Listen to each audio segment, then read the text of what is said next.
keep your voice low. The sun is high, but I wish I could bathe in the moonlight. Ooh, this is it now, come out of the shadow. Ooh, make the walls fall. Memory is headed for disaster, heart is beating slow. I hear the words, I see the ghost of laughter in the afterglow.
everybody, quick shot here looking back at Europe's match history. Any standout games that helped shape what LEC is today? Of course, from Razork in the jungle, you've seen the Fiddlesticks, you've seen the Echo. This man seems to be able to play every AP champion in the jungle, and that's probably why they're banning it away from it, is the Fiddlestick bans taking on the side of Fnatic. And Fnatic, of course, pulling out the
Hey everybody, quick shot here looking back at Europe's match history. Any standout games that helped shape what LEC is today? Of course, from Razork in the jungle, you've seen the Fiddlesticks, you've seen the Echo. This man seems to be able to play every AP champion in the jungle, and that's probably why they're banning it away from it, is the Fiddlestick bans taking on the side of Fnatic. And Fnatic, of course, pulling out the Urgot when no one else is, constantly bringing new things like the on-hit Twisted Fate, the Vigar into meta. So we'll have to see how it works out. But for now, it's just a who's who pick of high-priority AP champions banned away. And it feels like Misfits aren't even going to answer the question for us to see if Fnatic still have the priority. Do want to give a quick shout-out, though. You see Reckless on your screen wearing a mask. He said on his stream yesterday that he has a cold, and he does not want to spread it to his team members, so... I respect it immensely. You know, you can never be too careful these days. And now we'll see how well Fnatic play. What it's going to look like is... Ezreal will be the final ban away here. Bot lane meta, FLICKR, is something that we have talked at length about. We jumped up and down and kind of squealed in a way that I will say on my end wasn't super masculine when we saw the Crown Shot Twitch lock-in earlier. So I'm wondering if there will be a reason for me to squeal in the same way in this game, and what Fnatic and Misfits are going to do around that bottom side of the map. I would love to see it. Now, the priority pick comes out. Now, the thing is if this was any other team other than Fnatic, this would be like a Kalista Instagrab, especially with the bans on the table. But because we haven't seen Fnatic pull out the Kalista recently, I have a lot of question marks about what it's going to be, and it looks like we're going for the Flex Senna, which still can technically be that ADC or that fasting support Senna style. And the hover over on the Taric makes me feel like we might just get a quick slap down on the Kalista Taric bot lane. Obviously incredibly powerful, good engaged, good sustained team fighting. Said they're taking their time, they're hovering over. Kalista lock-in feels inevitable, but the thing about Senna that's so terrifying, FLICKR, is that when you really get into like the world of theory crafting, it makes it very clear that Senna can be paired with a lot of dumb stuff. How much of it is viable on stage? Hard for me to tell. Not the highest ELO player. But I'll say, on my end, very successful in a lot of different things, and I wonder if Fnatic have been doing some similar experimentation during the break week to find new pairings that work with the fasting Senna, the support Senna. And that kind of seems the crux of Fnatic throughout the years. You hear all the time the pro players talking about it, Fnatic themselves recognizing it. They find kind of a combination that they think is broken, that they think works for them, a gimmick, if you will, and they really stick to it. So on this new patch, what are the champions that Fnatic will gravitate towards, and will it give them the much-needed success as we are ramping towards playoffs? This is a very tight race. Fnatic fans expect so much more of them, and Misfits are right on the cusp. You just got to take down one or two teams, and it could be a Fnatic or Origen, and you're in playoffs, and you're fighting for Worlds. And I think it shows you how much this split has been a struggle for Fnatic. I think you're completely right, because the pressure is so clearly on, and we heard from Reckless, he never wants to go back to these bot lane gimmicks, but here we are in a world with the Senna locked in, where we could be seeing a Fnatic once again relying on bot lane gimmicks, on things like a carry Karma in the bot lane, on things like a Garen Yuumi on the bottom side, and we cannot deny that it's worked, but it definitely hasn't always brought Fnatic to the highest level. And I want to quickly kind of zoom us back into the champions that we now see being played on the board. It's obviously set flex. It can be a set jungle. It can also be that set support, even the set top lane, depending on kind of what matchup they want to feed this champion into. So I expect that they'll take either a jungler or a mid laner here, preferably mid laner because you already see the Orianna and you can grab that Azir before it's taken away in second rotation of bans. But it's a lot of short range, kind of wanting to get on top of you champions in that Kalista in that set, where you have so much control just in the first two champions that Fnatic have in Senna and Orianna. It's really difficult for Kalista and Set to reach them if Nemesis and either Reckless or Hilly are on point. And the flexibility as well that I think comes out. One thing that I do like about the Misfits gaming draft is the potential for a flex here. Dan, a man who has been known to play the set on the top side of the map, but now we get to see how the rest of this draft develops. What's the focus going to be coming through here? Because in theory, we could have two halves of the Misfits bottom lane right now. We could have one half. So where each team wants to focus, it's going to be very interesting. The Wukong has, of course, been taken away as the premier so far from what we've seen. Option to be paired with the Senna. And I think it's just kind of about guessing what different options will go with that Senna and continuing to pinch. It also does help because now you can blind pick your top laner a little bit safer. Not necessarily that Wukong can dominate top lane matchups, but it does open up more space for something like a Gangplank if Dan wants to go that route, which so far when you have something like a Kalista, usually the more things you can get stacked down onto that bot lane, the better it feels. And Gangplank's ult would certainly work there. Absolutely would. And of course, something that Bwipo loves to get his hand on, generally really likes those safer blind pick options. But the Nautilus is now going to be the other takeaway. Interesting when we see the Senna locked in. We've mostly seen her in that support position, enabling someone else, but obviously can still be a carry in her own right. So Lee Sin's going to be banned away, potentially a follow-up here. Olaf was banned in the last game from the side of Rogue, taking away another high prio early jungler. Would not surprise me to see Fnatic take it away. But once again, we are kind of out of the phase of predictable drafting, and now we get to see, I think, the really spicy picks as to how both of these teams are going to round out their draft. I think at this point, you can still just take a really safe tank top laner if you don't want to reveal necessarily what your support pick is going to be, or you grab your jungler here. It seems like Fnatic kind of read what I was thinking with Misfits by banning away the Gangplank as kind of like the most obvious answer for a top lane that you would like to snap grab. So there we go. They're saying Set versus Kha'Zix into that jungle. It's going to be more about being a ganking-oriented jungler, whereas I feel like Kha'Zix needs to wait a little bit longer before he can set up those ganks. Yeah, and now we have the Cho'Gath locked in for Bwipo. Historically, this has been the Glacial Augment Cho'Gath, has made it very easy to lock up and chase down members like a Kalista or an Azir in later game fights. And what is the pairing going to be here from the side of Fnatic? Braum would not be the greatest synergy with Senna. While we all think of the Lucian Braum duo and think instant kill lane, the Senna Braum duo is quite the opposite, where while they do have good follow-up CC, Senna's low attack speed does not greatly synergize with the concussive blows. They will, however, lock it in anyway.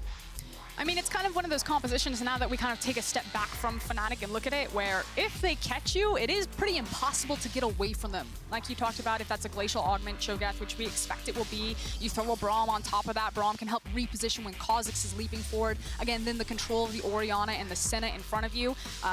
It's a very slow-moving composition unless someone just gets super fed, but one that can really stick to you. And additionally, one that is very much set up to enable the Kha'Zix to do what he wants to do. You've got the healing from Senna, the shielding from Orianna, a lot of tools that if single members are isolated, they will just get absolutely obliterated, especially when you factor in the buffs to Kha'Zix on patch 10.14, 120% isolated target bonus damage on the Kha'Zix Q. So even more important to not be caught out alone, but two very interesting compositions. I feel like Misfits Gaming is a comp and a style that we have seen so much across this split. Standard picks, it feels like across the board, whereas Fnatic, they've got a few more interesting things. The carry Senna, the Cho'Gath on the top lane feels like a Bwipo special, and the Kha'Zix rising in priority from what we've seen today. But that identity is still there from Fnatic. We kind of had questions about what it was going to be, and so far it's been Selfmade is a very good player. Put him on a champion that can do damage. It was the priority picks of the Graves, and now it's picking up this brand new Kha'Zix on 10.14. And you said it on the other side for Misfits, it's kind of the same old comp.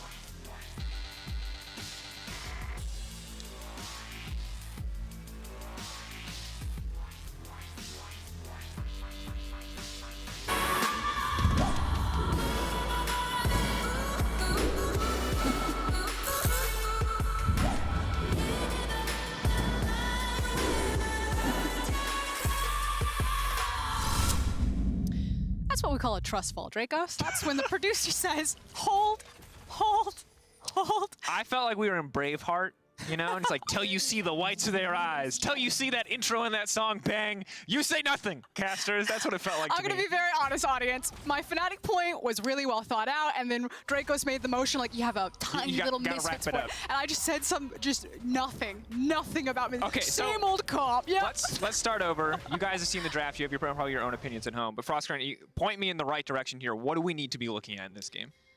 Well, first and foremost, you have to start with the junglers. I really want to see how this Kha'Zix is doing. I expected Kha'Zix to still be paired with the Twisted Fate. Now, obviously, Syndra and TF were banned away from Fnatic, but this is something to watch for if you're a viewer as we continue on and see more and more Kha'Zix. Obviously, Kha'Zix does ridiculous amounts of burst damage. You pair him with targetable CC like a gold card. He walks up into the lane, you hit the gold card, Kha'Zix pops you like a balloon. That's kind of like the idea. But with an Orianna, I like how Orianna works with Senna. I like the fact that you needed to go for a blind pick mid laner. Orianna's one of the better ones and one of the ones that Nemesis has reached for other than something like an Azir.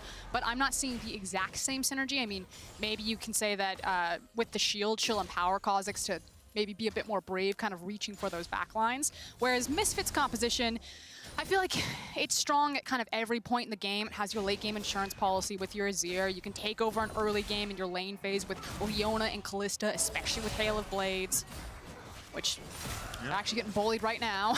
Want a lot of poke and a lot of early damage here. Dasa looks like overstepping a little bit in the lane, allowing a few more concussive blow procs than intended. And Reckless not going for the grasp here, instead opting for the Glacial Augment, which I just love. Further doubles down on something that you brought up earlier, which is that when this Fnatic comp catches you out, once we're out of the laning phase, it's incredibly difficult to get away from them. And I think it's really important to recognize that it feels like with Senna and Braum, especially when you see a Kalista pick, how do you break that lane?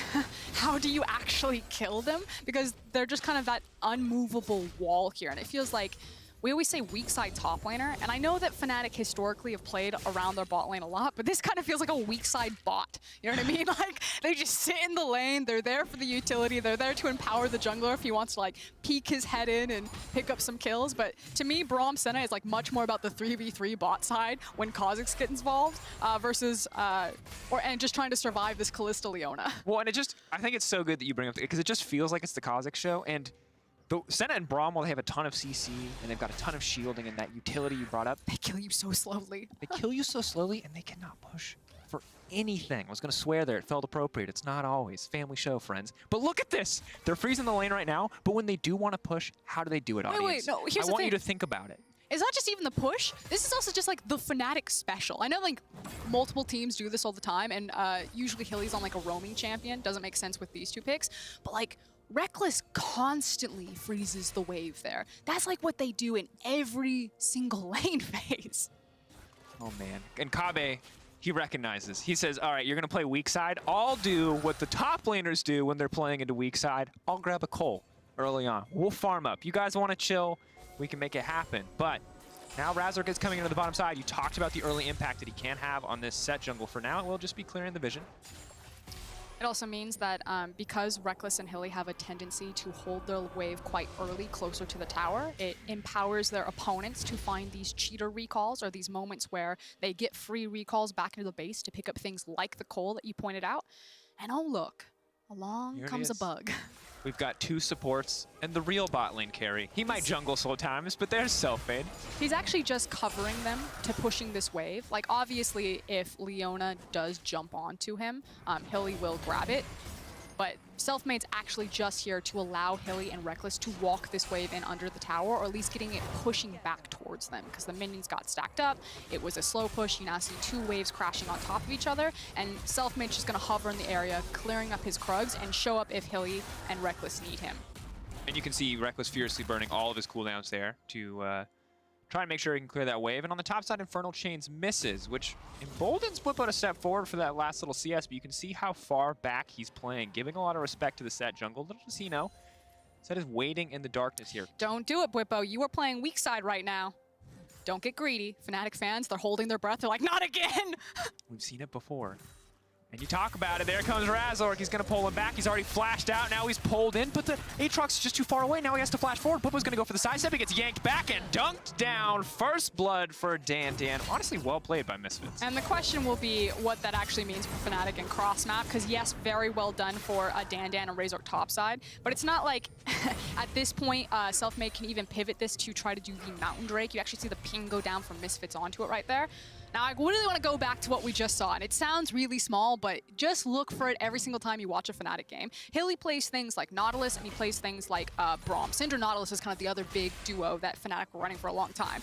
And the nice thing about those champions is they can just stand at this corner where the wave, the Becco flag is, thank you, Becco, and they can just tank the minions forever to force a freeze or to allow Reckless to grab minions.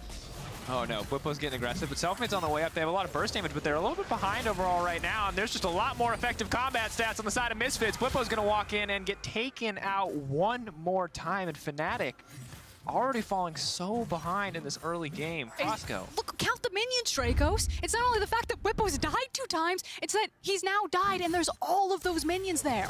Bam. Wham, bam, pull back, punch again. This is my detailed analytical breakdown of what happened here. He gets dunkarooed by the blade. He gets a little knock-up consolation prize. The kitty cat is flashed, and he dies. And now, oh man, they happen so close together. We can just watch it back to back. Have mercy. He doesn't deserve it. Wham, bam, thank you, ma'am. Yep. Is that how you do it? Oh yeah, you just make sound effects, I think, for each hit. And Frosco, if this was a one-time thing, I wouldn't have this snazzy graphic prepared. But I do. Let's talk about the people in our league who died the most. It's Hylissang, and it's Bwipo. And this, my friends, shout out to Jat, bless up to TL over there, is a worrying trend. And it's also kind of why Fnatic fans a little bit shaken right now. I think that some people have closed down the stream, averted their eyes, need some eye bleach. But I think it all... No. One of the... Yeah, bad. No, that was bad. I think one of the issues is that, again, Fnatic's style seems to be so much about empowering Selfmade, and he is one of their better performing players, but if your jungler is playing kind of for, like, his farm, him getting ahead, then your laners need to respect that. Whereas previously Fnatic had Broxah, and Broxah would just come at their beck and call. He would sacrifice so much farm just to sit behind lanes or to hard gank them. So maybe this is just a wider problem of a synergy issue for Fnatic. But we've talked enough about them. On the other side, hell yeah, Misfits. They're now 2-0 up into the top lane. They've just picked up their Mountain Drake. Strong CS leads virtually in every single lane, especially in that top side. This is a very strong early game showing from them. And when we looked at this matchup, we talked about how critical the jungle matchup would be, specifically Razork versus Selfmade. You know, Razork, the big innovator. Selfmade felt like, you know, this big powerhouse carry.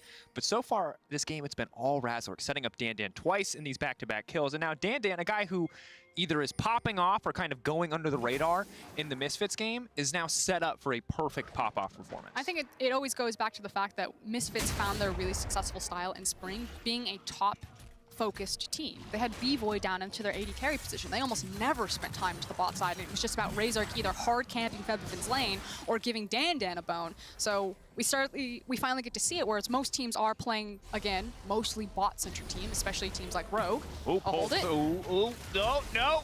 We're just gonna, oh God. That was cool, though. That was really well played by Febiven. Really good concept coming in from Fnatic. But that was, you talked about poor coordination. That was not it. Okay, whoa. That was, at least they were on the same page. They knew what they wanted to do. One of the cute little gimmicks of using the camouflage, the submarine comp, I think we used to call it, when you place the Oriana ball on someone like a Twitch or a Kha'Zix that just like goes invisible, camouflages, and then surprise. No, invisible on Kha'Zix. I'm sorry, I've been baiting you all. I've been trying to teach you them all. Twitch is camouflage, Kha'Zix is the full invisible. We're pulling out the flashcards. Yeah, we're going through. We're training. We don't play against stealth champions. We ban them in solo queue. We just don't see them. They're obnoxious. I can't see visible champions. No, and you're right. It's such a good idea. I was just so caught off guard because I see the leap in.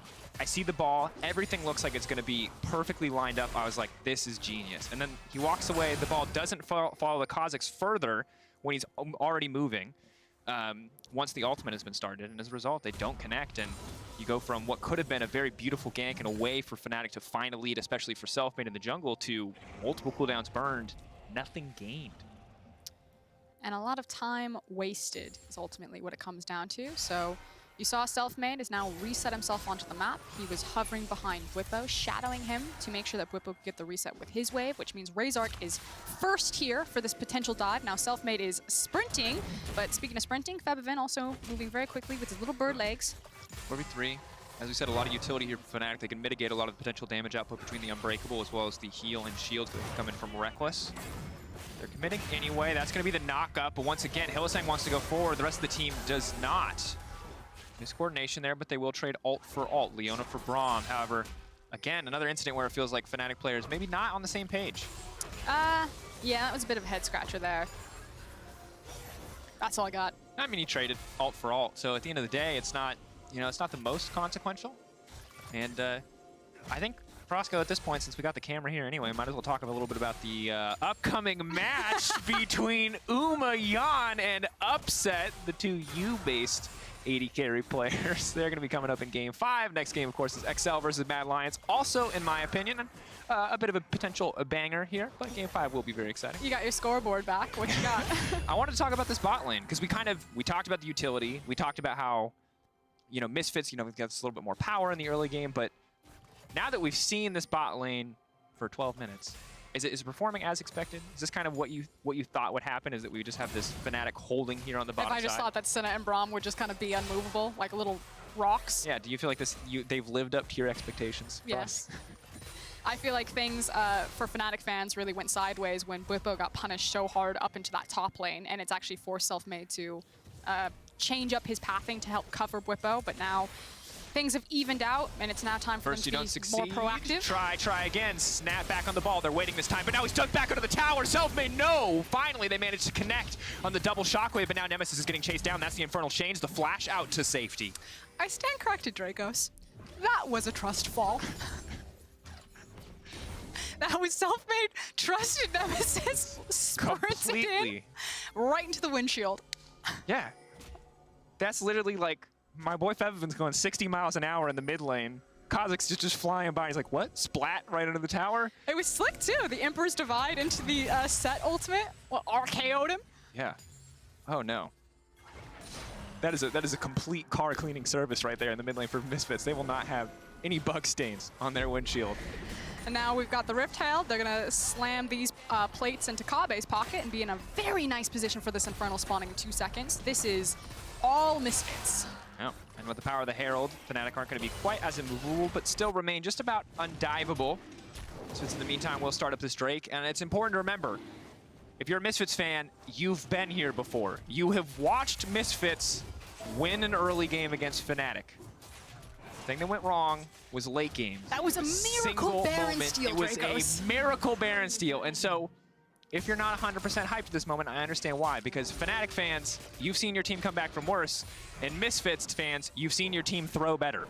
So, it's okay. I'm a glass half full right now. I feel like Fnatic are probably saying like, it's fine, we still have some scaling options, we're getting more items, there's nothing we can't come back from. And Misfits fans are like, we've got them on the ropes, guys. Like, we've got scaling with the Zir. Kabe is huge. We have inside track as perma priority in mid lane. Let's get this dive going, and here comes the TP. If they fumble this team fight, Fnatic can get right back to the game. Febiven's now on the backside, but he's scooping them back under their own tower. Reckless is not going to get the ultimate out. It's going to be interrupted. Nemesis is now here. Bwipo now coming in. Daw's going to buy a bit more time now, and Febiven's made a turret of his own.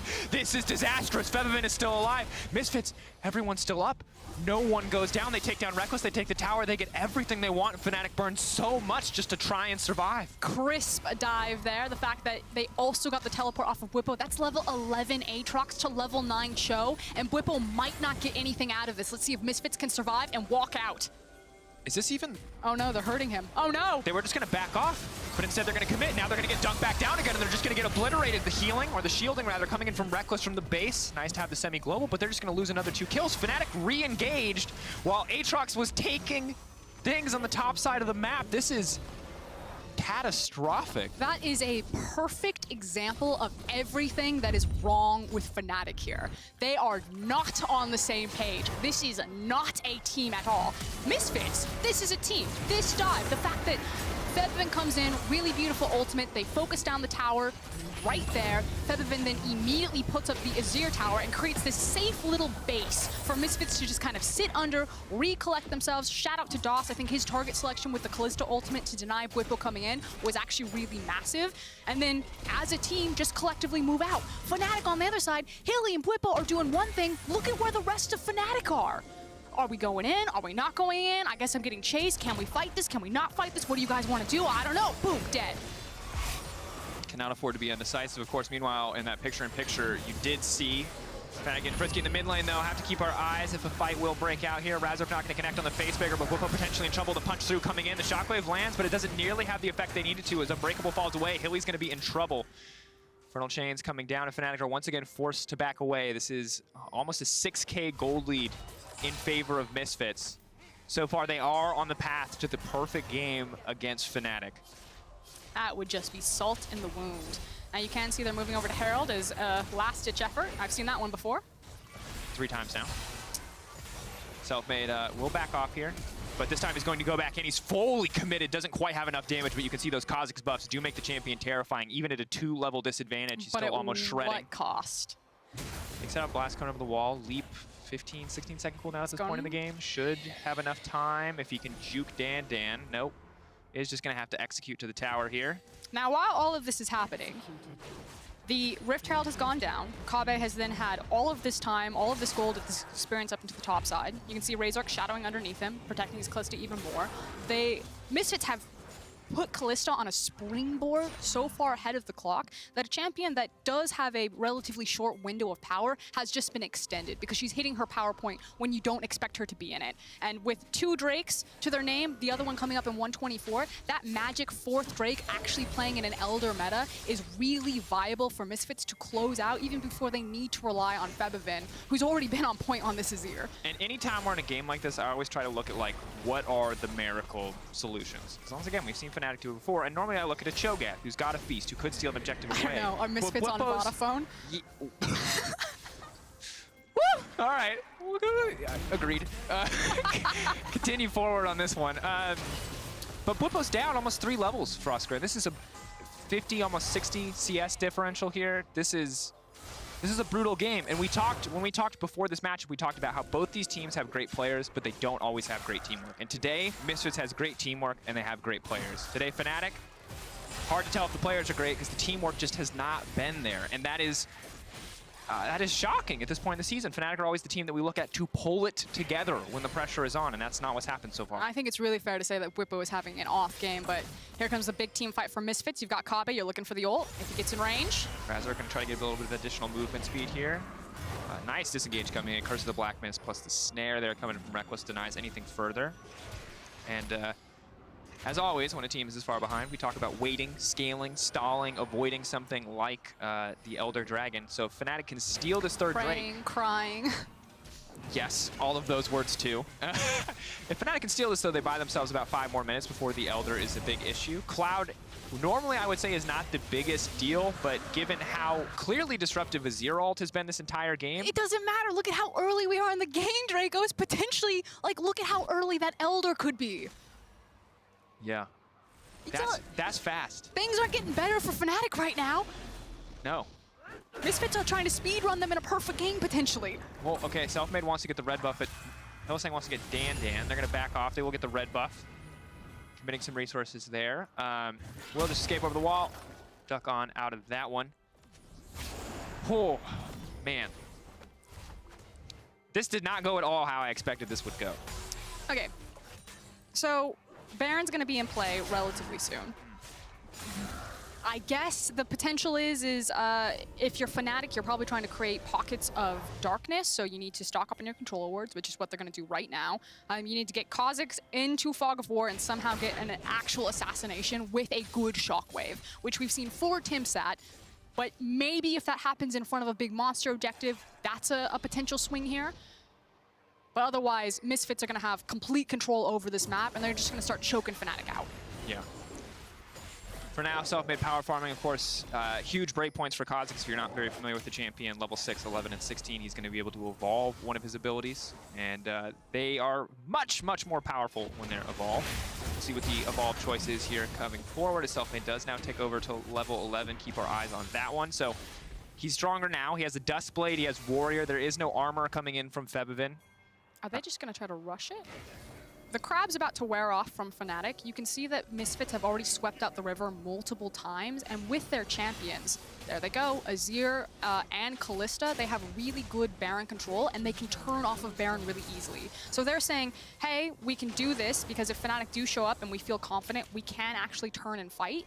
They're running back to their mid lane because they know that Fnatic are split and trying to threaten the mid-tier tower as well, and don't have perfect information. And they also say that if Fnatic don't come, we secure this Baron super easily. So that's just Misfits being incredibly confident and recognizing how strong they are right now. Yeah, and I think utilizing the strengths of their composition. There's no reason for them not to kind of test the waters there. Because, yeah, 9 times out of 10, the enemy team contests, you back off, you don't lose anything, they don't lose anything. But that other time, you get a Baron, and the game is that much closer to being over.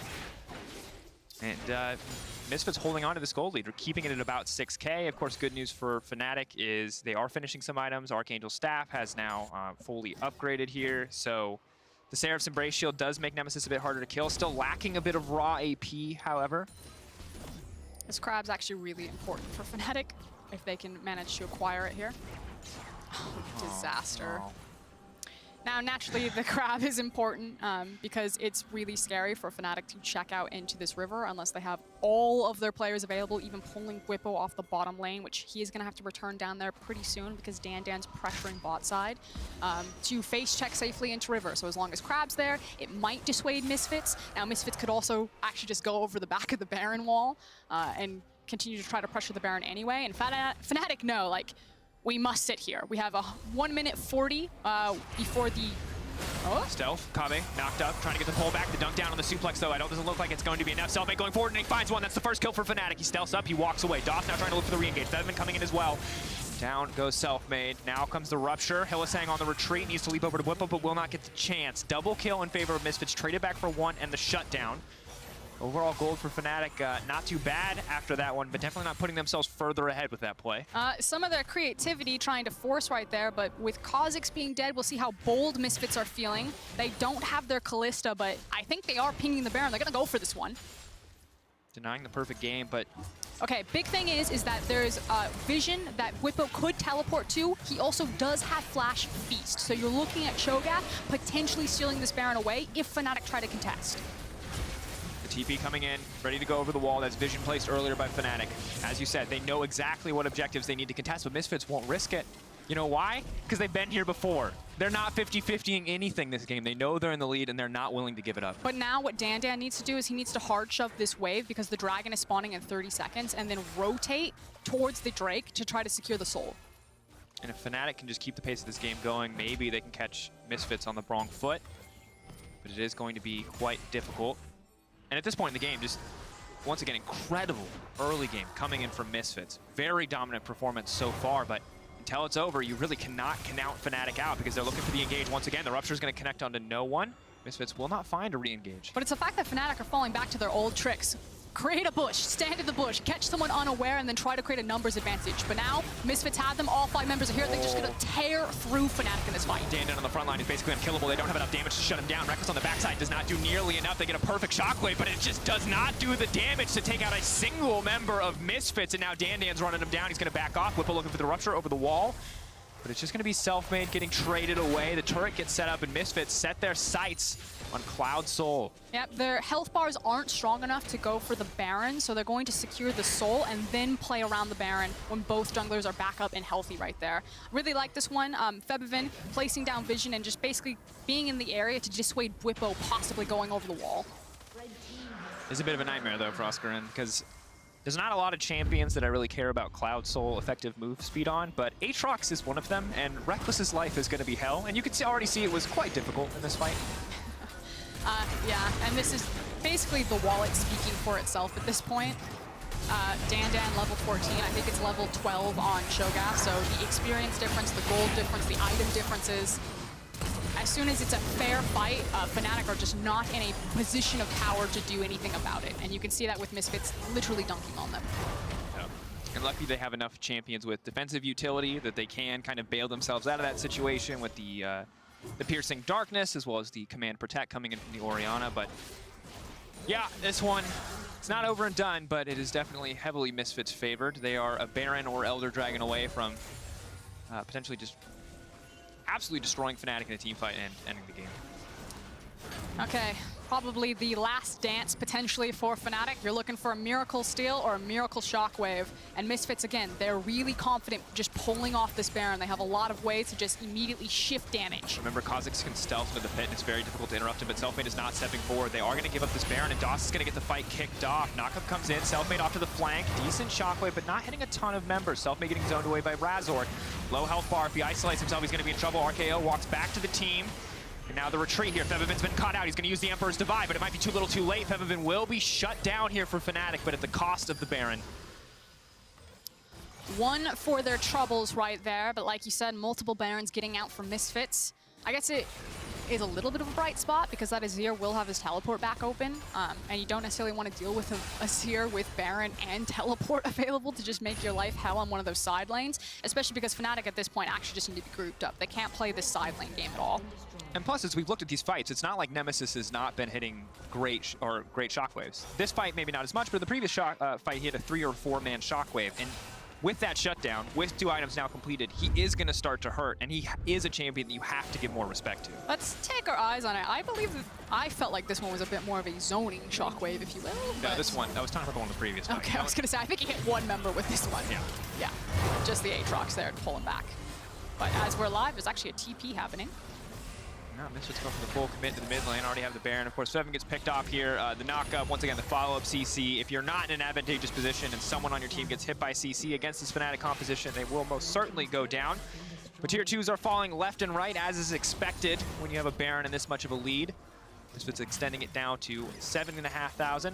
Will be about 8K if they can break down this turret. But they do have good amount of wave clear here with Whippo going full AP. Selfmade is going to get shoved away there. Emperor's Divide, and you can see why Fnatic have put some priority on this Kha'Zix. Even when he is behind, is still able to deal a ton of damage.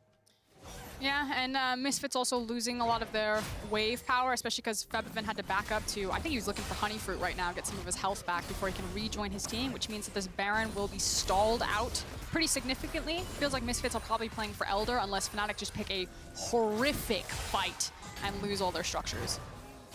And whatever we've talked about in terms of team coordination for Fnatic, the coordination gets easier and easier when you're just in this hold situation, when your job is to survive against the Baron. And more importantly, this is where the veterancy of Fnatic really starts to pay off. You get into these late game situations, they have more experience here than just about any other team in the league. Reckless, though, will get caught out, and right as I say that, he might just get taken down. A lot of sustain, though. Reckless still alive. Dandan on the backside, but he's exhausted. The healing, the shielding. Dandan can't get anything done. They do manage to take the tower, however. Fnatic will keep all their members alive, but that's the 2-man shockwave. They want to re-engage. Doss still living. Razork steps forward. That's the shutdown. Nom, nom, nom from Whippo, and Fnatic have bought themselves a bit of time. And you're starting to see how difficult it is to dive back into Fnatic's composition with the champions they have. How oppressive Senna, Braum, Ori, Cho'Gath can all be at delaying the inevitable. So Dandan thought that he was going to do a lot more damage than he did. The exhaust certainly not helping out there, which is why I feel like this is going to come down to the Elder. I really think that Misfits composition really need the power of that buff to secure the victory here. And the execute is just so hugely important because if Fnatic's cooldowns aren't layered flawlessly to keep them above that threshold, they will just get popped by their dragon. But Dandan hovering in Fog of War for now will take away this ward, and Misfits are setting up on the bottom side. Dandan clearing out top while the rest of his team sets vision around that Elder Dragon. And I think that this is, you know, you talked about kind of some of the experience of Fnatic, but also some of the inexperience of the Misfits members, thinking that they could go for the dive. You know, they feel that Dandan has a really nice flank. He immediately gets exhausted, so while Aatrox is busy onto the back line, the tower does fall, but no one else really goes down from Fnatic. Nice shockwave there from Nemesis. Solid. And the good news is, for Misfits, is they built themselves such a gold lead, such a buffer here, Frosco, that it didn't matter too much. Dandan, though, now on the run from the level 13 Kha'Zix. Again, the combo does not work. I want to see it work once. It does not look like we're going to get it this game, but Misfits the flash. Pushing in on the bottom side, Fnatic fishing for that pick, fishing for some kind of advantage, but it is always going to cost you something when you're this far behind. Really nicely done, though, to trade, like you were saying. Well, TP coming in, though. He just wants to get mid priority, so hard shove this and then fall back into the Elder. They've already set up control wards on the back. I mean, tons of vision actually that Fnatic are actually just trying to clear out here. And Fnatic managed to kind of claw back a little bit here, survive, you know, 5 more minutes in this game, but this is another tipping point for them potentially, this Elder falling down. Yeah, and these team fights, of course, got to keep our eyes mostly on the shockwave of Nemesis, as well as if Selfmade can find an isolated member on the enemy team has evolved Q as well as the ult. So 3 uses of the stealth and maximum isolated damage if you can find a individual target left alone. That said, it's going to be very hard here, and as the observers are so nicely highlighting, Fnatic do not have the luxury of a lot of vision into this pit. They can see that the objective's been started, they can see it getting chipped away at. Maybe this is Whippo's time to flash in to devour, but he still has to outmatch a Kalista Ren, so it will be difficult. Making sure that all Fnatic members are coming from the same side. Dan does have a very deep flank.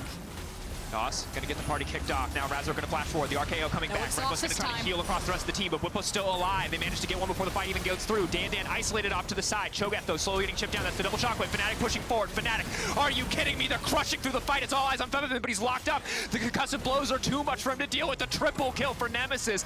Hell of a rough early game, but what a turnaround for the boy in the mid lane. And finally, 31 minutes into the game, it feels like Fnatic are really starting to show up. Again, we talked about how difficult this composition is to dive into, how the Elder was going to be really important, because while Misfits' composition was really strong in the early game, it is starting to lose some of its steam here. And FLICKR, I said it at least 3 times this game, to the point where it probably sounded like a meme to a lot of people watching, but you can never count Fnatic out. They always seem to find a way. Whatever happens in the early game, they always find these opportunities, and Misfits, once again, are in a situation where a game that was fully in their control is slowly falling away from them. Now the Baron has been started. There is no Blast Cone just yet available for Razor, but he is in the area, and I actually think they're just going to give this one up. So Misfits are going to have to take their hands off the wheel for at least around 5 minutes, where Fnatic get more breathing room, more chances to get to these breaking items, and make a composition that is kind of unmovable. Again, like, you get back in here, and unless you're hitting everyone with the Azir, just you don't really do any damage to them.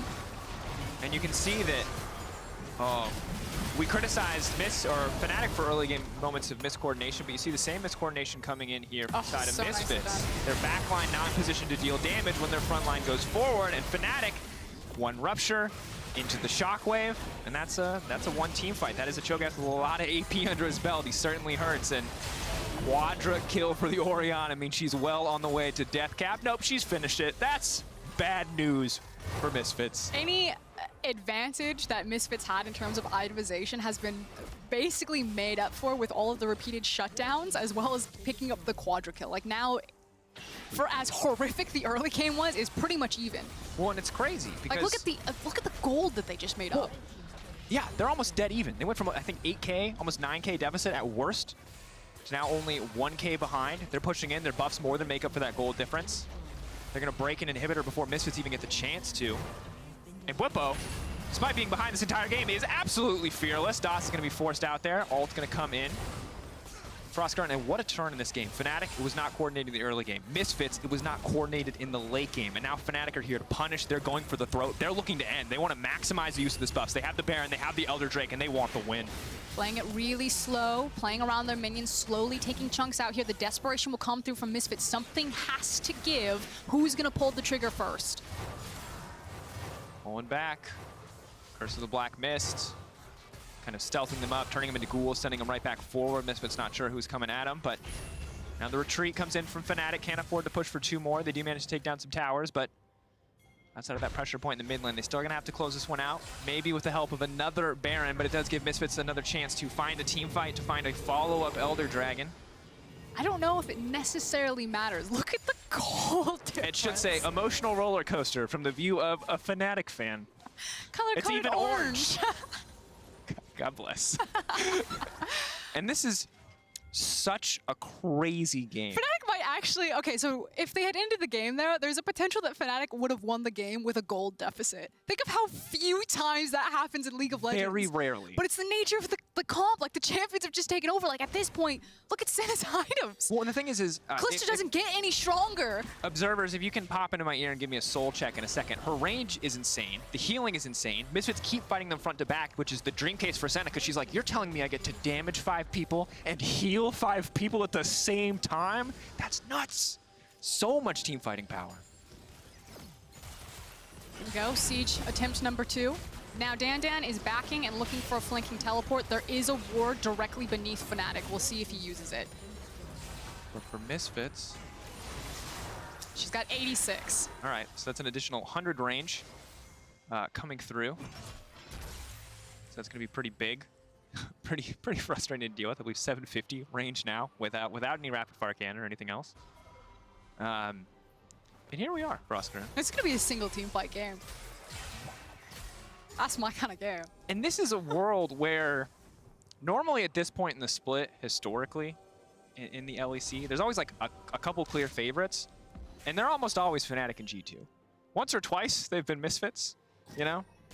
But at this point, Fnatic and Misfits, one game separates everyone in 3rd place from everyone in 5th place, which is literally everyone but Schalke, Rogue, and Mad Lions. Our standings are insanely close, and for Misfits right now, you cannot afford to stumble here. You're gonna be tied up with Fnatic at 5-5. This is that's the bracket that you're in where you get eliminated from playoffs. Likewise, when you get the chance to take Fnatic down, you take Fnatic down.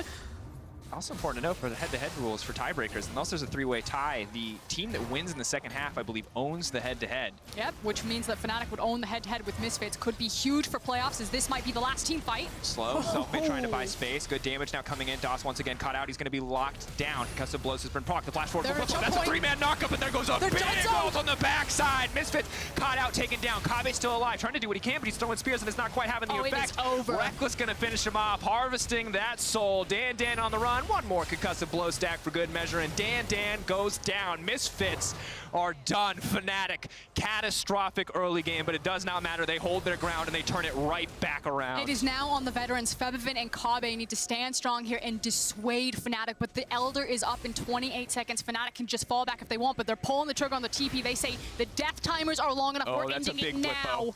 That's a very slow Febvin. The knockup comes through. The Emperor's Divine's not enough, and this time he gets dunked down. Finally, Selfmade finds his kill. The turret will fall, the Nexus will fall, and Fnatic will reign supreme. 2-0 over the spring split over Misfits Gaming. Thank you all for tuning in, and let us know if you enjoyed the game or have a specific match that you want to see by tweeting at LEC. Match History, we'll see you next time.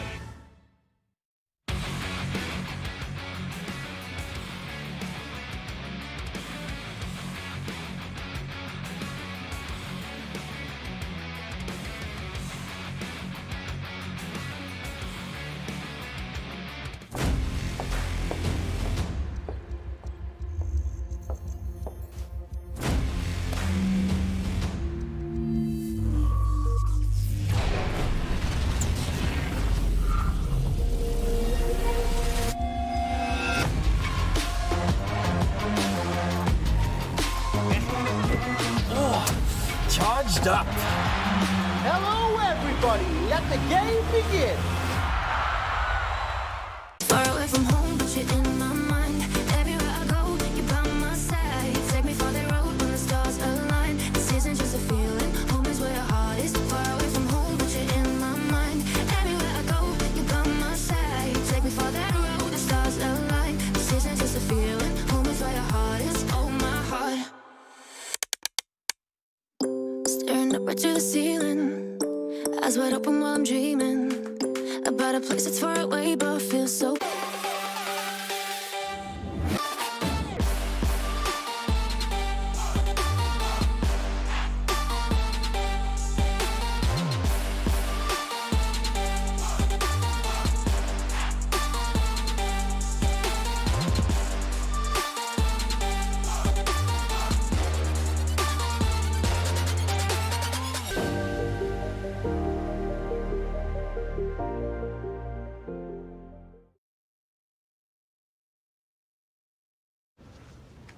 But you know FC Barcelona players eat veggies. No, they don't. Hey guys. That's a sponsor, I think Dad. it will be a tough one, but we are ready. What? Come on. Do you still have those carrots? Of course I do. Getting them to eat healthy takes a long time. Beko Harvest Fresh preserves vitamins for longer by simulating the natural 24-hour sun cycle. Beko, eat like a pro.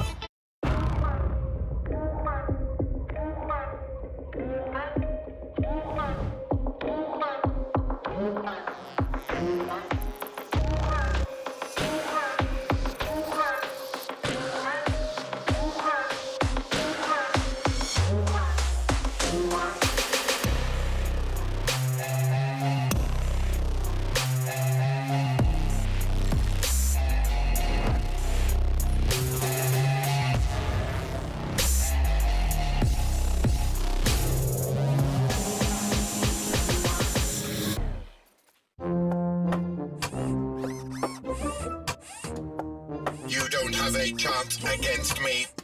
I can calculate 90 trillion moves in advance. Not fair. Not fair.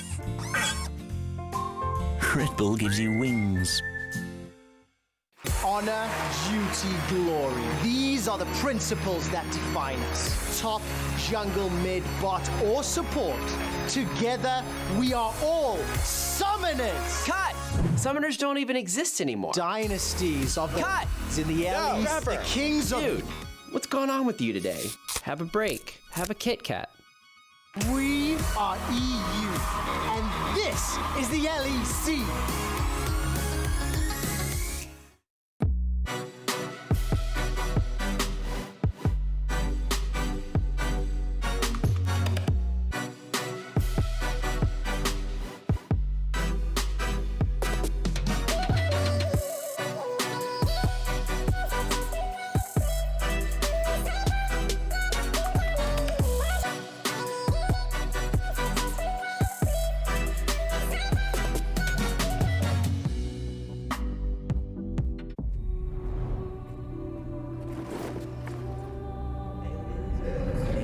There's still no friends, huh?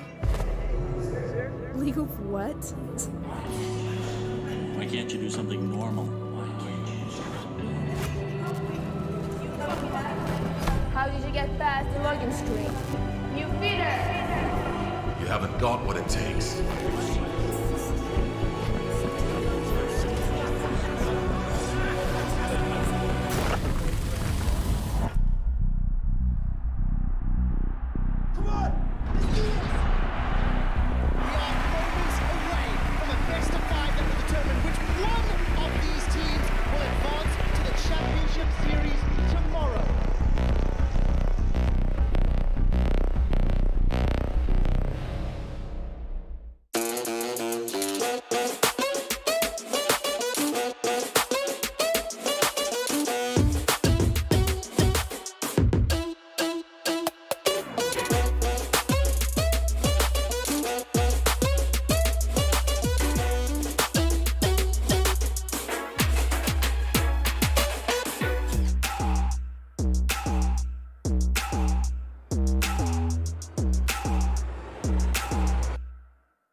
Far away from home, but you're in my mind. Everywhere I go, you're by my side. Take me for that road when the stars align. This isn't just a feeling, home is where your heart is. Far away from home, but you're in my mind. Everywhere I go, you're by my side. Take me for that road, the stars align. This isn't just a feeling, home is where your heart is. Far away from home, but you're in my mind. Everywhere I go, you're by my side. Take me for that road when the stars align. This isn't just a feeling, home is where your heart is. Far away from home, in my mind. Everywhere I go, you're by my side. Take me for that road, the stars align. This isn't just a feeling, home is where your heart is. Oh, my heart. Staring up right to the ceiling, eyes wide open while I'm dreaming about a place that's far away but feels so close. It feels so close, yeah. I've been trying to find a meaning for the things that I believed in, but it always took me back right to the start, right where you are, yeah. And 1,000 miles just ain't that far when you're with me. Can't you see what I see? So far away from home, but you're in my mind. Everywhere I go, you're by my side. Take me for that road when the stars align. This isn't just a feeling, home is where your heart is. Far away from home, but you're in my mind. Everywhere I go, you're by my side. Take me for that road, the stars align. This isn't just a feeling, home is where your heart is. Oh, my heart. I'm stuck in fleeting moments, but if I'm being honest, you're still the only thing that matters in my life. Oh, in my life, hey. And even though I'm far away now, our bond will never break in somehow. The way I feel will never fade, it stays the same, we never change it. And 1,000 miles just ain't that far when you're with me. Can't you see what I see? So far away from home, but you're in my mind. Everywhere I go, you're by my side. Take me for that road when the stars align. This isn't just a feeling, home is where your heart is. Far away from home, but you're in my mind. Everywhere I go, you're by my side. Take me for that road, the stars align.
talented, hungry, fearless, and currently the best. Mad Lions and Rogue are battling for sole control of first in the LEC. Mad Lions unstoppable. Syndra's looking for the setup. He's gonna get it! Oh, are you kidding me?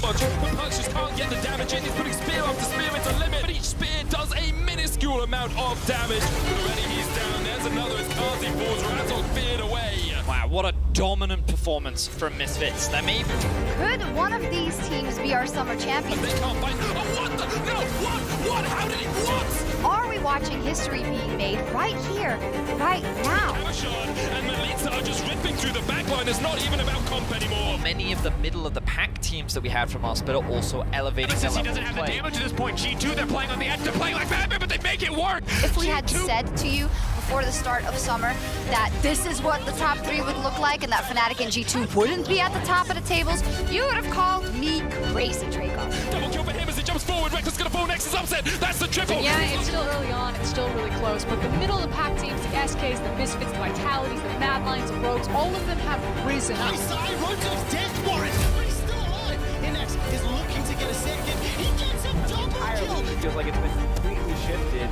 There's pretty much nothing that you can take from Spring that is reliably transferred over to Summer. The whole league is turned on its head. Who will rise and who will fall?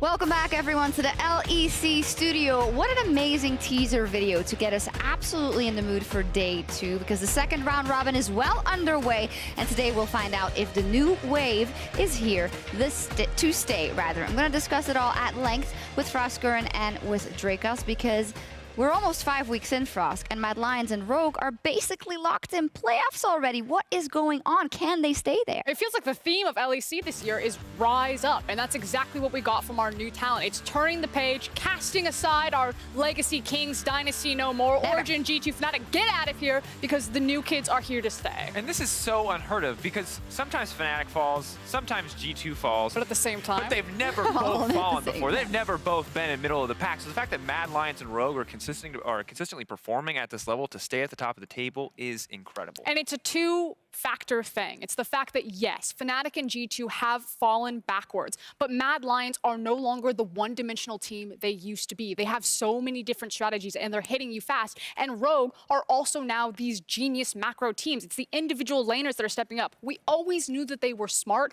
but now they're brute-forcing talented with the likes of Hansama and Vander. And I think we have to be a bit more nuanced when we talk about the top of the table and not just take Mad Lions and Rogue and just put them together, because they are distinctly different in the way they approach the game, and I think we need to give them that credit as well. Yeah, and at the simplest level, if you're not too familiar with the team, you can look at picks, you can look at champ select and kind of the innovation that we're seeing from Mad Lions, whereas Rogue appear to be driving things in a much more standard way and executing it to perfection. The easiest way that I like to think about it, and this is a very dumbed down way to think about it, is Mad Lions play the team in front of them. Rogue always play the map in front of them. And it's kind of like that baby G2 Origen is no more. Now it is Mad Lions and his Rogue that have created these two distinctive styles that dominate our league. It's phenomenal to see, and there are 3 games between them and the second place teams and the third place teams in the league. A 3-game buffer at this point in the split, and having beaten top teams, is enormous. Now, we also need to talk about the not top teams, namely Fnatic. Let's talk about Fnatic, because after yesterday in Misfits, I'm a bit hot and cold. How about you?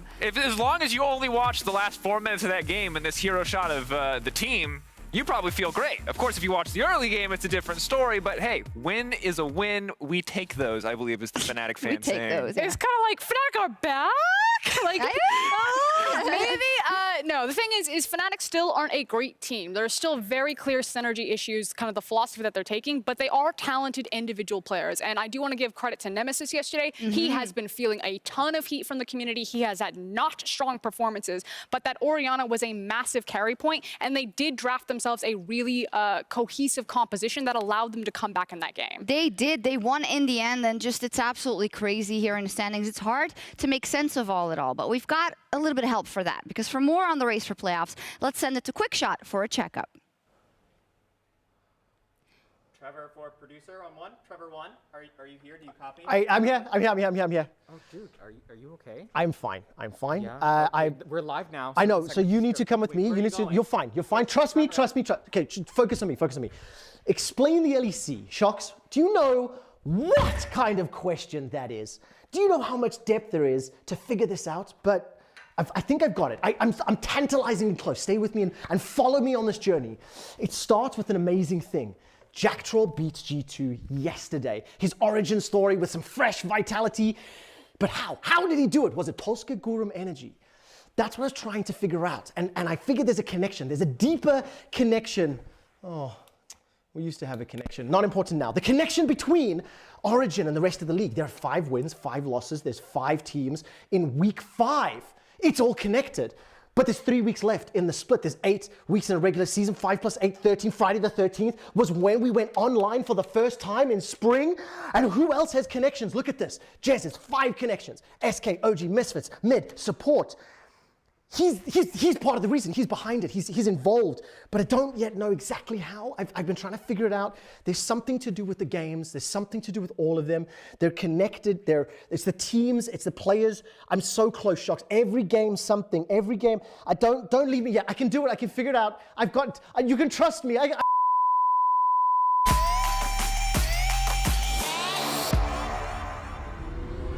whole team ready. I kind of realized last year that I can actually be the best in EU. Why do they keep breaking? I think we're starting to see the humanoid that was promised realized. Statistically speaking, he is the best mid laner right now. He's currently 2nd in XP difference, goal difference. He is 1st in damage per minute difference, damage percent. He has the lowest death percentage for mid laners. You don't even need the stats, you just need to watch the games and also know that he is a leader amongst these new players. Comp is going to get caught out, he tries to get around with the Canoe Instinct, he's still alive! Knocked back with the Dragon's Rage, but Comp does not manage to survive, and that's it, it's done, Mad Lions! So by the process of elimination, I guess Humanoid is up there with Caps. I think Caps is clearly the best mid laner, and I think since everyone else is not very good, I think Humanoid has to be 2nd, I guess. Darcy's already dead, Roman takes him out in the dash Roman, now Upset's being knocked up with his aim, he's cleansed the flash away, Destiny trying to get away as well as Shadow steps forward, Carsey exhausted, there's the shockwave, there's the shutdown, Mad Lions find 3. Beautiful double knockup from Kaiser. Kaiser really surprised me. As soon as he came in, he was really good, like right from the start. Definitely a flex option here. Whoa, Kaiser going in. Gage going forward, the knockup. That was so easy. If you remove this player, could the team be the same? Bring me a real challenge. Mad Lions couldn't. They need Kaiser to be able to do what they do. Losing against us in the best of 5 is like probably hurt their pride a bit. I don't think they ever lost the best of 5 against a European team before. Of course, like we are first place as well. Like they probably want to beat us again. They're one of the 2 teams that beat us in this season, so I think they want to repeat that for sure. But I also think that Mad is a good team. I do think though that they are a coach team, and when something unexpected happens in game, they are not as good as adapting as they could be.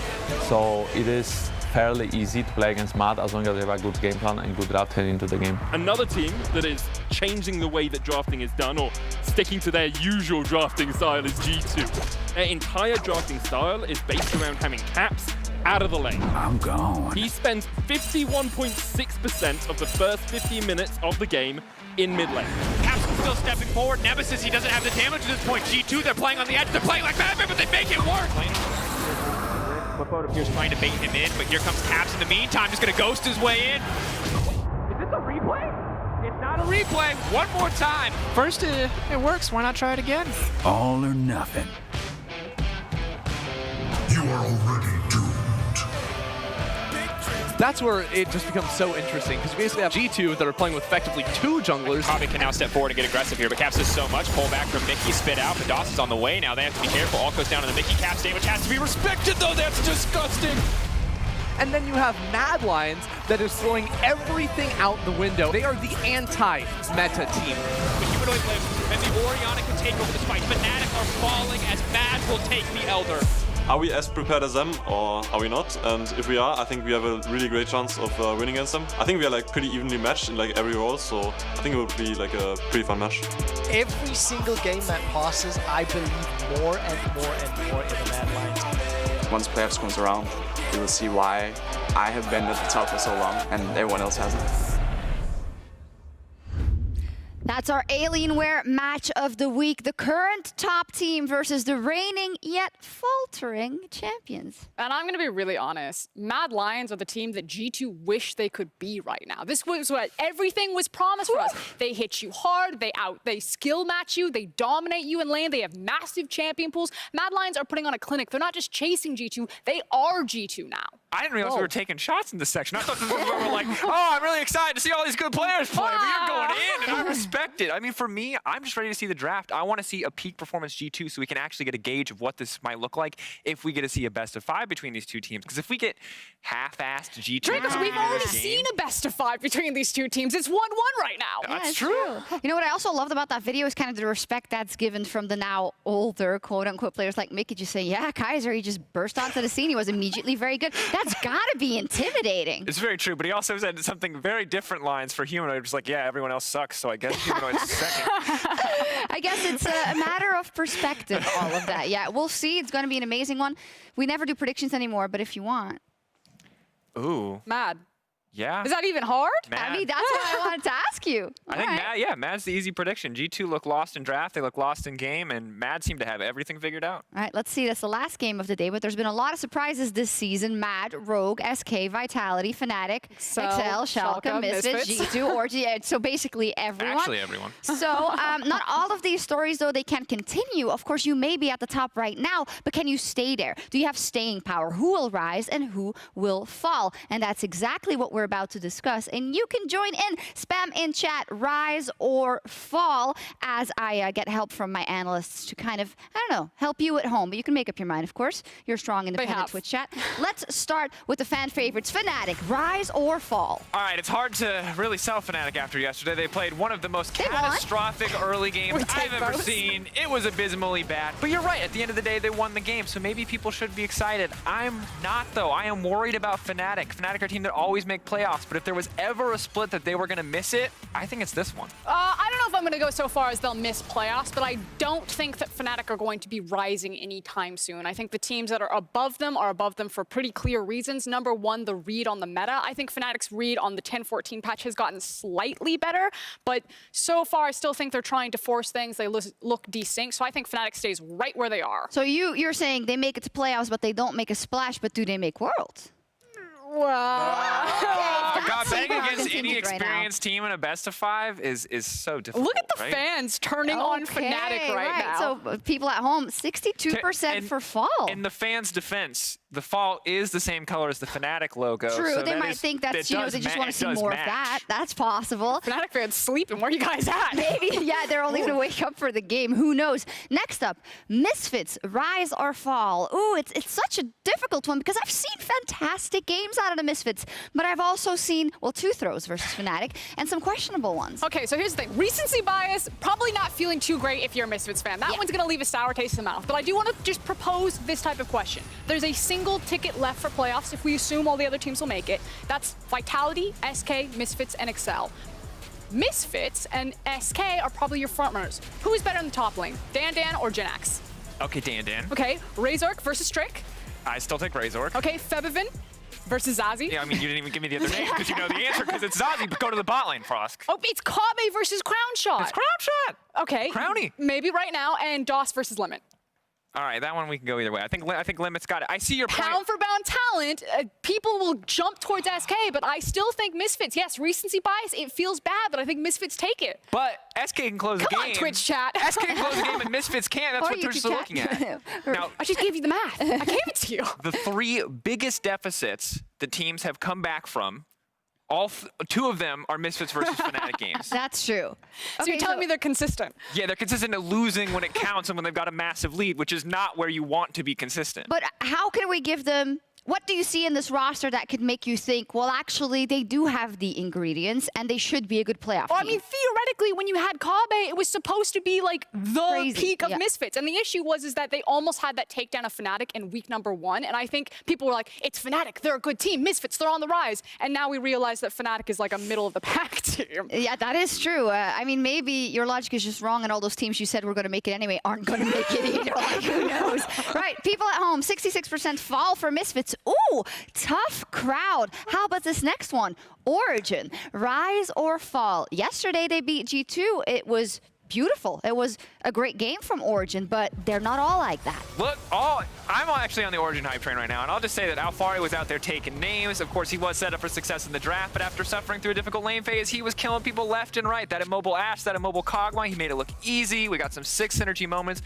I'm just going to say it's all Jack Troll, mostly joking. Don't know what Jack Troll's doing, but the team seems to be more coordinated, looking good, and after a mediocre performance so far, I say OG's on the rise. Here's my issue, though. I feel like Origen don't actually know what makes them good because they never really draft for it. I think they have a band-aid right now where we're in a team fight meta because Elder Soul and Drakes are so important, and Origen just get to rock in and out team fight people with guys like Upset. Alfari makes him good, and they didn't give him any sort of lane power. They never give him lane power. He played a Malphite this time around. He got, what, 5-0 into the lane phase, and yeah, it was a good pick because it's against a Kog'Maw and an Ashe, but give this guy counter pick every single time. Play strong to your lanes. Nuke Duck is still struggling. He had to hide away on the Orianna pick. Like, Origen are a good team. They have good weapons. I wish that they would empower them more. All right, and Jack Troll's interview yesterday, he said, I fixed some of the issues, all the issues. Yeah, it's on me. It's a banger. Jack Troll, great interview. Solely responsible for all the team's improvement.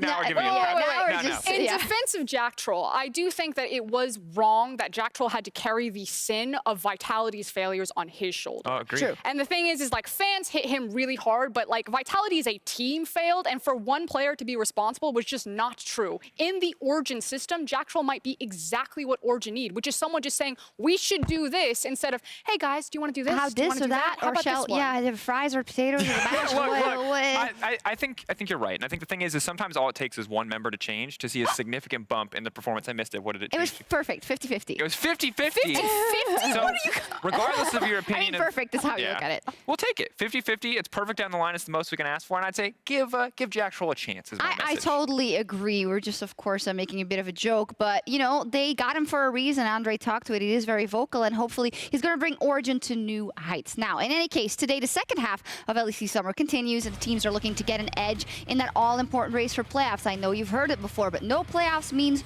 no world. So every team is vying to win today. All right, I'm getting horrible flashbacks to the day where we thought every single game was decided. I think it was week 1 or week 2, and then every single game went against expectations. Because by all accounts, this should be a day where every game looks heavily favored to one side out of game 5. But it's been a crazy split. I would say be ready for some crazy stuff to happen. Yeah, I guess I'm kind of echoing the same sentiment. I don't think really anyone is safe on the standings today, especially from our top team's performances. Exactly. And earlier this week, LS, aka LEC Superfan, joined Frosk and Drakos on Euphoria. Let's take a look. In terms of if a European viewer is watching LEC and they want to understand, you know, who won or lost a draft or what a good draft looks like or what like an excellent draft is, like what would you say are kind of like the takeaway bullet points? Like what are things that you're looking for? I've heard you use, you know, the magic color scheme. I've heard you use different like analogies, but is there like a you must have a tank, you must have a X number of DPS, you want to have this type of damage portfolio? Like what are the bullet points that you would go down? So I think for team comps, it gets really weird. So first, the thing that you do is you view all the matchups in isolation. And then you apply the how practical is it that these matchups play out this way, assuming these level of players, because sometimes that lets you go against the draft. If you have, like, I'm going to use an LCK example. If you have Nuguri versus Cuvee, a matchup being disadvantageous, Nuguri still probably will win. Or something like that. You can tell his disdain by how he says the names. You can always tell when a caster's upset when they're just like, yeah, it's Alfari versus Fen. Who do you think's gonna win? This isn't a winning matchup. It's just a better player. This is bad information. Yeah. Don't do this. Yeah. So I think it starts there, and then you have to ask yourselves, well, what do these item breakpoints even mean? Because one of the conversations I had on Twitter recently was obviously about Trinity Force Black Cleaver. And I think it goes back to what Dracos was just talking about like players don't realize why they're building the items. Because often the argument I hear is that you can get it sooner. You can buy it sooner. And then, well, now you have to justify buying it sooner, but is your champion that gets that Black Cleaver aligned with the mid laner who is on Sheen Phage Dagger and waiting for his Trinity Force because he doesn't want to fight yet, which means that you can't fight yet because he doesn't want to fight yet. Or, you know, the AD carry is waiting on Miramana. And if the AD carry is waiting 2 minutes until Miramana and you just completed your second core item and the dragon's coming up, well, you can't take the team fight if it's high variance, which means that your item wasn't important. And I think that these things aren't talked about enough. Thank you so much, LEC Superfan. Now, reminder, you guys, you can watch Euphoria every Thursday. I'm always going to do it. I always want to say dumb and mad. No, mom and dad. Sometimes we're dumb, sometimes we're also mad. We're the mom and dad duo. And look, Ellis is talking a lot about being aware of champions, being aware of itemization, and I think we have a new champion. We have some new itemization coming in from yesterday, so why don't we take a look at Crownshot's Twitch? Okay, now the big thing is that Crownshot is not your average Twitch. He's building a very key item, and I want to see this in your solo queue games. He's building Muramana because it is hugely cost efficient and it scales really well. Dracos, what's the napkin math? Okay, so with no tier stacks at all, the item already is going to give a level 9 Twitch 5180 for 2,400 gold, ramping up to around 8080 when tier and presence of mind are fully stacked. That's an insane value for 2,400 gold. And that's not all, folks. There's more. And then it's the cherry on top, which is the passive when you factor into Muramana, which consumes 3% of Twitch's total mana per auto to do double that amount in bonus damage, adding tons of DPS to this champion. This also procs on anyone hit by his ultimate. And you just have to look at the team fights to see the ridiculous damage. It's absolutely incredible, and of course, it may seem odd to you if you've used Muramana on Ezreal. Why is it that Muramana is single target and auto attacks, but suddenly is hitting on Twitch's ultimate, which is this gigantic powerhouse of an ultimate? Well, Twitch's gigantic powerhouse of an ultimate is coded as an auto, even though it's an AoE ability. Isn't League of Legends fun, kids? Inconsistency. Woo! Woohoo! And that's partly why Twitch is being brought back into the meta. Now, instead of just going the Bork route, he can go for a Muramana. He spikes super hard on 2 items. You are no longer entirely reliant on just a 3-item power spike for a hyper carry. Yeah, insane. I mean, I don't know why everyone is just not picking it. Also, a philosophical question. If Twitch is invisible, and he's 1.5 meters away from you, is he still socially distanced? And this is where Riot Games thought ahead, right? Is because here's the deal. If you can't see him because of the way camouflage works, you know you're safely social distance. If you can see him, he's too close and you need to run because he is the FLICKR. Wow, I mean, can this champion get any better? No, okay, seriously. So what about the laning phase? Of course, in the past, there were some concerns. Yeah, and this is kind of the big thing with the Yuumi coming in. And as soon as you see the Yuumi, that's kind of the giveaway that Twitch can be picked here. Now, Twitch historically is weak in the laning phase, but Yuumi allows him to take Exhaust, Heal, and Ignite. When you have 3 combat summoners, suddenly your laning phase doesn't look so weak. And Twitch also doesn't necessarily get bullied around. With champions like Aphelios getting nerfed, Varus getting nerfed, these champions that were dominating the lane phase, Twitch doesn't have that many weaknesses. He's usually against Ezreal. Yeah, and that's something that we saw yesterday is that the Ezreal matchup is hugely positive. Now, normally Ezreal builds tier, but kind of his safety and range and his ability to decide when you're going to fight means that that's not a big deal. Twitch matches the Muramana. They both get the item, and here's the big difference. Twitch is a massive ball of stats. He has an AD steroid, he has an attack speed steroid, he has a range steroid. So at the end of the day, if Twitch ever sneaks up on Ezreal and gets the jump, it doesn't matter if Ezreal has E, it doesn't matter if Ezreal has Flash, Twitch is gonna kill him. There's nothing that Ezreal can do about it, and that's super uncommon. No other champion can catch Ezreal out like that. And now, guys, when you do take this to your solo queue games, be sure that you buy pickaxe first. Do not come back into lane with double tier against an Ezreal. That is not a good time. You wanna grab the pickaxe, then complete the Muramana as quickly as possible so you can start stacking it up as fast as possible to make the most bang for your buck. So good luck, everyone, please. I want to see this when I pull up OPGG be the #1 build. I want to see that Muramana. Ruin solo ruin queue. dreams. I love it, FLICKR, and thank you. And I think many people will be very thankful for you explaining that. But back to SK, they of course pulled out the Twitch, or Crowny did, and it's fit in their composition. And I kind of want to make that lead into a bigger point about one of the strong points of SK this split so far, their drafting. Because it's like, but wait, there's more. There's more. Look at all of the camouflage and invisibility on this comp, and then you throw Twisted Fate on top of it. The cool thing here was that the fact that Yuumi, you get the buy one, get one one free special. She's on Twitch. He pops out a camouflage. Guess what? 2 champions, not just one. Same thing goes for Kha'Zix. Super obnoxious. Destiny as well. Like, this team can hit you anywhere and everywhere. The Silas just there to counter the Ornn and give them some sort of hard initiation. And while this single draft is a great example of SK kind of innovating and dominating the draft, super cool comp. Yeah, it's also showing us more from SK in that they're developing more compositions and more way to play the game. Because so far, the big success case for SK has been put everything in the crown shot bucket. Yeah. And don't get me wrong, there's a Twitch here. There's still a lot of eggs in the crown shot bucket. But the fact that Trick is playing a more aggressive, more mechanically focused jungler, you've got Twisted Fate for Zazie taking a bigger role in snowballing the team in the early game means that not only are SK identifying how they've succeeded before, but they're continuing to innovate and add more to that style. I do want to focus very quickly on the Kha'Zix pick in particular because we also saw Fnatic pull it out. I expect to see more Kha'Zix. 10-14, he got massive buffs on his isolation damage, so he's actually just a big deal in his own right, but he's really good at burning through the jungle, especially on monster objectives. So while Trick, Kha'Zix is kind of known as that big assassin. You want to snowball your lanes, kind of be like more of that carry-oriented player. You can also still farm quite effectively on Kha'Zix in a Elder Drake-oriented meta. Yeah, fantastic. And all of that we saw in that specific comp yesterday. Back to SK and their road to playoffs. So to me, if you'd have a tagline for them in the beginning of the split, it would be an unlikely hero, an unlikely playoff team, because even with the change, we were not sure what to expect. But it does seem that they've learned from Spring and they've incorporated this change in their lineup to the best of their abilities.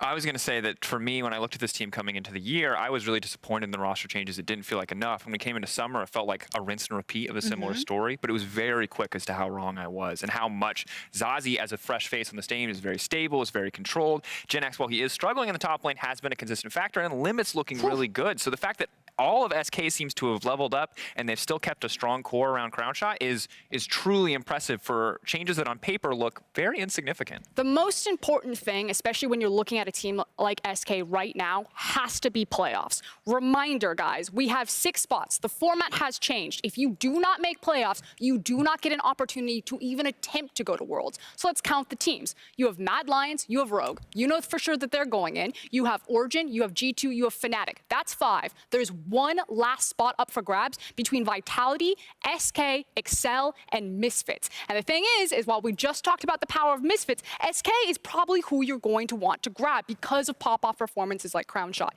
That's why games against Schalke are so important. That's why there's so much focus on SK. Theoretically, this should be the last spot for SK to grab the ticket. I love that you added theoretically, because maybe someone's going to upset the apple cart, because I think we're constantly going into, oh yeah, these teams are going to make playoffs because they're Fnatic OG on G2. I mean, I'm not completely convinced that that is exactly going to play out like that, but that's even more important for teams like this. And you just said it, when you're up versus an opponent like Schalke, who only has 1 win to their name, and yet you just cannot afford to drop this game. I mean, consistency is so key for everyone. This is why 5th place is tied with so many teams, is because none of these teams outside of Mad Lions and Rogue can consistently win when they're ahead, can consistently pull ahead in draft, consistently identify how they're supposed to win in the meta. The reason we have such a huge middle of the pack is because no team, not G2, not Fnatic, not newer teams like SK, can find the consistency necessary to beat teams that they are supposed to beat. So it's always a bit nerve-wracking, I imagine, going into a match versus Schalke, knowing you could be the next name on the list, just like Fnatic, to get embarrassed by the Schalke lineup. And it's about staying ahead of the meta. I'm glad that you put it there, because that's why that comp is so important. That's why picks like that Twitch are so important, because it shows that SK are taking a page out of Mad Lion and Rogue's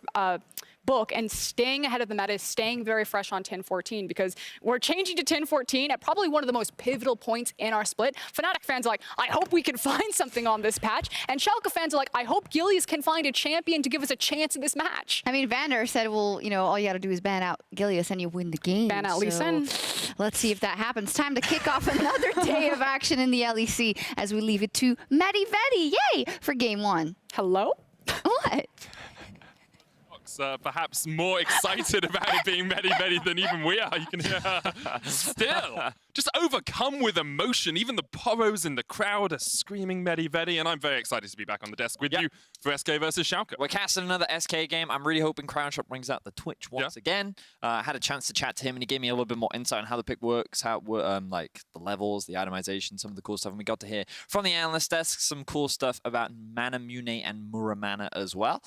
So definitely an interesting pick that they do have in their wheelhouse that now many more teams have to respect. And for Schalke, unfortunately, unfortunately, they continue the rest of the season struggling at the beginning of the split, already down a game. They're obviously going to be looking to pick a big win up against SK today.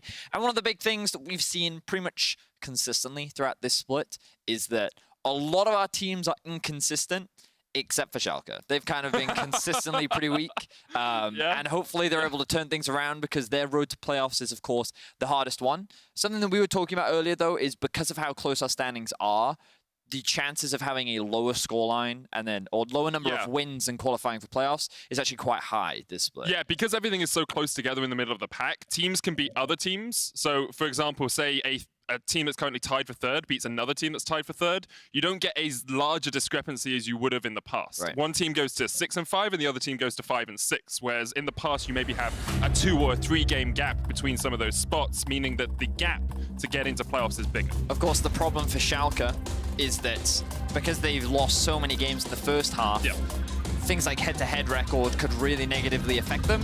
So games against SK is very important because you would imagine that if they were going to be competing for those playoff spots, these are the type of people that your teams rather that you would be competing against them for. And the lowest amount of wins we've ever seen make it into playoffs is 7. So they still have to win 6 of their remaining 8 games to really even have a shot at going into playoffs. They would be very good on our second half of the split wins record, though, which is one of the ways we use to decide head-to-heads. But let's get on into the action, into the draft. 10-14 has brought us a couple of surprises, the Twitch being one, and immediately Schalke having none of that. No cat, rat, splat, fat today. Yeah, that's just going to be taken off the board.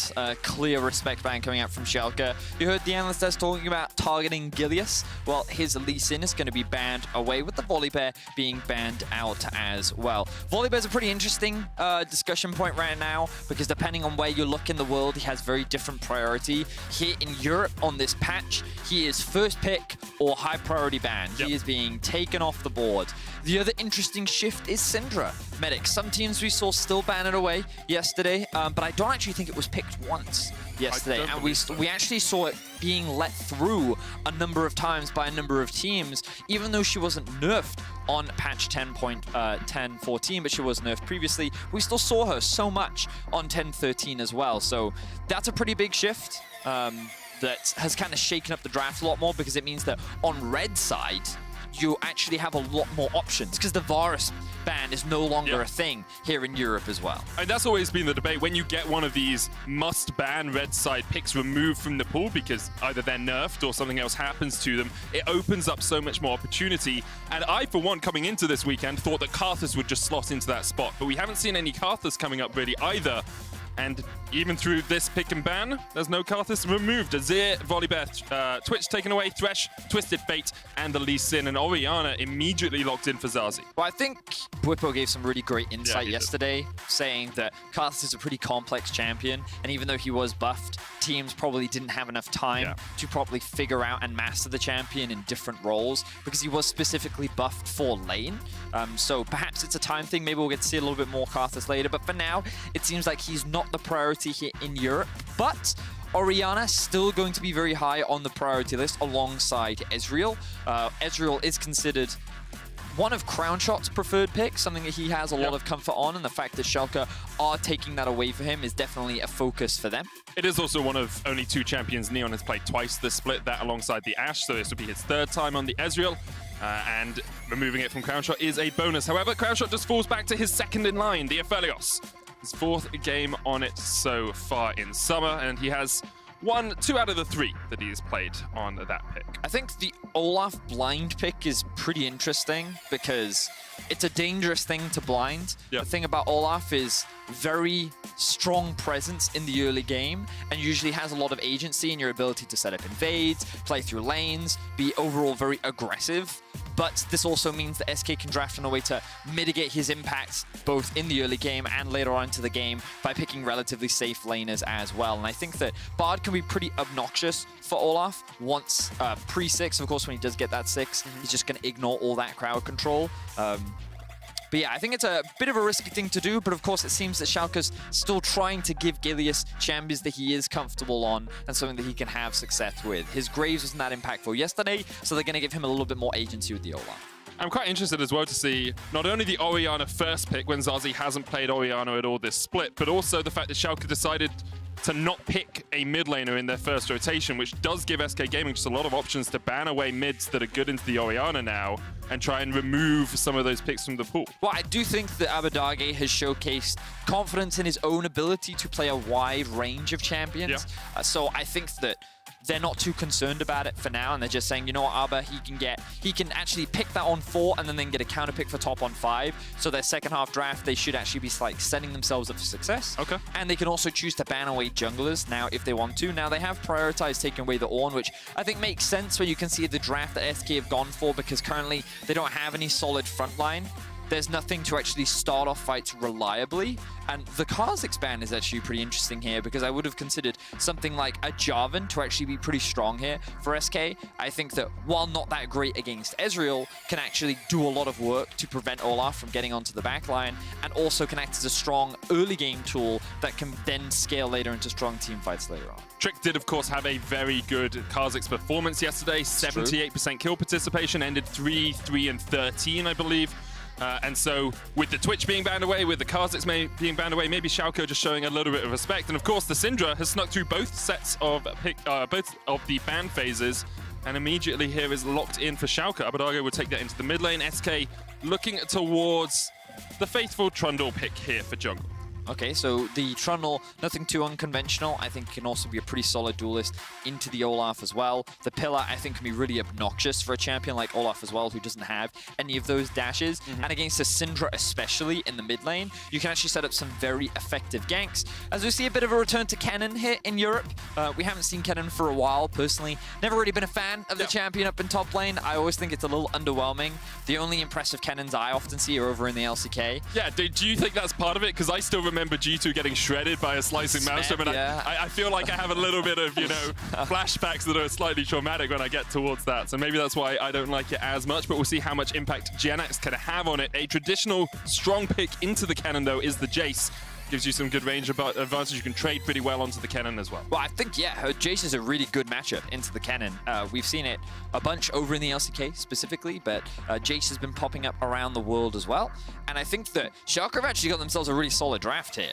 I think that the Syndra-Olaf duo is a very effective mid-jungle combo that you can actually easily play through mid and like put a lot of punishment onto the Oriana. Syndra's a very good matchup into the Oriana as well. You have a winning matchup top with the Jace, which Odo Omni, he used to be famous for it. Back in 2016 when they went to World Semifinals on H2K, this was one of his champions that you had to ban away from him, otherwise he would just run away with the game. And then you have a very safe bot lane with an engage coming from the support, so they have some poke in the combination of Jace plus Ezreal. Their team fighting is arguably weaker than SK's because of course you have a huge amount of wombo combo, but no solid frontline from SK, so things like Baron are going to be a lot harder. We'll talk more about draft as we get into game, but this is of course our first game of day 2, week 5, SK versus Schalke.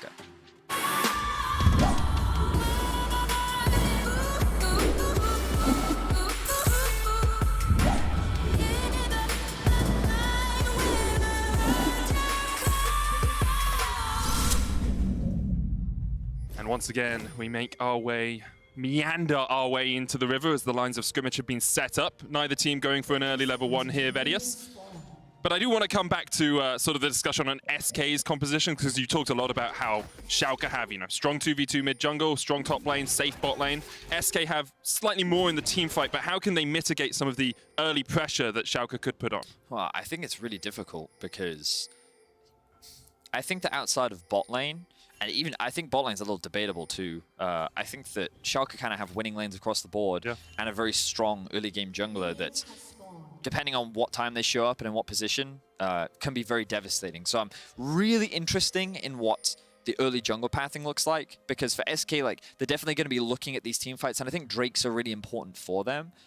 So being able to game priority around bot, maybe looking to contest that first Drake is something that SK could think about, but it's always very dangerous. I really like this delayed invade coming out from Schalke, trying to utilize the strength of the Olaf to put Trick behind, and whether Trick is here or not, they're going to force Trick into losing some of those early camps, and he's going to be forced into moving up towards the top side of his map, where Jace will also have priority rather. So this gives Neon and Dreams, while they will be a little bit late to lane, Crownshot and Limit don't have a jungler now in the bot side of the map. All those camps are going to be taken away. They have to play a lot more defensively because if they over-push this lane, there's the risk of a gank with the Nautilus plus Olaf. You're going to have priority in the mid with the Syndra, and while Odo Omne will have to be a little bit cautious, in the same time, he's also in a position where he's going to be very commanding and controlling in that 1v1 on the top side.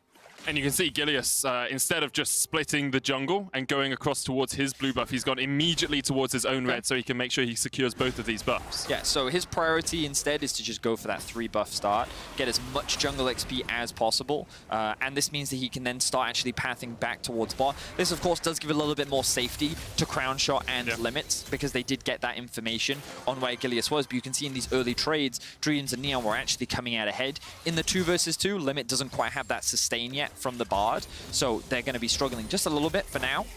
And yeah, Schalke, I feel like they're utilizing their early game power well, and this is what you want to be doing with this composition, especially when you have so much priority pretty much in every lane and all across the map. Now we need to see them try and use this to look for kills, get an early goal lead, and kind of snowball off of that. You can see Trick here trying to do something around the bottom lane. He has been known for his level 3 ganks down towards this, trying to get Crownshot ahead. It's how SK tend to win games. Neon's going to jump away. Dreams didn't land the hook, but is able just to flash away. Heal was used from Neon as well.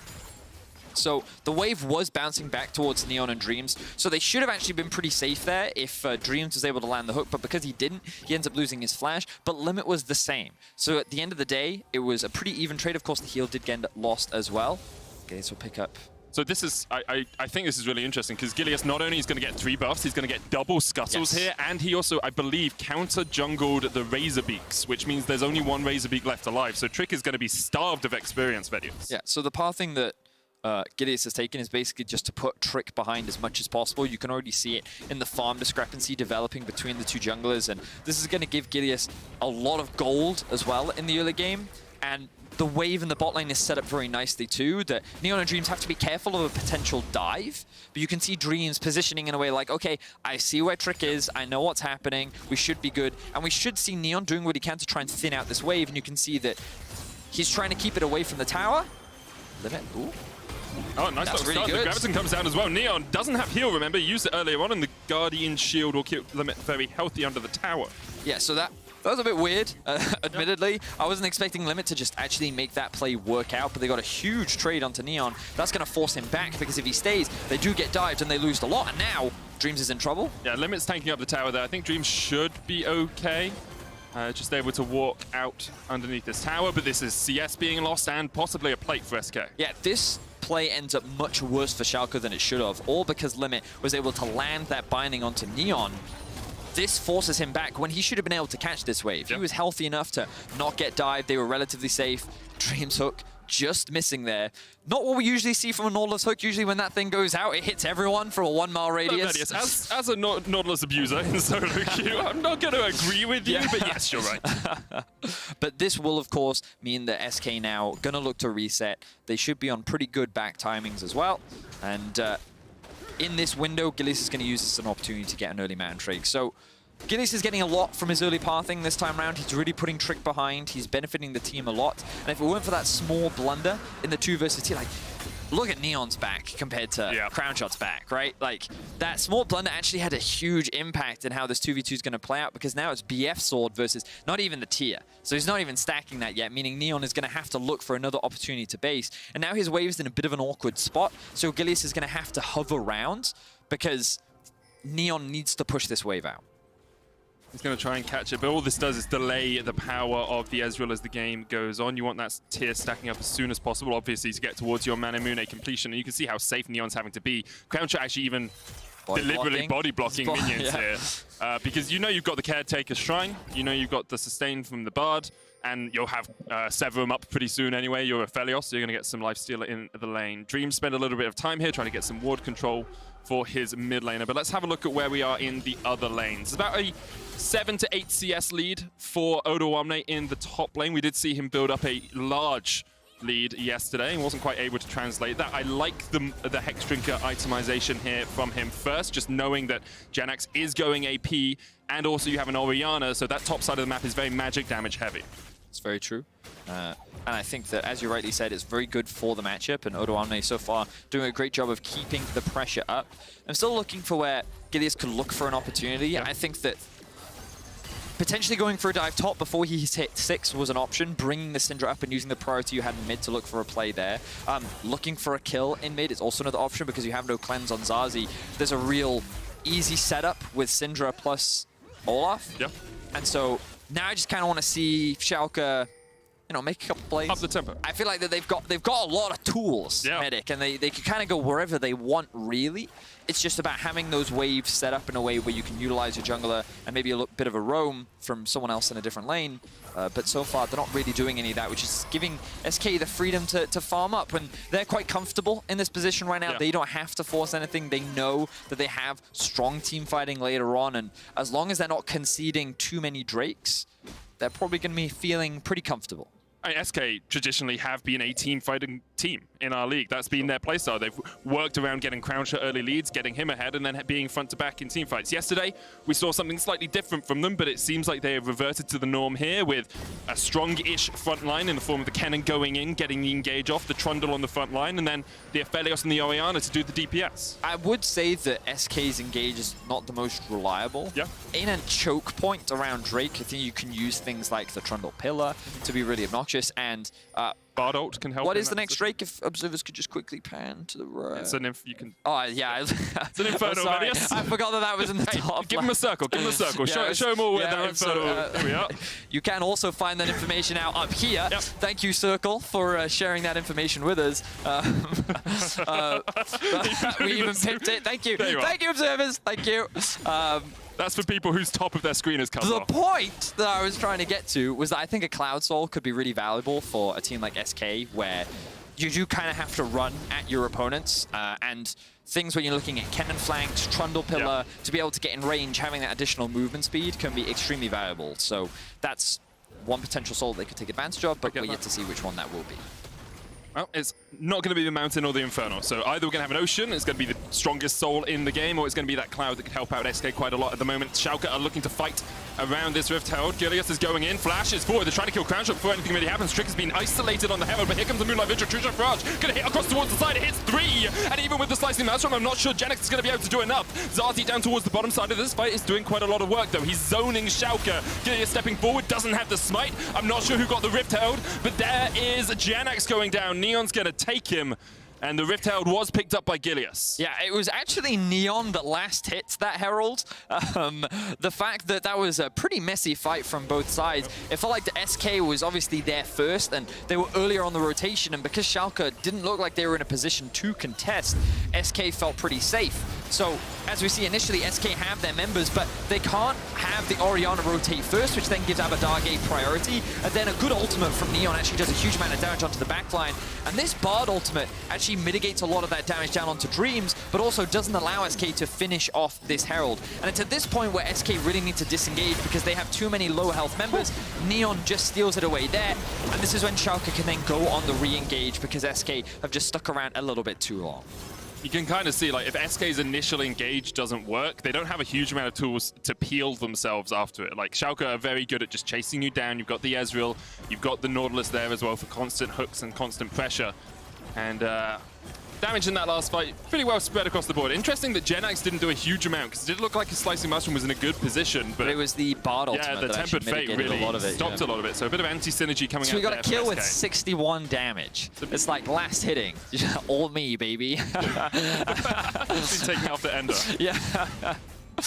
So next Drake is going to be up for Schalke to secure with Gilius on the bot side of the map. Neon and Dreams have to be careful of the potential gank. Trick is looking for something, but there's a control ward over the wall to keep them safe. SK is like, okay, well now we know for sure where the enemy jungler is, so we're going to get some deep vision, control the top side jungle, and then this again forces Neon and Dreams to play a little bit more defensively. It definitely does, and I'm really interested to see how SK start to take the game from here, because historically, they do not win if they're behind at the 15-minute mark. Now, I know they're about 300 gold ahead, but usually in their wins, they're about 2,000 gold ahead at the 15-minute mark, and a lot of that is funneled onto Crownshot. Here, the game seems to be a lot more even. They do have a strong team-fighting composition, but across the course of watching their games, I haven't seen them find a win when they've been close in the mid-game. I mean, I think the advantage for them in this situation, though, is that Schalke were pretty reliant on getting early leads. I think that when you have a Jace, you want him to be in a position where he can threaten side lanes. Definitely true. And right now, he's actually pretty even with GenX, largely because of that last fight. He ended up dying, whereas GenX gets a kill. Speaking of getting a kill, right now, SK is looking for Neon, but he should be pretty safe in this position. Yeah, he's got everything he needs to get out of that one. It's pretty easy for him just to dodge away. And yeah, I think that the fact that Schalke haven't really been able to utilize a lot of this early game power to build up a solid gold advantage is a little worrying. Now, admittedly, they do have good control over the objectives right now, as we can see with a little bit of help from our circle friend over here. That rather. It will be the Ocean Soul. A Venn diagram of water there. Yeah. Top is steam, the bottom is ice, and in the middle, it's water. Watery goodness. Stay hydrated, ladies and gentlemen. Make sure you hydration check. Yeah, make sure you have a nice swig of water. But it will be the Ocean Soul, and that's going to be extremely valuable on a comp like Schalke. We already saw, do you remember Shadow and his Olaf when he got that Ocean Soul? Whew, that was scary. Now Abadage is looking for Trick, takes half his health. Early unleash power, but the subjugate comes down and Trick will heal up quite a bit, but Gilius is going to be able to just secure this red buff, and Schalke looking in a pretty okay position, especially considering their scoreline, the place they are in the standings. This is a much stronger performance from them than we have seen in the past. And we talked about it a little bit at the start of the game, Vedius. It would be a miracle run for Schalke to make it back into playoffs, but because all of the rest of the teams are so close, wins against teams like SK, XL, Vitality, Misfits, Origen could really rocket them up the standings. Yeah, they're super important games, I think, as well, because, as we mentioned, in a position that you're in as Schalke, you're likely looking to contest maybe that 6th, maybe 5th place playoff spot. Yep. And you would imagine that teams like SK are the teams that you're competing against. Now, of course, we still have a lot left of the split. Oh, yeah. And things go either way. This is just kind of like on paper predictions, because I think a lot of analysts and a lot of people in general are giving benefit of the doubt to the former top 3 expectedly, assuming that they will ramp up as the rest of the split goes on. But that's exactly why you want to try and secure these wins as Schalke, because of how important they could be when it comes to those things like head-to-head records.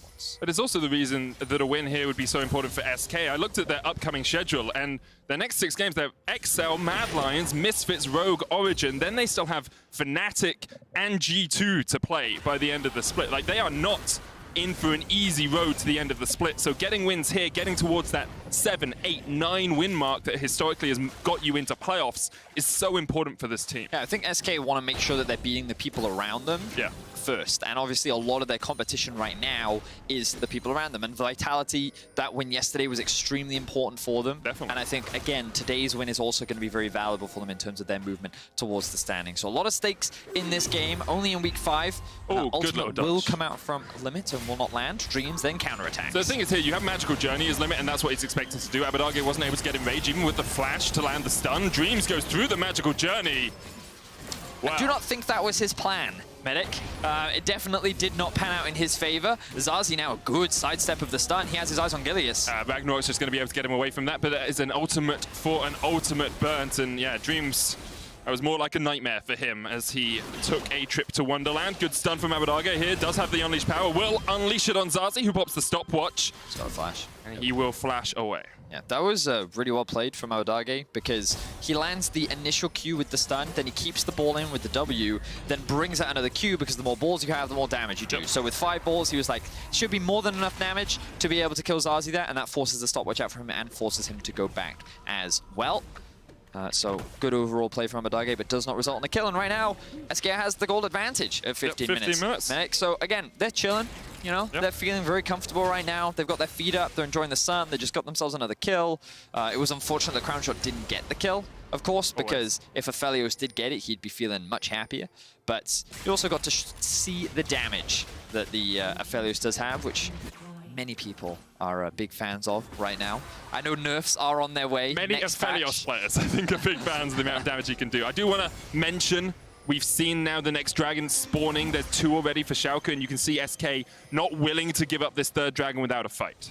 Yeah, and I think that they've got solid items where they can look for a fight. The Infinity Edge is done for Crownshaw. He still doesn't have his ultimate just yet, but SK committing to it. What wards can GenX TP to? He's got a couple options to the left. It's already gone. There's a flank right behind them, and here it comes. Shockwave as well. Neon cord out the Tempered Fate doesn't land, only hits Abidaga, and here comes GenX with the Slicing Maelstrom, flashing forward. Dream's gonna hook himself away, but is stunned up once again. There's 2 kills and a Dragon to SK. And you can see how when SK get that 5v5, they're starting to swing the game back in their favor. The ward was in a position to set up SK for the flank, and they were able to get a good collapse onto Schalke. This is what we talked about, Medic, how you can, in situations like this, it doesn't matter if you have strong engage, because in those choke points, things like the Trundle Pillar, things like the Oriana Ball can be very obnoxious to get around. And so this forced Schalke into an uncomfortable situation when they ended up losing 2 members and a Drake. And SK will take the Rift Herald off the back of it as well. It feels like we've moved past the point where Schalke had the option to be really proactive. The time when they could go for these 2v2s, but Odoamne is saying he's having none of that. He's sick of me calling them passive as he just picks up a solo kill in the bottom lane. Yeah, so good punish there. We'll get to that in a little bit, but we really want to draw your attention to this ward right here on the right-hand side. This TP flank combined with this pillar here really cut off so much of Schalke as they tried to contest this objective, and SK had the better positioning. It made it very easy for GenX to just mow down the Schalke members, allowing SK to come out on top in this fight. And the ward died just afterwards. Yeah, it was good timing. That was very good timing. Very good. And also, Odoamne solo kill. So we should probably talk about that. Yeah, that happened. So I think Zazi basically just overstayed bot lane. He didn't have his flash, of course. And in a 1v1, no one can really duel the Jace. That's part of the reason why it was important to get him ahead early, because he's only going to get harder to deal with as the game progresses. But you cut to see there, especially when you don't even have your ultimate available, it's very easy to get those kills and get that pick. Zazi is... Okay, that was really good from Zazi, because he was walking up towards this like, can I contest, can I contest? And then Schalke had set up in this bush to try and do something about it. But Limit there, popping the Rift Hold in the top lane. I don't know if that was an accident as he had the oracles up, or whether he's just trying to put some pressure up here right now. I also didn't I'm see not if a it was fan just of timing it, out. because it actually doesn't make any sense top lane at all. So it may have been timing out, but I feel they got it quite recently as well. Anyway.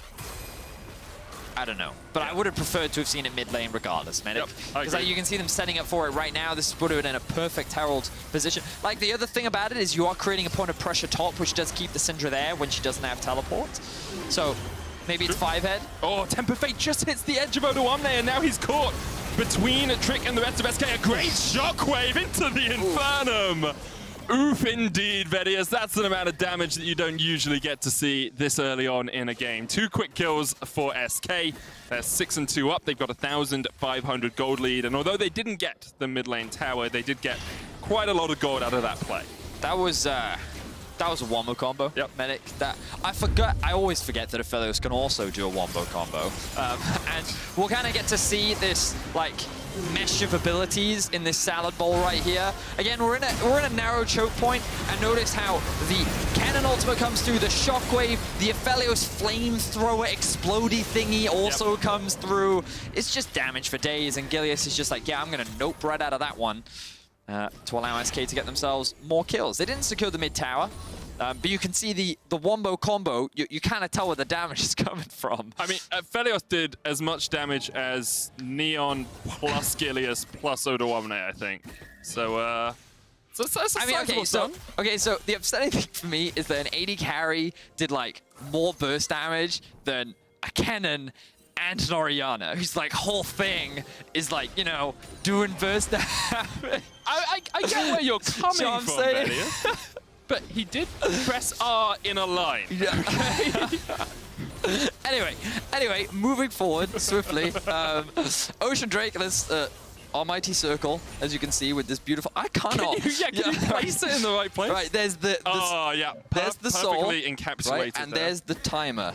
Right, wow. Okay, this is harder than it looks. Mate. Chat, please stop judging me right now. Just bless the circle. Here, I'll leave him up there for you. Bless up. Oh, looks like we're getting another fight. Yep. Temper Fate does hit onto Dreams. The tower is still there, and Dreams will be able to survive. You bring that circle back, good man. we'll wait for an opportune moment to surprise them once again with it. But here we are, yes. So as you say, 20 seconds on the Ocean. Schalke would be getting their third Dragon of the game if they can go for it, but I really feel they're just a little bit too far behind in itemization. You can see Liandry's almost complete for Zazi. You've got the Infinity Edge and the Runans on Crownshot as well, and you have to keep your eyes on Crownshot. Whenever SK fight, Crownshot is the one bringing the full force of this Aphelios to the table. Schalke going to try and get mid-prio. The Dragon has been started. Now, Schalke, I wonder if you just go for the tower instead here. Can you really contest for this Dragon? Jenax looking for a flank position. He has been warded off, hasn't been spotted yet, and the Dragon already goes down. Schalke going back towards the mid lane here. Jenax comes across the ward with the Lightning Surge. And Schalke will just take mid tier 1. So, pretty straightforward turn of events. I think SK were more than happy to just concede the mid-tier 1. They knew that the second Ocean was way more valuable, and they can trade for another tier 1 in the bot lane as well.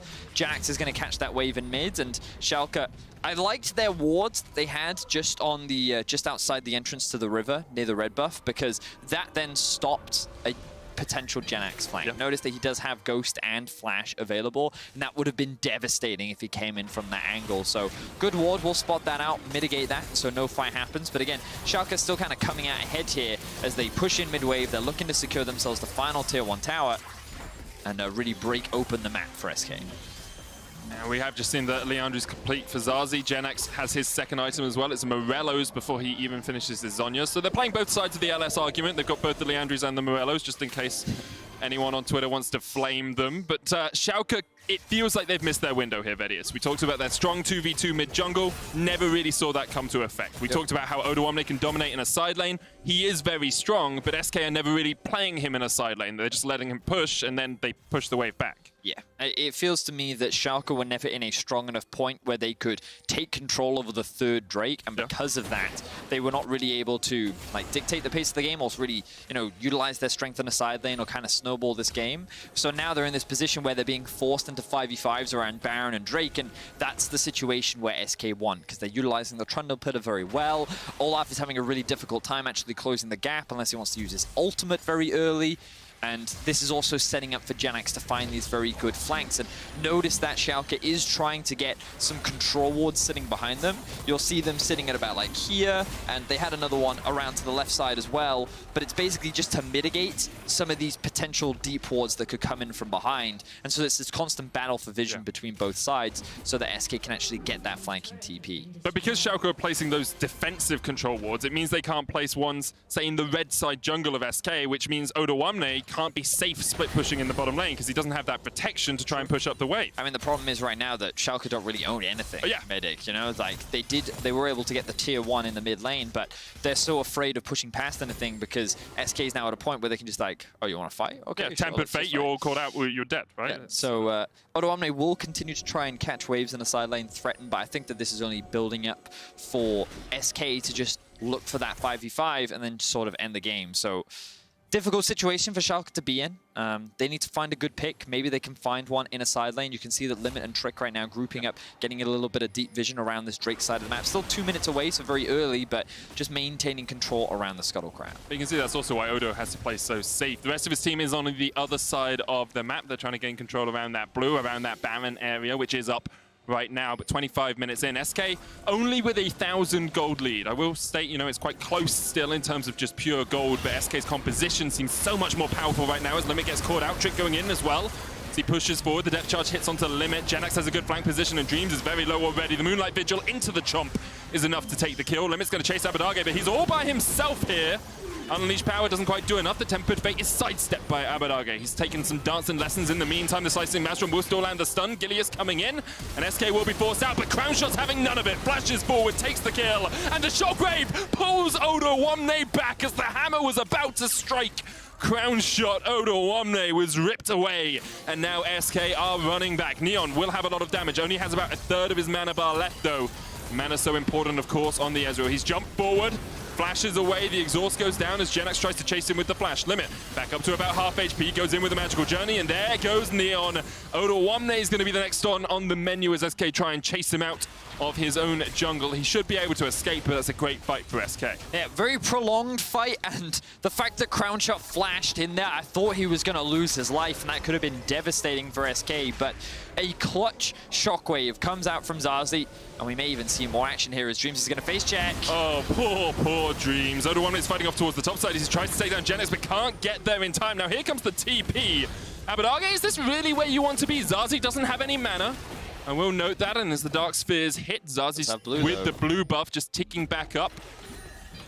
She has so much mana. The damn blue buff at it again. Teleport coming in, the shockwave. Zazi flashes forward. Zazi gets knocked away. Abadage will fall. And SK quite rapidly developed themselves a 2,500 gold lead, and that was very melodic. That wasn't what it was meant to be. A 2,500 gold lead. And it's SK gonna get Drake. Anyway, yes, that was a series of unfortunate events for Schalke. They came so close so many times to finding a one-team fight against SK, but they could not hammer in the final nail in the coffin on a single member. So many just walked away on such slivers of health. And we go back to where it all began. Limit, he kind of makes a bit of a mistake here just face-checking this brush, but he also knows that he has the exhaust. He instantly throws it onto Abadage so he doesn't get destroyed. He has the Guardian as well, and Genex didn't actually have any visibilities to commit to this fight, which is why he doesn't, but that doesn't matter because Trick and Crownshot have the damage to secure that kill. Then we see Limit. Like, Limit was really testing his own limits in a lot of this fight as he kind of just face-checks, and here we see again, Crownshot flashing into the face of Gilius. He closed the gap for him, and here we see the clutch shockwave. Look at it come out. Oh. Crownshot actually takes the damage. I wonder if that lifesteal at the very end there actually could have kept him alive as well. But in any case, Crownshot does get away on a sliver of health. We then see this continuing fight where it's just a lot of poking back and forth. But SK, I love the fact that they're saying, hey, we can commit to this fight. If that Q had landed from Genex, that actually would have stunned up Neon, which allowed them to get the kill. But he ends up landing that stun regardless. And then it's just kind of this constant back and forth of picks where, you know, Schalke don't get any picks, whereas SK continue to find kill after kill. SK got their third dragon as well. They have got 3 oceans now. They have a very big Aphelios. Death's Dance, Infinity Edge, and the Runans. You can see the wide Peepo happies in chat already. Crowny is on a tear.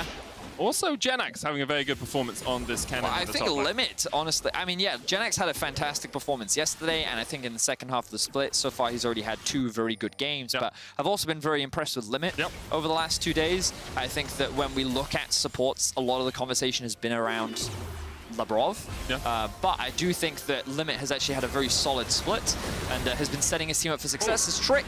The subjugate healing. Oh, he was so close to dead, but here come the rest of the SK Wrecking Crew. Shockwave hits on Abadage. He dies to the Leandri's proc, I believe. Limit takes the kill on his fellow support Dreams. And now Gilius, flashless, ultless, perhaps hopeless as he looks to try and steal away this Baron that has been started by SK. 4,000 gold in the lead. Gilius going to step forward. Limit is standing on a ward, and here comes Genex with the flank position. Odo1 is going to trade onto Genex here. He pops the slicing Maelstrom, but the Edge of Night will keep Odo1 alive for the moment. That Baron is almost done. SK just trying to act as distraction, and somehow, in the last couple of minutes, Vedius, SK have got like 11 kills and no one's died. Like, these fights have been absolutely absurd. And SK continue to survive. I mean, I think a large part of it is just the comps. It's very difficult for Schalke to really commit against the comp of SK when they have so many kiting tools. They have so many ways to just disrupt your ability to actually close that gap. And also, SK just have a lot of damage. Yes, so every time you get really close to killing them, they just out-DPS you at the very end and turn it in their favor. So SK now with the Baron buff should be set up for success to end this game. Bear in mind that no tier 3 towers have gone down yet, which is actually quite uncharacteristic for this point in the game. Normally the map will be a lot more open, but we've seen so many crazy fights happen that haven't really led to many objective gains that the game has been dragged out a little bit longer. But that has, of course, just resulted in SK getting stronger and stronger, and now I think it's very difficult for Schalke to win in any kind of fight. Yeah, you set up the expectation all the way back in Pick and Ban that SK had the stronger team fighting composition, and now the game is all about team fights. It's all about grouping up for perhaps that next dragon that we could highlight on the screen here, Vedius. It's up in 1 minute 30 seconds. If only someone very kindly would show us exactly how you can tell that information. Thank you, Mr. Circle. Bless the Circle. Yep. Oh, big circle came down onto Abadage, but he sidesteps that one. It's okay for the moment as SK break the first tier 2 of the game. They're looking for more. This Baron still has 1.5 minutes left on it. And they are grouped up. Zazi as on the back of this as they look for the kill already. Trick has been caught off. Yeah, I was wondering where Genax was. He's in the mid lane. They were trying to sync up their waves, but the engage potential from Dreams just too strong there. I think that Trick honestly just over his stats. He got a little too close, ends up getting punished for it. This may actually drag the game out a little bit longer, because while SK do get 1 tower, they're just going to have to reset because they've lost Trick. And their comp without him means that it has 0 frontline. Zazi is teleporting towards the dragon, so I was wondering if SK would give up dragon control, having lost Trick, but you can see they're very deliberate in trying to get back in here and trying to get their wards down. Yeah, also, Schalke don't own their jungle anymore, Medic. So, unfortunately, even if they wanted to try and contest the Drake, they have to walk through an area of the map that they have very little information on. You can see Dreams trying to reclaim some of that information, but as our observers are highlighting, it's a very dark map right now for Schalke. They've kind of been renting areas of it with Dream's life. You know, he face checks, he dies, they then get control of the area for a little while. But unfortunately, the night is full of terrors, and SK right now is looking to feed on the dreams of Schalke. That's very well done. Thank you. Dream's going to get a ward in here. The dragon has been started, and I think it is already done. Ocean Soul with Quad Ocean for SK, the most hydrated you can ever be. Yes, correct. And I'm just hoping now that Trick doesn't, you know, run it down a little bit. I mean, I think even now if he does, as long as he pops Subjugate, he's going to heal so much. It's going to be pretty impossible to kill SK. You can see Genax is meeting up with Odoamne in the top lane. The rest of SK are on their way across there. The Baron buff has fallen off, but they should be at least able to break all of these tier 2s. Odoamne retreats, backs himself away. And right now, SK just have total control of the game. Tempered Fate's going to hit Gilius. He decides against the Ragnarok, waiting to see perhaps if he needs to use it afterwards. He pops it, uses his flash as well, and SK will be very happy just to get that summoner away from the Olaf. Oh, he didn't use flash. Okay, sorry, he just used the Ragnarok. I think Dreams used Hex flash, or his actual flash. So many particle effects on the screen there. Yeah. So yeah, it looks like we're going to be waiting for the next Baron. I mean, I get it, because when you kind of funnel all down into one lane, Schalke have enough tools to be able to hold that wave, and so SK can't quite break into the base. I will say, not been the cleanest game of League. It's been a bit chaotic, which has been fun to watch, but I was kind of hoping for a little bit more from Schalke.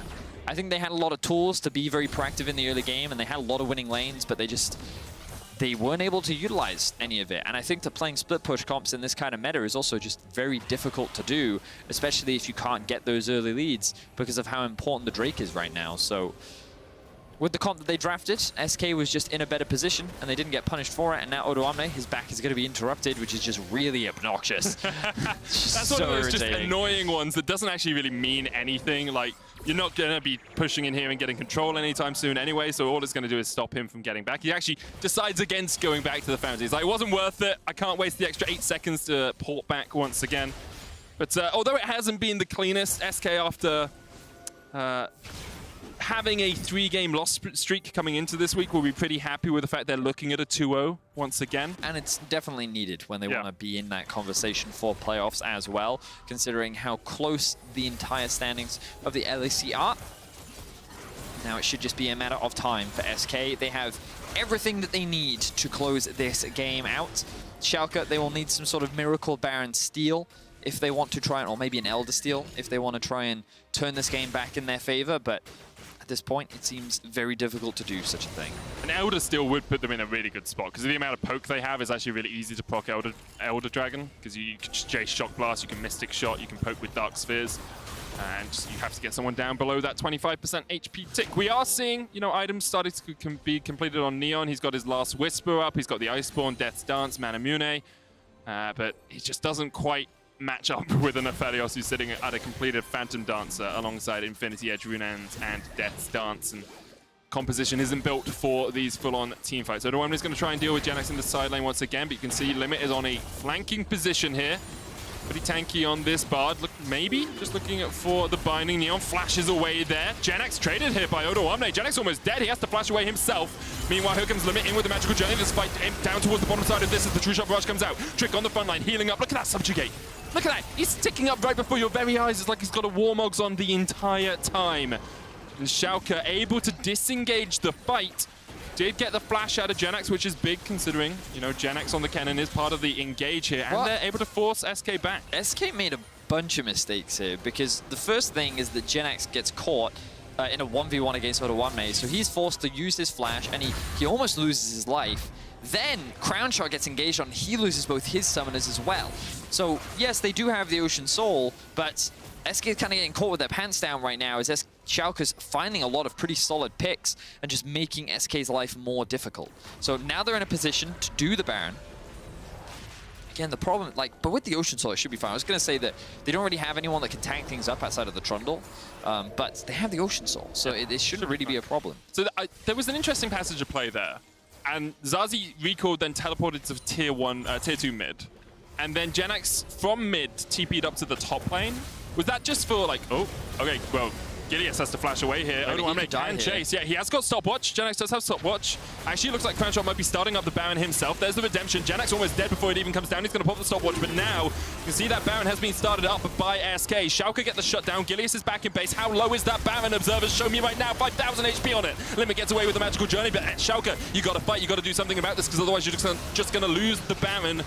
SK, Trick almost able to get away. Depth charge going to land on the Trundle here. Gideus still trundling his way through the mid lane, trying to join up with the rest of his team, but he can't get there quickly enough. And look at the disengage with the Gravitum gun. Limit now meets up against his the enemy jungler, and Gideus forced out. Good Baron call from SK to take it quickly enough, and perhaps Gideus is now going to be forced away once again. The Cosmic Binding connects, the pillar slows him up. And the rest of Schalke are just going back to the fountain. Gideus will meet them there in about 50 seconds. So, this does result in a Baron going in favor of SK. Notice that Schalke have very little healing reduction on their side, which means that even if they can find a lot of these good fights, it is very difficult for them to actually kill anyone. You saw how that Trundle just was not dying because there's only the Mortal Reminder sitting on top of Neon right now. And it looks like that there's no Morello in the works for the time being. So SK, they should be able to secure this without a jungler on the side of Schalke. This will be too difficult of a challenge. And now, SK should have all the tools to end the game. They've finally combined to create Captain SK to win this game, Vidius. I mean, their carries are all pretty much full build, like one item short. They've gone Ocean Soul. I mean, Crownshot is just full build. Yeah, they've got a Baron and an Elder. So if they can't end on this, questions must be asked. Yeah, I can agree with that. I think a 9,000 gold lead definitely helps you out quite a lot as well. And my expectation is, as the pillar comes down from Trick, Odo just flash across the walls. That's a flash for flash, but Odo's flash obviously very impactful as these fights go on. And I think SK will be bolstered by their scoreline this week, although perhaps not entirely by this performance. They did what they wanted to do, just could have been a little bit quicker. But maybe it's not about quicker, it's just there was a lot of just fights that didn't result in anything. They were just kind of fighting for the sake of fighting. And obviously it was SK coming out on top of them. It just, because it never resulted in any objectives, we're now in this point. So you can see SK quite easily breaking through the base. Schalke doing what they can to hold the line, but unless they can find a miracle fight here, this should be game, set, and match for SK. Yep, they're looking for that mid lane inhibitor. Going to take that as well, and Schalke trying to defend at their Nexus turrets, but I'm not sure there's too much they can do. They'll clear out the wave, they'll thin it out for the moment, and SK will back away for the time being. Don't do that. Yeah, nice. Okay, sweet. We're back in the base. They're catching the wave. They were catching the wave. We got the minion wave. Here we go. Here we go. Wave's getting cleared quite quickly here, Vidius.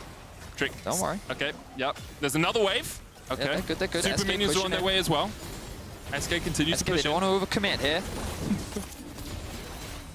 You sound almost like a radio presenter. I mean, oh, SK don't want to overcommit right here as they take down the first tower. Now they back away. No. Baron's expired, but you can't do it without Baron buff. Ready? They definitely can. You have to have Elder, Ocean Soul, and Baron at the same time. It's the trifecta. That's what Triforce is named after. I mean, they could just go top lane right now. They just push top. They don't need anything else, medic. Second Elder. All right, I just... Okay, look. right? Can I even draw like this? Okay. And this, right? This is more than enough to end the game. You don't need more than this. And this also really helps, okay? Like, I was patient at first. Just go top lane now. They could just go top lane and they can end the game. Crownshot agrees with you. Rest of the team, not so much. We don't need to be bot lane. Okay, but, the thing is, I totally agree with you. Right, there have been mistakes from SK, there have been blunders. I do like this TP because it means there are more people on the top side of the map, which is where they're going to try and look to win the game from. They have a 9,000 gold lead. I don't blame them for taking it a little bit cautiously when every game is so important, but for the future, there are things to work on. Yeah. I think they're just being overly scared. That's just my opinion. Because, like, I don't think there's a world in which Oda-Wamne, like, Abadage is the only one that I could see being a difference maker in, like, being able to win that fight. But, like, this Olaf just isn't a champion. They're basically playing 4v5. You won't do anything in this game. So, I just think they're being a little too cautious here. They just gotta wait for the super minions to push in because someone has to go and answer them. Then they should have a numbers advantage in top. Thank you, observers. You can highlight C in the bot lane. So while he's clearing that out, the problem is like their waves aren't quite syncing up either. And the thing is, you know, Baron's up in a minute. So why don't we just wait for that one? SK gonna look to try and catch out Abadage here. He does have the flash. His Banshees is going to be knocked away. Super Minion on its way in the bottom lane, about where the tier 1 usually would be. Genax is pushing in mid here as well. Will have a good flank position, has the exhaust, has the flash, can get into the back line of this fight. Shockwave, Sombreros, misses by a mile. Cuts grass more than lives right there, and SK will retreat for the moment. All right. I've got to draw. Okay, so the thing is, that's happening right now is this wave and this wave, right? They're gonna do it, Betty. They're under the inhib tower. Oh, but they've been caught out. Crownshot almost dies. Temper Fate comes out as well. There's the Redemption. Moonlight Vigil doesn't connect. Draw some more lines. Draw some more lines. No, they fought last time you draw lines. Oh, Gilius is going to jump in. He's trying to kill Crownshot, but what are you doing? Into Crescendum Severum? He's just not a champion. No, but like, you look at the top. I mean, the thing is, again, they're engaged has the white one. Should I try and flash and kill him? No, he has the white gun. Yeah. I mean, sure, but like, I suppose they're getting desperate at this point. I don't know. Then flash Nautilus Q him. Listen, I can't give context for everything, Medic. I don't have all the answers. Gilius tried, and he failed. That's the motto of his career. Gilius tried. Wow. He's succeeded. Wow. He's succeeded in the past. He always tried. Whether you intended that or not, that was just a straight, like... You made that worse than it was. My intent was he always tries, like in a positive sense. You're like his best, you know, like... He's always trying. Like sometimes he makes mistakes like that, but sometimes he makes massive outplays. So, SK versus Schalke. 11,000 gold lead here for SK. They have the Baron buff. You made that a lot worse. Yeah. Oda-Wamne here, who's been exhausted. Gilius is on his way. And Limit is going to land a Tempered Fate, as Oda-Wamne isn't quite able to jump over it. Genax has a good position here. Dream's going to get caught out just a tad as Crownshot's taking away the blue, but Vedius. Triforce. The Triforce is available. So you know in these games, right, I sit there and I go, am I the one who's wrong? Is there something that I'm missing? Maybe they can't end the game because of some reason that I don't understand. And I like always second guess myself and it's like, no, it's the teams that are wrong. All right, LDB, if this gets stolen, okay, here we go, nice. Oda-Wamne is, not in a good spot. Went down quicker than the Grump. Zazi takes the kill. No super minions pushing in the bottom or the mid lane now as those inhibitors have respawned. But SK in a slightly strange position. Genax jumping forward. Look at the damage from the cannon right there. Abadage goes down. Dreams has fallen as well. And Neon, well, he gets away from the shockwave, but all he's going to do is run back to his base, which is in shambles. Flashes away. Trick continues to chase. And here comes Zazi. One auto. Limit will take the kill. He's on a rampage on this Bard. I believe he is unkilled this game. 4-0-16. A sight for supports everywhere. SK going to get their first 2-0 week here in summer. Whew. All right. So very impressive performance from Limit. I think the SK, yes, they did take their time to close this one out, but it was a much-needed win against Schalke. Schalke's split is only going to get harder from here. But yeah. not much more to say about that game. I feel like you want to stop talking about I feel like I've said a lot about this game. It was an interesting game to be sure, Vedius. You guys can go to Twitter at LEC and vote for your key player of the game if you so desire. We have many options. In fact, there were 5 of them, but they've been reduced to 3 by us. Zazi, Crownshot, and Limit are the possibilities that you can pick. Give it to Limit, guys. You know, he's great. He's a great support. 100% kill participation. And didn't die. And coming up next, we'll see if Rogue can secure a 2-0 week as well as they face off against XL Esports. Whoa, he caught it.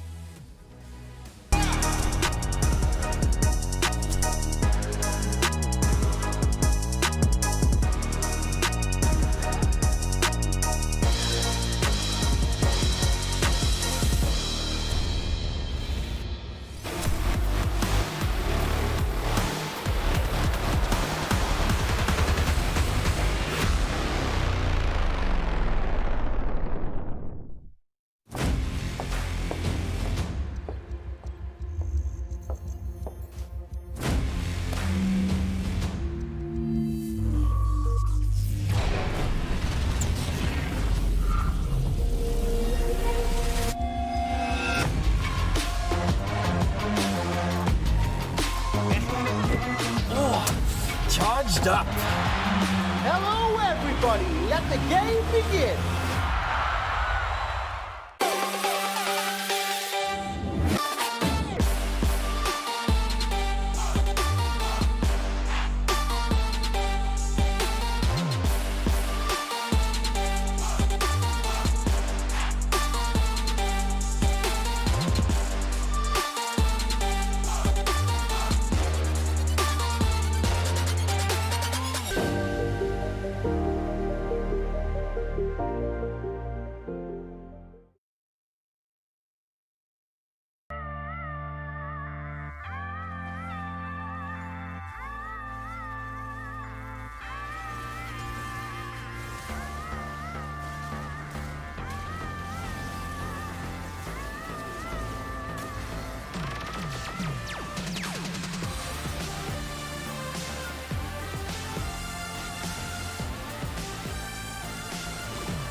Welcome back to the LEC Summer Split. I'm QuickShot and I'm joined by Jez's head coach for SK. Congratulations on the first 2-0 in summer. Just before the day started, you said, I can smell the 2-0 in the air. Now, it sounded very uplifting, but the question I have for you, Jez, is what happened that it took so long to close the game out? It looked like the boys were a little nervous or scared. I mean, in general, I think we had a good plan. And whenever it's late game, it obviously always just comes down to one good fight or, individuals doing something special or enemy just completely backing down and letting us end the game, or them just fighting us and basically trolling. And I think towards the end, a lot of the players were kind of just following one or two people's calls and not really thinking for themselves. So yeah, we kind of just stopped, using our brains basically. I appreciate the candid response, Jez. I have to congratulate you for what you and the SK team have done. This summer, the team is a real threat. First 2-0, sitting at 6-5 now in the split. I mean, it must feel great to see where the team has grown from spring to summer. Talk to me a little bit about what the mood is like in the house. You've got your 2-0 after you're picking up wins, and you are real contenders for the playoffs. So before the break, the mood was actually going a little bit downhill. But I think we recognized very quickly what the reasons were for vibes getting worse or the environment getting a little bit more negative. So going into scrims again throughout the break, everything was just much better and everyone just stepped up individually. And yeah, we were kind of just back to what we were doing in the early weeks, and yeah, it feels really, really great. Jez, I know you and I have been around together in the league for a very long time, and if I'd asked you this question a couple of years back, I think I would have got a very spicy answer. So I'm not going to expect a spicy one. But is SK Gaming going to playoffs, yes or no? I mean, last time I was with SK, we went to Worlds when we weren't expected to go to Worlds, so maybe, I hope so. You gave me spice! Oh my god, I love it. Dude, I love it. Listen, just very quickly, I'm sorry we don't have too much time, but I do need to announce the key player of the game, and it is, in fact, Crownshot. He actually won by 0.5%. I voted for Limit. Tell me, do the players talk about player of the game? Do they argue about it? Do they get jealous if it's somebody else? I think not too much, actually. I think most of our players are actually not too outspoken. I think they're all just very chill. I personally think Zaze actually deserved a player of the game this game. I think he played out of his mind, way better than he's played every game so far. So my personal favorite was Zaze this game, but I think everyone played really fucking good. Yeah. Sorry for the language. Listen, you're golden. 6-5, you're tantalizingly close to playoffs. Jez, it was a pleasure to speak to you. Congratulations. Enjoy a couple of days off. We will see you next week. We're going to head to a break, and we'll be right back with more LEC.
Welcome back, everyone, to the LEC Summer, where Rogue are looking to go 2-0 with a win over XL Esports. So, when it comes to Rogue, I think sometimes, even though they're at the top of the standings, we don't tend to talk about them as excitedly or as much as Mad Lions, just because Mad Lions, you know, they're flashy, they got those celebrations, they got all those weird picks. But, you know, we got to give Rogue the time of day as well and what they've been doing so far. I think you're so right. It's been a fantastic split so far for Rogue. I mean, the previous split was pretty solid, but this one feels like a reawakening. So securing and holding on to this spot at the top of the standings is so impressive, especially in a split where every game has been kind of crazy, kind of chaotic. To be consistent in a world where everyone else isn't is a good look. That's a great point, and you can also really see the development of Rogue now in these last 2 years that is starting to culminate. Now, I want to zero in on one lane specifically, and that is the bot lane, because after years of chasing the title and chasing greatness, Hansama and Vander now have joined forces in the bottom lane. It is paying off so far, I would say, and I think for these two players individually,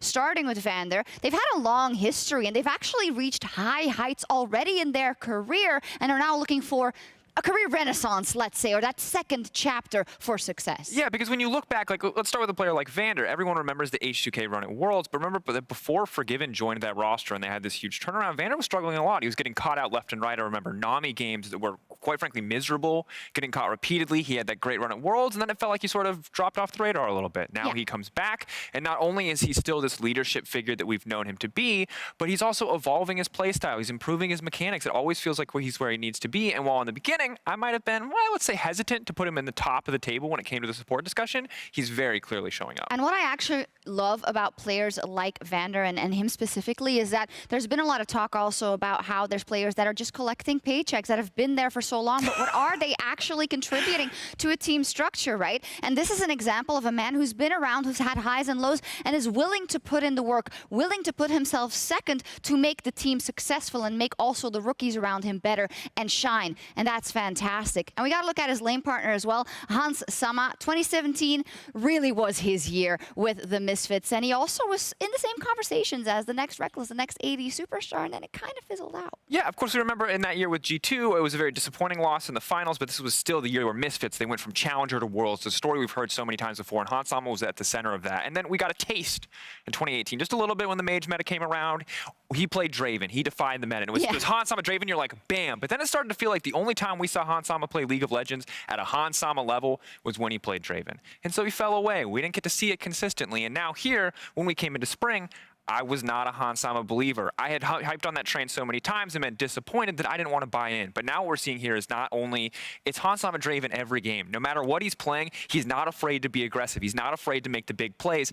And that's everything that you want in such an AD carry-centric meta. That's true when we look at now the combo, right, of Hansama and Vander, who are really coming into their own. If you look at the eye test, they're doing great. Hansama's lane stats are fantastic. The diversity they bring to the bot lane, he has the Aphelios, but he also has the Vars. He can also play that Syndra. We have diversity from Vander as well as willingness to make the plays. And I think they fly a little bit under the radar sometimes when we look at the Rogue games because Larsen's popping off and whatnot. But the fact that Rogue wins very consistently means that every single part of the machine is doing what it should do, and not in the least Hansama and Vander. And of course, we talk a lot about flexibility and praising teams for creativity, and Rogue aren't out of that conversation. A big part of that is Hansama. He's willing to pick up Syndra. Vander's willing to show us more on the bottom side of the map. He has his standard support picks, but he's playing everything. If it's in meta, Vander can't pick it up. So for me, this is a bot lane that is worth watching, that is worth talking about. As much as Larsen and Inspired look like the premier jungle mid duo right now, these are guys you cannot sleep on, and they're a big reason why Rogue is on top. That they are, and for these two players, the summer season has been a huge redemption arc so far, and we'll see if they can keep the top spot with a win over XL.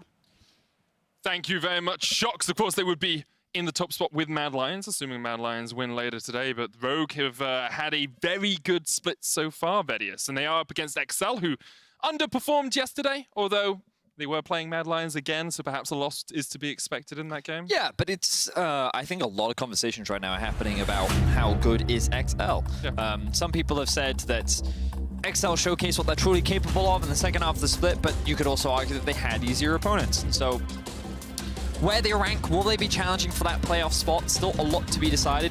A good game, even a win versus Rogue would be incredibly valuable for XL. Definitely. And after yesterday's loss, I'm sure that they're hungry to get themselves a win. So we're going to be jumping into draft, XL versus Rogue. XL on the blue side. Opens up a few options. Yesterday we saw them struggle a little bit versus Mad Lions. Patrick, once again, a key carry for them, and they tend to build their compositions around making sure that Patrick is in the best spot. But early doors, what bans are we likely to see? Well, Karthus could be there. Olaf. Why do you keep bringing up the Karthus? We ain't seeing Karthus, Medic. Get over it. It just popped in my head, and I didn't mean it. I meant something else. So Kadra was a big Karthus player before. Exactly. Oh, that's why I did it, Velius. There we go. But I don't think we're going to see it today, I'm afraid.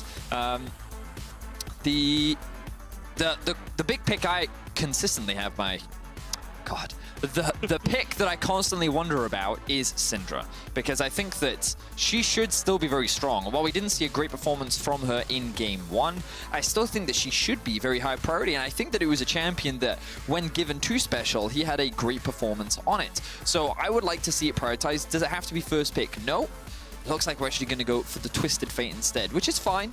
There's nothing wrong with that. Here in Europe, it's definitely been a high priority champion, and with both the Oriana and Azir taken off the board, it's not too surprising. But Thresh is also open. Ooh, you just gave Vander Thresh. Ooh. Oh, yeah. I mean, we've just had an endless segment talking about how good these guys are, how aggressive Hansama has been this split, how he's playing near his peak. And you give him a Felios alongside Vander's Thresh, you are in for a world of hurt. I also think that when you pair a Felios with a Thresh, he can actually be really dominant in the laning phase as well, especially when he gets a couple levels under his belt. So you would imagine that XL were expecting this. I feel like that these are two very common and strong picks for the Rogue bot lane, and it looks like that they are going to answer with a Senna, which we have been seeing a lot more recently.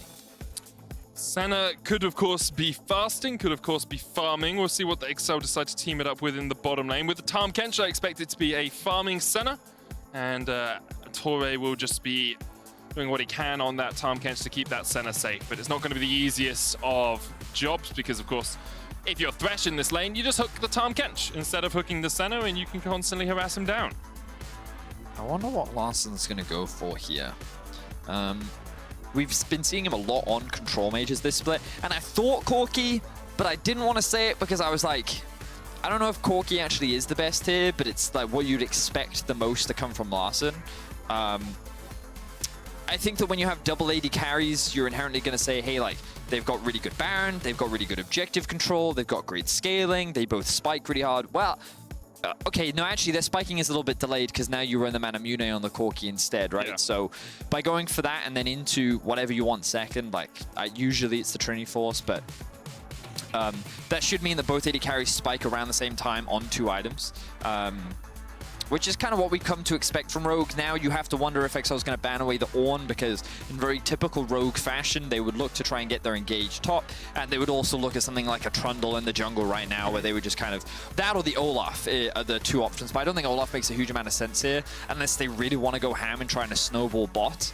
But I also quite like the Wukong down here from Rogue as well. They can obviously save their top lane counter pick if they want to, but I think that Ornn would be a very solid pick here, and then they could look to counterpick jungle if they wanted to. And the thing is, Kryze has not really shown us the traditional tank top laners, right? Like, if you get rid of the Wukong, the Vladimir, the Mordekaiser... Kayle is the other thing he goes for. Gangplank, Quinn, and Gragas round out the rest of the things he's played this split. Actually, that's a great point, because then if Rogue lock in Ornn here... Yeah.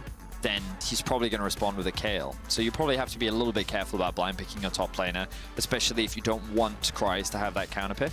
But do you really mind? Like, if you have Ornn and then double AD carry backline, you can put a huge amount of damage and you could flex. Yeah, that's actually a really solid pick because, yeah, as you rightly said, you can flex it. The engage right now isn't the strongest on the side of Rogue. We've been talking a lot about the Rogue comp. I would also say that, like, it's pretty straightforward, pretty front to back, right? There's nothing too complex about it. XL's comp is a little bit different because they already have 2 semi-globals in the form of the Senna and the Twisted Fate. TF going to be very powerful attacking these side lanes, but I don't think that you really want to invest a huge amount into trying to snowball a Senna Tahm Kench lane, right? That's typically a pretty farm-focused lane. You'll care about stacking up or getting as many stacks as possible on the center. Now, if they do go for a Camille here, then that's definitely where you want to be putting your focus in. When I was researching Cry's, one of his big picks in the ERLs was Camille. Like, he loves this champion. He's really good at split pushing with it. It's one of his signature picks, so I love it being picked up here. As you say, it means that Special has a lane that he can Destiny into and get ahead. And we'll see how Rogue are going to try and answer this, because Aurelia is traditionally an okay matchup into the Camille, and Finn might want to bring it up, but instead it's just going to be Renekton. So the engage kind of sucks from Rogue, but I think that's a wow. I'm going to think a little bit more about Rogue's comp before I commit to it, because I think that there are a couple things that I have a few questions around. But for XL's comp, I think that we can set some very clear expectations. This is actually a split push comp, like 1-3-1, something that we don't often see. I think it's been a really interesting debate. Enner and I were talking about it a couple weeks ago, where we think that because of the Drake, team fighting is just the meta right now, and unless you can get early Drakes, it's very difficult to actually effectively split push. So I think the XL have already made it harder on themselves drafting this way, but if they can make it work, then fantastic, that's great. But obviously their team fighting, I think, pales in comparison to that of Rogue, so playing around these objectives later on is going to be difficult. We also really need to see Special getting out of this lane, roaming, attacking the sides and trying to snowball Cries. So a lot of weight sits on the two solo laners for XL going up in this very big matchup versus Rogue.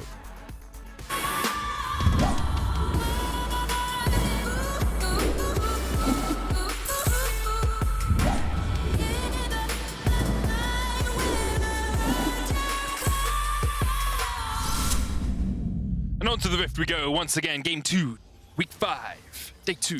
So for those that don't know, we always have these little music intros at the beginning.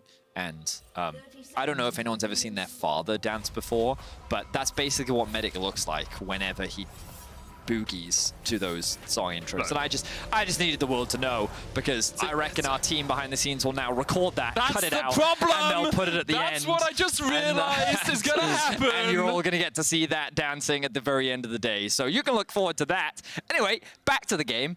So we did see a bit of a level 1 play setup going out from XL. They did try and sneak into the bot lane, see if they could catch anyone out, but Rogue did not fall for that trap. You can see this very small ward sitting in the deep brush to get a little bit of information. I'm trying to ping it, but my thing won't let me. So instead, I'm going to try and draw an arrow to it. It's over there. There you go. That one. That's the one I'm pointing at. So this is going to be useful for getting information in the lane. And it looks like right now both junglers are actually going to be starting up towards the top side of the map and then pathing towards bot. This does make the Scuttle Crab situation quite interesting because Finn does have priority in the top lane. My expectations would be that Inspired will actually focus on trying to get the top lane Scuttle. And I think that Tori and Patrick can actually get prio in this 2v2 lane because Tahm is actually a very powerful support early on. And against someone like a Thresh, you can actually be quite aggressive. And when you pair that up with the long range of a Senna, it's pretty interesting. Now, Special is getting level 2 ganked right now. Yeah, they're just trying to force him away from the wave. I want to see what the wave state is in mid, because Larson might actually just be able to keep him away from this and make him lose quite a few minions. Let's just follow Inspired real quick here, because he went straight from his red, and now he's going to go... I'm just curious as to where he's going to go. Is he going to go straight to his blue, or is he going to go to his Grant? Looks like he's going to go from red to blue, and he's going to be in a position to potentially challenge for the bot lane Scuttle, so this could be his plan. Maybe he wants to cover for his bot lane. So I'm really interested in his decision-making here. Of course, he is playing set, so single target caps typically make sense. But what's Kadrill's decision-making here? Like, you know the red's gone. So is he just going to go in here, expecting it was just a red clear, take away the Razor Beaks, take away the Krugs, and get actually quite a large advantage, assuming Inspired doesn't realize this is happening? Yeah, so I think that so this is one of the really interesting things about a level 2 gank is you, first of all, give a lot of information away, right? You also often slow your jungle clear speed down because obviously you're spending time not killing camps. And Kadrill has used the information that he's gotten, given that, okay, you must have done red into mid, and I literally saw you walk bot side, so he's like, oh, I can take these Raptors. Now Inspired, he wants to do his single target camps because he's set and he clears those faster, and now he's going to walk up to his Raptors and realize, well, these have just been taken from me, and I think think that because bot lane is pretty in control for XL, and Larssen, while he does get a push, he's not going to use that to do anything with it. It actually allows XL to get a bit of an advantage in the jungle. And you can actually see Inspired having to change his path actually takes him away from some of his jungle XP, because he knows topside scuttle is going to be done by Kadril because he's just cleared my Razor Beaks, right? So he either can go take his Krugs and give up this bottom side scuttle, or path down here, get this scuttle, but then not have any camps on this side of the map. Yeah. So now Inspired is going to want to reset. Yeah. Jungle pathing. It's really fascinating. In any case, Kadril now already hitting that level 4. Those Raptors, of course, being very valuable, and he did get that topside scuttle. Kry's actually doing very well in the 1v1 up towards the top side of the map. Again, I didn't quite get to see the very early laning state, but the fact that Kry's is already at a CS advantage and the wave is actually pushing towards him is very fascinating. He is running Grasp. He also has both his potion, where he's now popped through his potions, but he was in a really strong position. But what I think is fascinating is when you're locking in Renekton into a Camille, you assume, especially in last pick, that this is being used as a counter. But you're already falling behind very early on to the lane, and expectation should always be with Camille that she's going to be very strong in a side lane later on. So I think... Oh, it looks like they're trying to punish it now with the stacked wave. There's the Ruthless Predator stun. Kry's trying to get the damage down here, but Finn tanks up a couple of shots. Kry's could have flashed for that, decides against it. Special teleported in, still only level 4. What? I understand why Special did teleport in there, and I think it was the correct decision. Unfortunately for him, Kry's in a 2 versus 1, I think would have been fine in that situation. Now, of course, this was the safety measure, and again, I think it was the correct play from Special, but he's now going to be punished in the mid lane for this. Larssen was able to get a really good recall timing off, and Special ends up losing an entire wave to the tower. So this will delay his level 6, which is a really big deal, because we've talked about how this Twisted Fate wants to be roaming around the map once he hits that level 6. It's like the most cookie-cutter strategy that you can have with the Twisted Fate, which is why getting river control is also extremely important. And what I think is really interesting, as the observers just highlighted, when we have a look at the minimap, a lot of the vision from Rogue is actually invested up towards the top side. And this is largely to make sure that they have information and can maintain control, because that is where you expect Special to be using his ultimate towards. Now, of course, he's not level 6 yet, but having that information earlier, the better. Always want to try and track a Twisted Fate as he gets around the map. Still on level 5, as you say. Larssen was forced back underneath his turret as Kadril just walked through the lane to make sure that Larssen couldn't freeze the wave. We've just seen a reset come out from Patrick and Torre. They have finished the Carl and building up that pickaxe as well on the center. What I think is really interesting about XL's comp is that Patrick doesn't seem to be the main hyper carry in this composition. Now, he is, of course, farming, and we've been seeing a lot more AD carry centers on the pretty much everywhere on the planet right now, but when you look at Patrick, he is like the statistical standout for XL, and he has had some phenomenal performances for XL. And when you compare him to everyone else on the team, just purely from a stats perspective, he is by far and away outperforming everyone on this roster. I mean, he's doing 35% of his team's damage as an AD carry. Like, that is a huge amount. And his damage per minute numbers are up there as well, 3rd in the league, meaning that his team is still doing a good amount of damage. He's just doing a lot of it. And this is why I get a little bit surprised when you look that a lot of this comp is reliant on Special and Kry's being the primary carries. They need to be ahead. Now, Inspired is getting collapsed on here. Here comes the Destiny. Inspired will have the flash.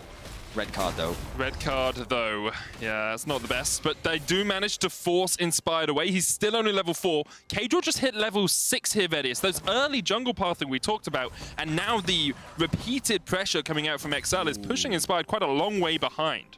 They're looking to dive top here, but the wave is done in a great spot. And as our observers are highlighting in the little picture-in-picture, that Larssen's just getting more benefits off the back of this, because now an entire cannon wave is going to be lost.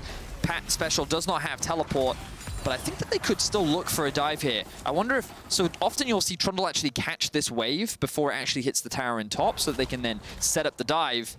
It's too busy with the Krugs, mate. It's too busy with the Krugs. So actually they're waiting for this next wave to hit as well. But I really think that Finn is going to die here. Hansama has TP. Inspired is sitting in the bot lane right now. I think this could be lights out for the Alligator. So he's got his flash. He's got his Dominus. He can gain a lot of health pretty quickly, but there's the Hex to Golden Maiden, there's the Subjugate for XL, and here comes Kadril. Dominus popped early on the Slice and Dice, trying to get him away. Finn heals up a huge amount with Cold and Meek, and here comes the teleport out from Hansama, and Kry's is forced away. Both top laners have been dived in a 2v1 situation, and both have come out alive. Well, the bright side for Rogue is that... it's early Rift Herald swap. Well, I was going to say, actually, the bright side for Excel is they get the TP up from Hansama, and now he's stuck top lane. But it does actually look like they're going to make this swap, and they're going to go for the early Rift Herald swap. Now, 8 minutes into the game, actually not a bad time to go for that swap, and I would like to see now Excel either prioritize securing that Drake, or actually they're going to match the swap themselves. The problem is they're going to be behind in this play, so you can see on the minimap, Rogue is already in a better position to contest. The main difference is that Cries has not reset yet. So he's still hanging around the top side. He's making sure that there's a little bit more information. Now he's going to go for the reset. The question is, will he TP to bot, knowing that Finn does not have his teleport available? Yep. It looks like he's going to do that and catch that wave. There he goes. He's picked up his Phage on that Camille, getting pretty strong early on. Gold pretty even between these two teams, but it looks like XL are just going to give this up, accepting that they can't really challenge the Rift Herald, at least until Patrick has been able to push out this wave. Inspired is doing it. And Patrick is going Mana Mune on this Senna, as to be expected. You're very mana hungry, and it is just a very powerful item. We heard from Dracos and Fosk in Ready Check how strong that Mana Mune can be when you stack it up. So now XL making the cross-map play happen. As Special looks for a bit of a trade there in the mid lane. Larson farming up comfortably. If we could have a quick swap over to the gold, I'd really like to see where this difference is starting to build. So even though Special has been put behind in terms of losing a lot of farm, he's only 200 gold behind right now. You've got to remember TF passive probably going to be making up a small portion of that. But pretty much across the board, things are relatively even. A bit of an XP advantage was in favor for Cadril in the jungle, but now both junglers level 6. Larson has a level 9 advantage over Special, but game state relatively even. And I think the fact that Cries hasn't fallen behind at all due to that early dive and is actually ahead in CS is a position that Cries is very comfortable with. Yeah. Especially when you want to open up the map. And XL, them getting the first Drake, is something we did talk about earlier, where the fact that you do not have to prioritize securing Drakes later on means that you can continue playing the map, and you may even be able to use the Drake as a bait, because that's clearly a point of contention that Rogue will have to fight for should XL be on 2 Drakes, maybe even 3 Drakes, and so you can use the power of Camille to then split push in a side lane. So I'm really excited to see how they use the split push comp, because it's definitely not something we often see in the current meta. Well, they have about 1,000 gold lead right now. I think that's just come out of a plate in the bottom lane and a little bit of CS, but I do want to talk about kind of expectations for the split push composition. I know it's hard to like make comparisons and say, well, if the two teams are even at this point, this team should come out ahead, but what is it exactly that you feel the split push comp needs to really set themselves up for success? Well, in an ideal world, the Camille wants to be ahead, and I think that right now, based on how Cries is playing this matchup, he feels very comfortable. It's still probably pretty even, but if your split pusher is strong, then that's great. What XL want to avoid is getting stuck into any early team fights so that Hansama and Larson don't get early kills. And I love this early prioritization of Rogue to group to try and use this Rift Herald to try and break open the mid lane tower. Hansama's been stunned here. There goes the box as well, but you can see the damage coming down. Hansama's going to pop the Moonlight Vigil. He's almost dead, and here goes Cries. Burst blood goes over to XL. Finn has been put in the baby cage. The Hexag ultimatum comes down. Cadril almost forced away. The hook goes wide. And Rogue invested a lot with the Rift Herald into that mid lane turret. They got a few plates, but they lost Hansama's life. Really good response there from XL, and they're using their semi-globals pretty effectively. The Tahm Kench ultimate coming out to help the rotation from bot to mid to allow Patrick and Tori to be there to help contest. And let's look at where things really started to go wrong, because of course you're relying on Hansama and Larson to help secure this tower. The Rift Herald comes through, takes a lot of the plates. Finn is trying to keep Cries off on a side lane, so I think his positioning is solid. Really good pillar there.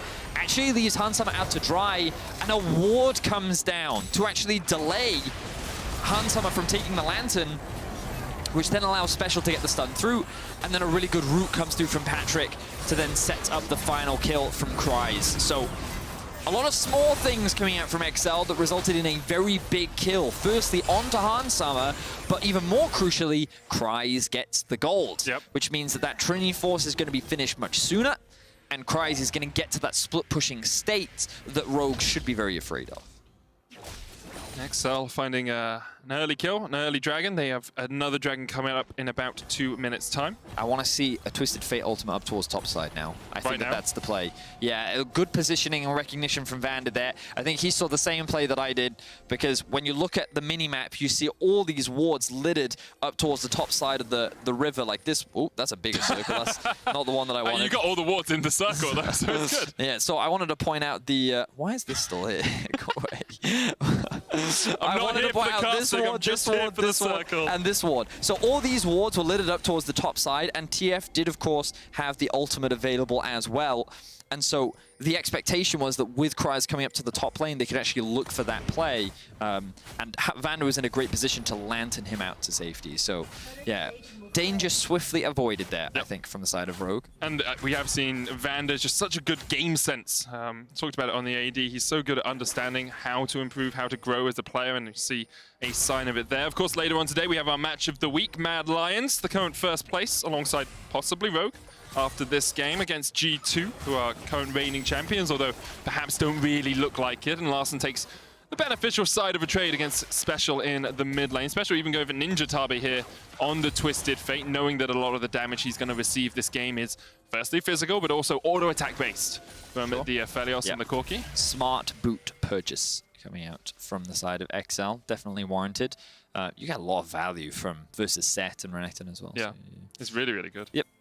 Next Drake is spawning in about 15 seconds, Medic, and right now XL is in a much better position for it. Rogue, I was really interested as to why they kept Hansama top, actually, in a position like this, because Finn does have TP. But notice now, again, all that vision is actually swapped towards the bot side, so I'm going to bring up the little mini-map once again.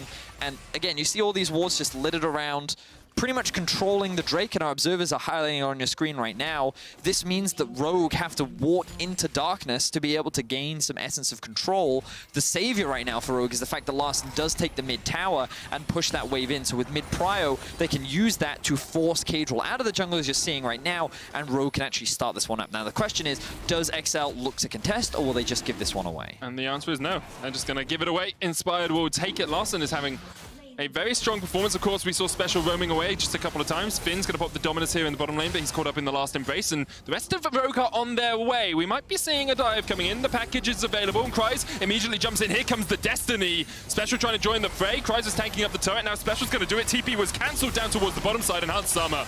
Oh, he's going to TP away, but the gold card. Special. No, he locks blue. Oh, he locks blue. Oh, Special. Oh, my. Oh. Oh, the Reggie strikes. And Special, the sad bee comes out. Well, X-Special was on TSM, and Special sounds like X-Special, so... And now, a bit of a trade coming down onto Patrick. Hook not quite going to land. But yeah, devastating there. That should have been a kill. Hansama just barely gets away with his life. Special even had flash, so if he locks in the gold card, he could flash, stun, get Kryze another kill. He cycled past the gold card, which is the thing that got me. It was obviously just a little bit of a misplay.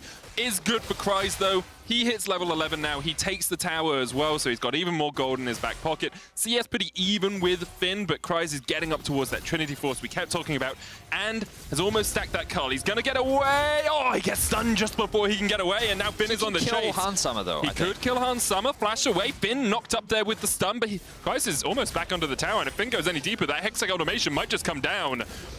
Finn, yeah, okay, well, Kryze is safe. What is it about top laners and just escaping ganks this game, Vedius? I mean, the thing is, Renekton and Camille are actually both super mobile, and they're actually quite difficult to dive because of how their ultimates work, right? So, yeah, well played there by Kryze. I thought that he was actually just going to turn and kill Hansama, though, because without any flash... oh, we're going to get a replay. Oh, God. Okay, so the stun comes through from Kryze. Good flash from Hansama. And the moment they see the TP, they get hesitant to commit to the dive, which I think is fair. So Kryze then pushes in the wave, and here we see it. Oh, he just misses the gold card. He didn't even have to flash. He had so much time to land that stun, too. The only thing I'm thinking is maybe he says blue card does more damage. No. No. No. You can't give him the benefit of the doubt there. Oh, that's true. He picked the wrong card, Medic. Yep. They even did a sad B. Kryze did a sad B. So. Yeah, okay. It's definitely the next time. If you get hit by a sad B, you know that it's doomed. We are 70 minutes into this game, Vedius. Larson topping the gold charts. He's got a huge amount of plates and just farmed himself up really well. He's about 500 ahead of his lane opponent, but Kryze is up there as well, which is where XL have been trying to funnel most of their gold. Inspired still just a little bit behind, but he has managed to catch up his XP deficit that we saw from the early laning phase. And I will say, this is pretty good so far from XL, considering they're playing up against one of the tied first teams in the league. For them to be even at around the 18, 19, 20 minute mark, it should be pretty happy with this. But do remember that what we talked about for Rogue is that they spike very hard at 2 items. Yeah. And so you look at Larson and you're like, whoa, that is a strong Corki right now. 200 CS at 18 minutes, level 13 on the docket.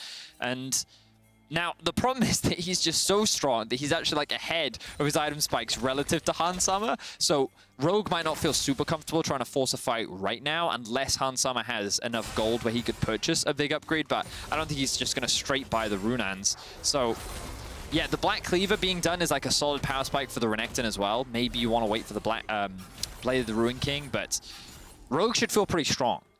So they could think about going for a team fight right now. It's just a matter of where they actually execute it. With the Mountain Drake spawning in about a minute's time, that's one option. But then the other problem that Rogue have to deal with is the fact that Kryze, with his Trinity Force now done, is a huge threat in a side lane. So someone almost always has to answer him. And this is why I'm really interested into how this comp actually ends up being played out. Because remember, XL's strength is not in the 5v5 at all. Like, if they go for that fight, I think it's not a very easy one to play. But they have such strong duelists in a side lane, and they have 2 of them. So TF, if you leave him by himself, he's going to be very difficult to deal with because, he's just going to very quickly take down these towers. And of course, Larson with the teleport and with the package can quickly rotate from one side lane to join his team up. But yeah, I think it's really interesting how they're actually going to execute this 1-3-1. I'm going to see it right now. Kryze is rotating down towards the bottom lane. He's going to be tasked with clearing out that one for the moment. I will say, early on, you talked about how XL could play around the dragons, and having taken that first dragon, they actually put themselves in a really good position because Soul Point is at least 18 minutes away, even with another one spawning now. So if they don't want to fight over it, or if they can't find this safely, they can just leave it. However, we have just seen resets coming out from Rogue, so this would be a good time for XL just to push into that river if they want to get some control. So you can see the zeal now coming through from Hansama. Still not quite at the Runans that he wants, but this Corki is very, very scary. Ultimate comes through from Special to get a bit of information, and XL right now first on the Drake. They do have Kryze on the bot side, and this could very well be our first fight of the game, Medic. Corki package has just been picked up. Rift Herald is used in the mid lane, but I think this tower might be this dragon might be down before Corki can really get there. However, Rogue might want the fight afterwards. Last Embrace going to hit Inspired. Dragon taken by Kadra. The hook lands, but Moonlight Vigil only hits on towards the backline, and here comes the package. Larson in the Hexag Ultimatum. Kryze showstopper off towards the back of the fight, and already he's dead. Kadra's next on the menu. The next target he's ticking away, and Vander will take him down. Special has locked in a gold card for once, so he looks to try and take out Hansama, but he's just retreating back to no turret at all. The Rift Herald in the mid lane takes another tower, and Special dies. So although XL get the dragon, Rogue definitely get the fight. Larson just threw his package into the entire XL lineup and obliterated them. They were just 2 stacked up outside the Drake pit, and it was too easy for Rogue to find the successful team fight. They get themselves the tier 2 in the mid as well, and while they did lose the Drake, they ultimately get the fight that they were looking for. And I just want us to follow Larson in this fight because there are huge risks of XL going for this 5 versus 5. Yeah, it's a pretty solid position, but look at this, like, it immediately forces the consume out. The ultimate from Kryze then comes out. Look, Special, Torre, Patrick, they're all zoned off onto the backline, while Finn is just soaking up the damage, and then all your damage in Kryze just disappears. So you're then forced to immediately retreat. And it was just a very well-executed fight from Larson. But this was the risk that we were talking about, Medic. When you go for those Drakes, you're putting yourself in a position to actually end up in a fight like this. Yeah. And this is not where you want to be if you have XL's comp. You really, I'm not sure you needed to go for it either. Look at the damage out there from Larson, 3,000 on the Corki. He had a very strong performance, and Larson has just been a very strong performer for Rogue this split. You know, we talked a lot about Hansama and Vander in the analyst test segment, but Larson, statistically, is probably the second or even best mid laner in our league right now. I think Humanoid may very well still have him beat, but it's very close. That's why I said second or maybe first, yeah. but he's already at 3 items, Medic. I remember we had this conversation. Do you remember when he played Rise? And we were like, he's got a fully stacked Stera for like 14 minutes. And like, the dude, the problem with Larssen, right, is when you just kind of leave him alone, he's like old school Froggen, where he just suddenly gets all this farm where you just don't know where he got it from. And look at him, he has 235 CS at 22.5 minutes. He can just easily kill Special. Special's out. Yeah, Special has to get out. I think there's a fight going on in the river. There's definitely a fight going down in the bottom lane. The river is being controlled by Rogue. And Finn's going to jump in here onto Kreis, who I really feel would just win this one out if he went in for it. Death Dance, that's a TP. Oh, Larssen has the flank. Larssen has the flank. Here comes the Flash Ruthless Predator as Finn is diving on to Kreis. And goodbye, Camille. Good flank teleport there by Larssen. And Rogue able to get their 4th kill of the game, Betty. And XL, they can't punish anywhere else on the map because well, they don't have any pressure anywhere else on the map. There are no objectives to play for. So a good punish. Kreis thought that he was stronger in the 1v1. And yeah, he probably was, but not a 2v1, unfortunately for him. So he ends up dropping. And now Rogue can use this priority to gain some control around the bot side of the map. And that's what Rogue is looking at right now, this 2-2 tower in the bot lane. That's what Rogue have just been so good at throughout the course of summer, is just finding these opportunities to really snowball their advantage. At 2,500 gold ahead right now. Vanda has been caught, just a little pushback with the pillar. The stopwatch comes out. Cadro looking to clear out the minions if he can, and that's actually a great kill for XL, but look at the damage from Larssen. Opening up with those missiles will force Rogue away as without their support, they decide they don't want to press any further. So it's XL that find the punish now onto Rogue. Vanda, he threw a hook out, and of course, when you do use that hook, you force yourself to be... Yeah, you self your CC, exactly. And that meant that the gold card could come through, followed up by what was interesting is Patrick, I think, used his root on a minion, and then they killed the minion, which then ended up rooting Vanda, and then the pillar came through, so he just couldn't move. You can't lantern yourself out of a situation like that. This is why I love Sion Senna bot lane, by the way. Because you root a minion, and then he blurs it, he roars at it, and it goes blurs back. it? Yeah, blur. I mean, I know what you're talking about. Roar of the Slayer, I think, is the name of the ability. So when you roar, you blur. That's what...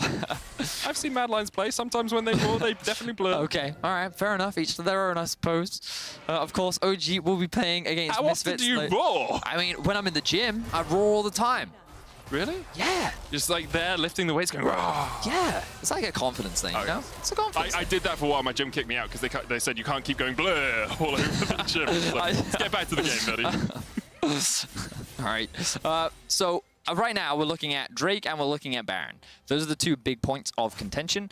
Finn is just going to do his job to hold Kreis in a side lane, and he has his TP to be able to join whenever things kick off. Now that he's already completed his Blade of the Ruin King, it's very easy for him to actually set up in a 1v1 against Kreis, because he does have that item advantage. Oh, look! Aphelios doing Aphelios things, and all of the HP of Patrick disappears, which then makes it very easy for Rogue to set up for this Drake. And XL, I doubt that they're going to want to look for a team fight right now. No, but they did manage to get the last dragon, so things will be evened out 2 apiece.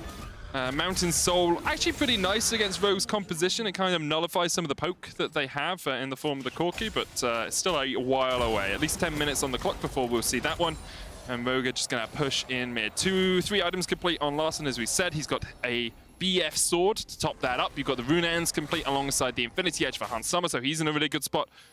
And Patrick has gone Dusk Blade second here on the Senna. It's a pretty good itemization choice. You know, you have quite a bit of damage on the Senna when you get that Dusk Blade, when you get the unseen passive, but he feels just a little bit lacking compared to Hans Summer and Larssen right now. Yeah, that's for sure. Of course, you do have a huge range advantage with Senna, which is why I think that she's a pretty solid pick into things like Aphelios, who can often struggle when it comes to playing into range. But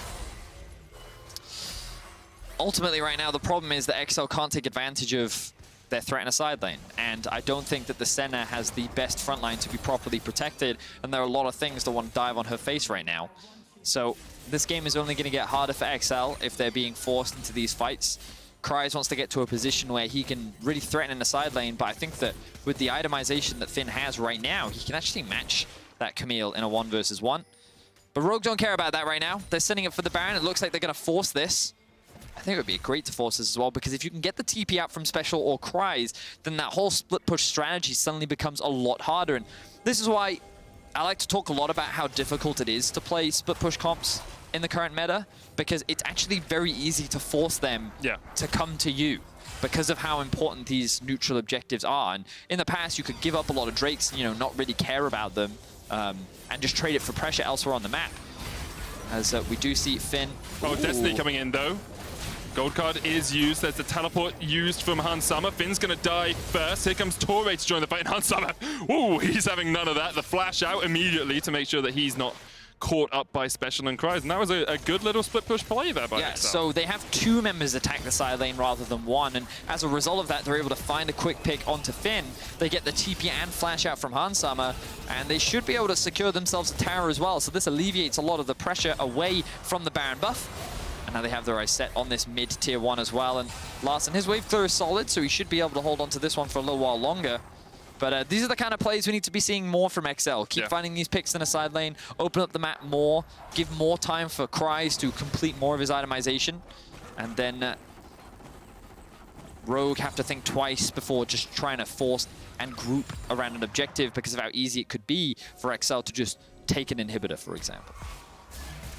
You see there the Dawning Shadow coming out from Patrick as he looks to spy out if Rogue have started up the Baron. He's at about 60 stacks right now, so about a 75 increase on his attack range. Also does buff up the shield you get from the ultimate and gives you passive AD per proc. So now as Rogue start up this Baron, we haven't really seen the resets come out from Kedri. Now he's half HP, there's the teleport from Rogue as well. The hook goes a little bit wide, the last embrace is going to lock a couple of them in the pit, but the Baron is already down to 5,000. Here comes Special from the bottom side. Finn stunned up immediately and Rogue have disengaged. As Cries and Special are there to distract and dissuade Rogue from the Baron. Okay, so good patience there from XL. They didn't actually have to use any of their teleports, but Finn did use his, which actually puts XL in a really comfortable position. As you rightly say, this is going to open up Cries to secure this tower as well, and it's really important to acknowledge how fast Camille and Twisted Fate can take these towers down. So if given the opportunity, and they both are in a lane, they will just melt through one of these inhibitor towers, which is why Rogue have to be very careful. I think Rogue were either trying to rush that Baron down or they were trying to force XL into a team fight because Cadril didn't get a good reset. I don't even know if, as you mentioned, Medic, if he even had an opportunity to reset there. But yeah, I think the idea was good from Rogue, but the play ended up not working out. And now XL, they feel a little bit more comfortable after that. They've been able to close the gold gap just a little bit more. You can see the itemization starting to round out between the 2 teams. Hansam actually having his 3rd item delayed by going for a QSS, which means that Patrick, in terms of the itemization, is a little bit, maybe either even or a little bit ahead of him right now. And with the Zhonya's being completed for Special 2, they're actually sitting very pretty. So now it's all a matter of how can they utilize this side lane. And have a look at this. Have a look at the minimap right now. All right, so it's a little unfortunate that the Camille is going back to base. But what you saw was the Twisted Fate just kind of sitting in the lane behind, and he would just come up. I can't draw. He would come up behind, and then the Camille would threaten this bot wave, right? So you have this constant pressure in a side lane, but now they're like, oh, okay, Rogue is literally just group forcing 5 in mid, so maybe we kind of have to respond to this. But I think it's a trap to have all 5 people of XL in a single lane. I think they want to keep like Cries split off somewhere, constantly creating this point of pressure, and just avoiding Rogue's desire to force these team fights. An issue that XL seem to be having is just how good Larssen is on this Corki and how easily he is dealing with a bunch of them. They continually try and catch him out, try and put like a pillar down, but they don't really have any hard CC apart from Twisted Fate, Camille, Twisted Fate W, sorry, Camille or Senna landing a last embrace, but most of the time as Larssen, you just sidestep it or Valkyrie away, so he's doing a very good job of distracting XL while Rogue go for their objectives. They get the 3rd dragon of the game, and now XL are trying to set up something towards the Baron. Cries is in a side lane though, Vedius. It's a 4v5 right now as Finn's going to join up with the rest of Rogue. Cries is being very cautious because he knows that 2 people of Rogue could just show up, and he doesn't actually have a huge amount of vision investment towards the bot side of the map either, so he's a little worried about TPs. But now XL are creating 2 points of pressure. They're saying, come to the Baron or deal with Camille. One or the other. You can't do both. And right now, XL is just kind of dancing around the Baron. They're creating threat. Now, the bright side for Rogue is that they do have 3 teleports. Only one of them is available right now. And XL, they didn't commit too hard. You can see the situations that XL want to create where Rogue is kind of like, which one do we go for? because Larssen, I think, is the only one that can really stop Cries in a side lane right now. And that is a little bit of an issue, because if Larssen, with his teleport, just always answers Cries and is able to win the 1v1, and then XL go for a Baron, Larssen can just TP into it as well, right? He might be the strongest point, but Rogue also have a lot of damage in the Aphelios. The Set and the Thresh and the Renekton can act as a front line. So if Larssen continues just to try and deal with Cries, Rogue could be able to navigate their way around this split push. But we'll see. Let's see if XL are able to pull out a Destiny or an Abyssal Void to try and join Cries in the side lane. Right now they have control of the top side of the map, but no real deep wards.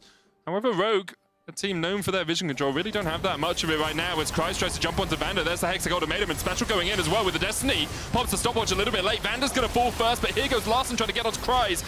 Special off towards the bottom side is being chased out by Finn. The Showstopper used on Torre, and here comes Hunt Summer. He opens up in the Infernum. The Graviton finds the Root, and Patrick is forced away. Cries is running off towards the top side of that fight as the double kill comes down for Larssen. 4 for 1 in favor of Rogue. I have many questions around the target selection from XL in that fight.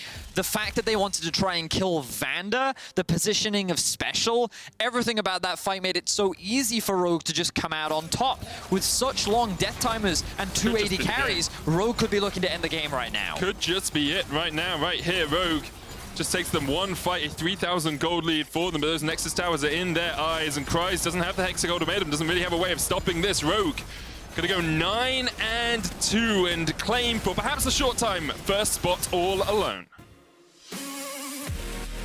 A bit of an anticlimactic ending there, Medic. I was hoping to see Rogue are happy right now. I was expecting to see a little bit more around the side lanes from XL. We saw a couple moments from it, but that final team fight, the execution just was not there for XL. The Special put himself in a really awkward position where he lost half his health before he could do anything. The fact that they focused in on Vander rather than Hansam or Larssen, there's just... the pieces did not come together in that final fight. I was also trying to just work out why they were fighting there. Like they had control of the Baron vision, they had control of, maybe they just thought maybe we can catch someone out and kill them before anything else happens, but obviously we can't be in the minds of our XL players, but the minds of Rogue right now are looking pretty good. You can vote for one of those guys in your Kia player of the game at LEC on Twitter. Finn, Inspired, Larssen, those are your options. 3 cool dudes who would love your vote, I'm sure. It's Larssen. Don't think too much about it. There was 3 of them. You can vote for any of them. And Larssen. Okay, it might be Larssen, but our next game is Misfits versus Origen, who are tied at 5-5 in the race for playoffs. We'll see who gets the win after this.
But you know FC Barcelona players eat veggies. No, they don't. Hey guys. That's a sponsor, I Dad. think it will be a tough one, but we are ready. What? Come on. Do you still have those carrots? Of course I do. Getting them to eat healthy takes a long time. Beko Harvest Fresh preserves vitamins for longer by simulating the natural 24-hour sun cycle. Beko, eat like a pro.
And welcome back to the LEC Summer Split. I am Quickshot, joined by Kadril from XL Esports. First and foremost, thank you so much for taking the time to chat after a difficult defeat and a difficult weekend. Kadril, talk to me a little bit about what happened that game. It felt like you guys had put together a composition that could split push particularly well, but never really got going, despite what looked like a promising start. Yeah, I think, we had lots of global ultimates. We had Senna, Pumpkin, GTF, and we also had TPs, so our game plan was quite clear. We were just going to play for Camille and try to get her ahead on side lanes and just kind of move the enemy team around the map. I think the early game was okay. We got a good early lead because Seth tried to double 2 gank mid and it didn't work. But towards the mid game, we kind of gave up a bit too many objectives and we didn't contest the correct waves, I think. It felt a little bit like you guys weren't exactly on the same page. Like the way Rogue ended that game, that very last team fight, the Shoutcasters, Medic and Vedius were talking about like target selection from XL and not really being able to jump on the same person. What was it like from your perspective? Was the team on the same page, or were there some challenges to get through today? So yeah, we tried to set up a trap with the Senna W in the bush. We were kind of aiming on the first person that walked close to us. We were just going to pull everything and just go on them with TF ult and Camille. It kind of worked. We did get the Thresh, but we went a bit too deep on the backline and we took too much damage. I think their carries had a lot of items, so it was quite difficult to survive their burst, and then they just chased us down in the end. So yeah, they had a mid wave when the team fight ended, so it was quite difficult towards the late game. It ended so quickly. I was actually a little bit surprised by that myself. When we step back and we look at yesterday's defeat to Mad Lions, today's defeat to Rogue, it was always going to be a tough weekend. And, we've been singing it on broadcast that XL started the summer split against the toughest opponents and, picked up some losses, but then bounced back. How does the team talk about that? This was a weekend in which I was looking at how good are XL against the best, and now we've seen you guys struggle a little bit. So, how do you feel about the losses?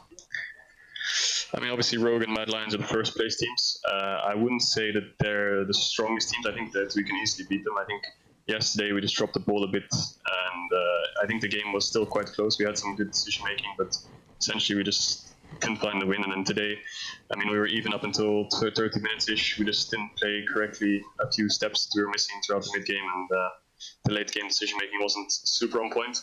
I would say we did decently against them. I would definitely hope to pick up a win. But yeah, it was an okay weekend, I suppose. Kadril, how does it feel being part of a league where so many teams are so close together? Multiple teams tied at 5-5. At the end of the day, they built 6-5s, 5-6s, and then, you guys are only 1 or 2 games off the pace. On one hand, it's exciting, but on the other hand, it must be terrifying to know that any of these losses could be the end of playoffs.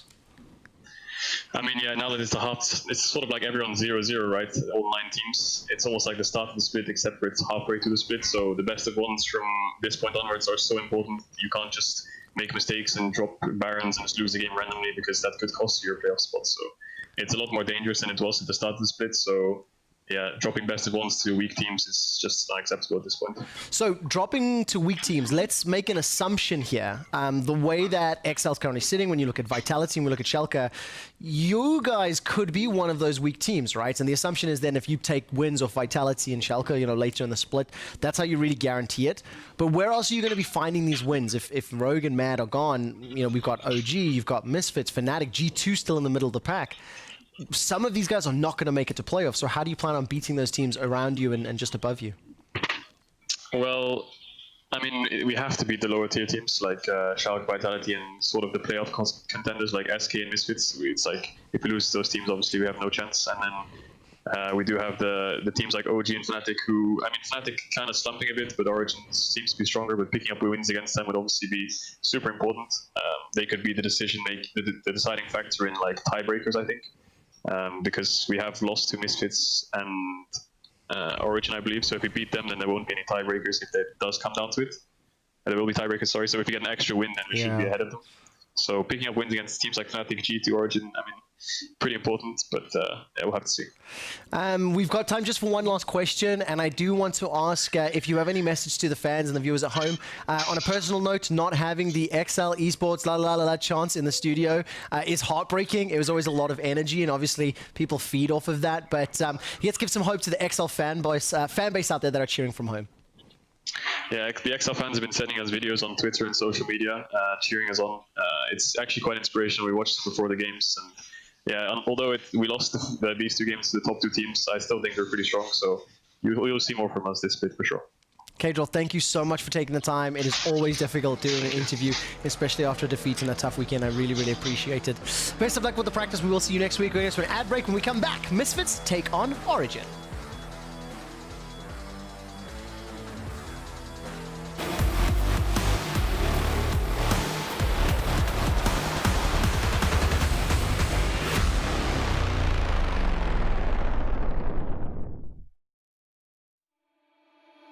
Far away from home, but you're in my mind. Everywhere I go, you're by my side. Take me for that road when the stars align. This isn't just a feeling, home is where your heart is. Far away from home, but you're in my mind. Everywhere I go, you're by my side. Take me for that road, the stars align. This isn't just a feeling, home is where your heart is. Far away from home, but you're in my mind.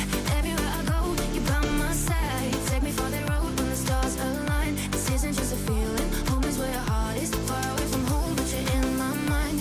Everywhere I go, you're by my side. Take me for that road, the stars align. This isn't just a feeling, home is where your heart is. Oh, my heart. Staring up right to the ceiling, eyes wide open while I'm dreaming about a place that's far away but feels so close. It feels so close, yeah. I've been trying to find a meaning for the things that I believed in, but it always took me back right to the start, right where you are, yeah. And 1,000 miles just ain't that far when you're with me. Can't you see what I see? So far away from home, but you're in my mind. Everywhere I go, you're by my side. Take me for the road when the stars align. This isn't just a feeling, home is where your heart is. Far away from home, but you're in my mind. Everywhere I go, you're by my side. Take me for that road, the stars align. This isn't just a feeling, home is where your heart is. Oh, my heart. Yeah, I'm stuck in fleeting moments, but if I'm being honest, you're still the only thing that matters in my life. Oh, in my life, hey. And even though I'm far away now, our bond will never break in somehow. The way I feel will never fade, it stays the same, we never change it. And 1,000 miles just ain't that far when you're with me. Can't you see what I see?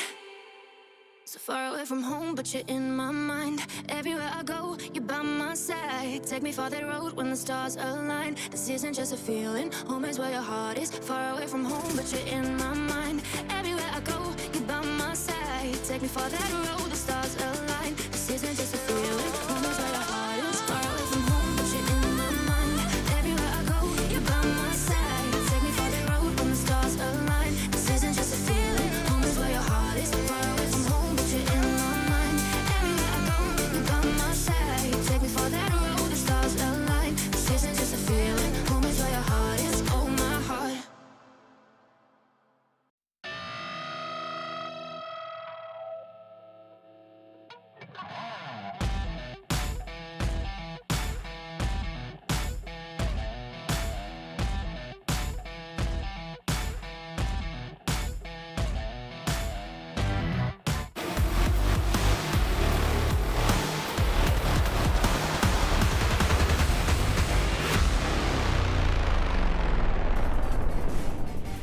Welcome back, everyone, to the Analyst Desk for Origen versus Misfits Gaming. These two teams made playoffs in spring and are now battling against the Herd, chasing them from behind. Kind of seems like they're being chased by a bunch of zombies, the Herd. Rabbits. Hey, rabbits, yes. So, listen, before we get into this, today's games, whoa. Yeah, that was a nice, really nice word. I think "whoa" is the nicest framing. This has been a weird week of League of Legends. I said it a lot yesterday, and I felt like I was saying it too much, but now it feels appropriate given how many small mechanical missteps we've seen. It feels like people maybe are still on vacation just a little bit this week in the LEC. I think draft is more important than ever before. It was important at the start of summer. It is now exceptionally important, and I think that if you blunder a draft, you just kind of throw away games because our teams are at a high enough consistent level that we have decent macro understanding, although saying that on the other side of those last 2 games is a bit of a yikes. But yeah, there's too many blunders in draft right now that are happening across the LEC. All right, let's see if it's better here. OG versus Misfits, starting with Origen. Of course, yesterday they won versus G2, a huge improvement. And of course, it coincided with the joining of Jack Troll to that roster. Yeah, speaking of drafting blunders, G2's composition yesterday, that was a bit of a yikes, and it just allowed Origen to set up perfectly for that big Malphite pick against the likes of the Ashe and the Kog'Maw. Alphari made Perk's life a living hell in those side lanes. And OG, of course, one of the first teams to transition into the now farming center that we're seeing come in a lot this week and a lot on 10-14 and using it to great effect. Obviously, Upset canceling that back there is significant. And while G2 tried really hard in this game, OG played perfectly to their composition, and this is something we've come to expect from them. Great result, but stepping away from that game and looking kind of at Origen holistically, which obviously is completely different now that they've got Jack Troll in the bottom lane. It was said by both himself in the interview and by Guilloto that it was a lot about shot calling and about what he could bring to the team in that regard. So is this a new wind for OG, and have you seen enough? I guess no, but it was a promising start. I'm gonna be really honest, and I said it on cast, and I'm gonna say it here. The tape that I had from Destiny, he didn't play that many champions on stage. Maybe something was happening behind scene in scrims, but as far as what I saw on stage, he had like a pop-off Thresh performance, and basically it was Nautilus, Nautilus, Nautilus.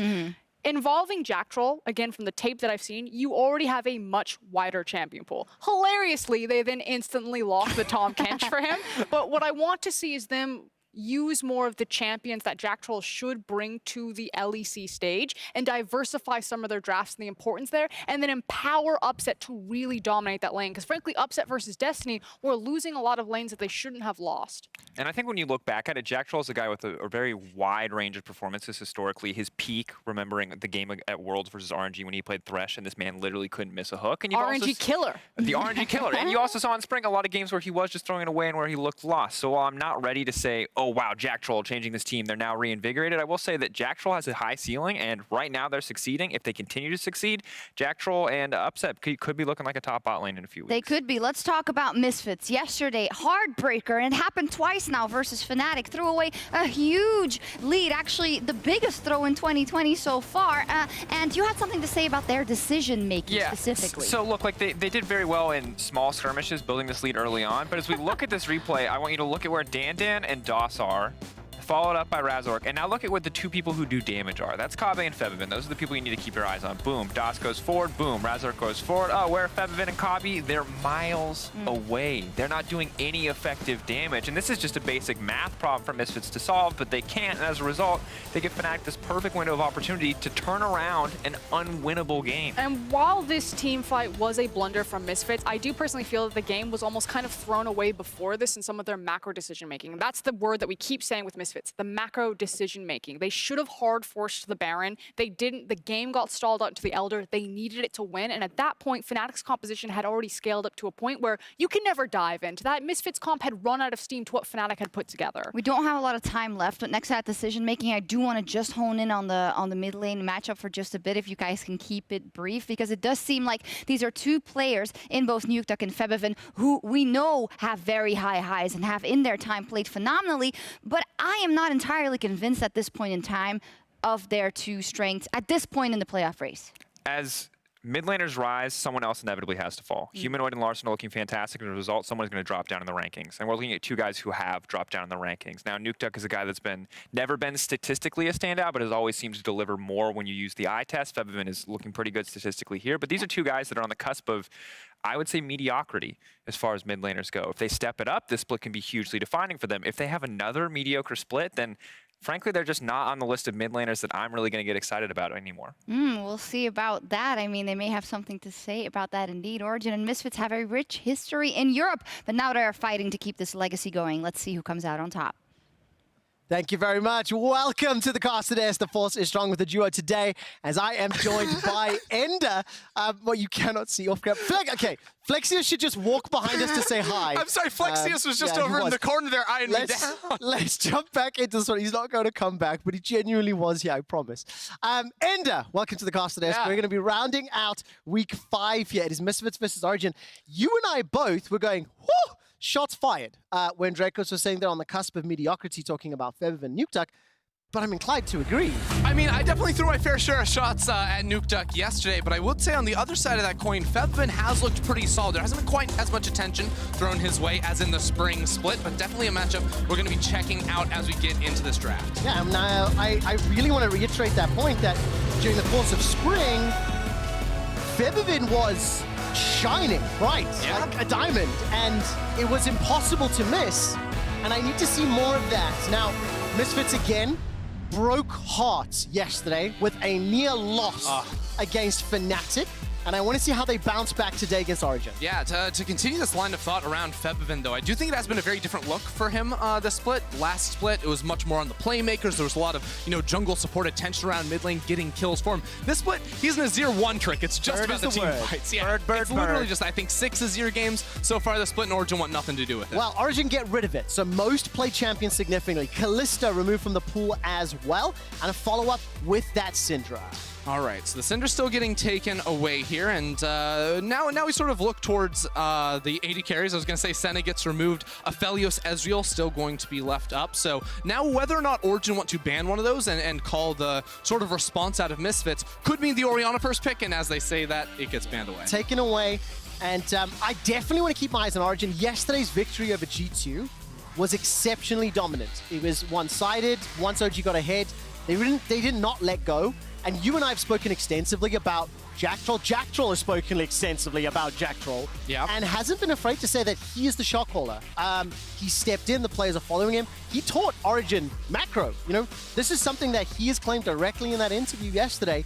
We see the volley bear now locked in, and my eyes are going to be on what can Jack Troll do. He still has a lot to prove in the public eye, and Origen obviously believe in him. I mean, I think yesterday people were maybe a little sad to see the Tom Kench. He had a solid game on that, so I want to see some engage from him. The Thresh is going to get locked in. That's exactly what you want to see. Some 2v2 lane power there with the Thresh alongside the Aphelios, and this comp is going to be built all around upset, it looks like. So on the other side, what do Misfits then go for here? Because Ezreal, if you wanted to go for the, fight back inside the lane, you'd look for a range support now for DOS. He has played the Karma once so far this split. I know that's a lane we've been hearing rumors about a whole lot, but FEVBIN will be instead going over towards the Galio. It still has the flexibility of potentially moving down into the bottom lane, but I think that would be a FEVBIN pick. And I mean, the volley bear as well, technically a little bit of a fix. We expect that in Xerxes' hands. That'll be jungle, yeah. Yeah, definitely going to be the case there. Razok will obviously be running that left side. See what happens now in the Phase 2 bans and where they want to target both mid laners. There's a lot available to them, and obviously with the Orianna, the Azir gone, a lot of those comfort champions, the fallbacks. TF has been the flavor of the weekend for me. It's definitely been seen significantly more now. We're in week 5 and 10-14. And Nuke has played a game of TF so far this split, so could be a good option to sort of follow or, beat Galio to those roams, because already what I'm seeing from Misfits, when you have this, strong, early aggressive jungler in the Olaf backed up by a roaming mid laner, assuming that is going in towards that middle lane, I think Misfits actually would love to attack top lane here. Alfari has been such a strong point for Origen that if you have the Galio able to get out of lane, Olaf can get priority through the jungle as well. You can set up for some attacks around that level 6 mark for the Galio. Very happy to see the Karthus banned away. Xerxes, we know, is a fan of that champion.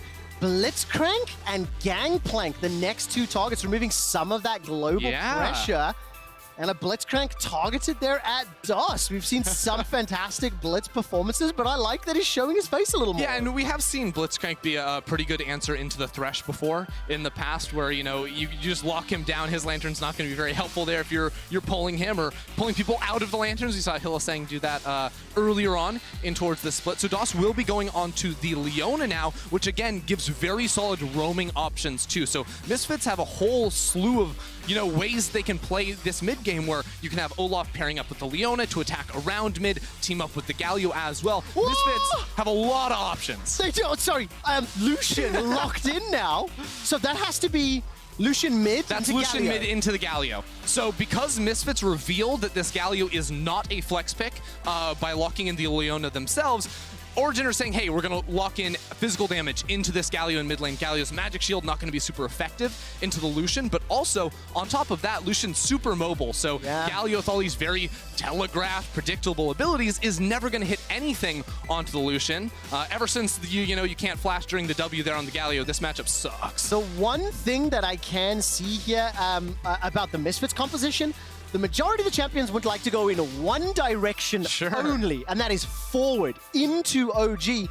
Kobe on the Ezreal has some self-sufficiency, of course, but the Malphite seeing more and more play running that into the cannon will be able to look to target and just insta-give the Aphelios. Yeah, I mean, the Aphelios and the Lucian pretty low range too. Lucian can dodge one ability, but he can't dodge a Solar Flare and the Malphite ultimate and the Galio all flying down at his face. So again, Origen are going to have to figure out ways to use some lane dominance through mid and bot lane early, whereas Misfits have these tools to attack side lanes and attack pretty much anywhere on the map by teaming up this Leona plus Galio plus Olaf.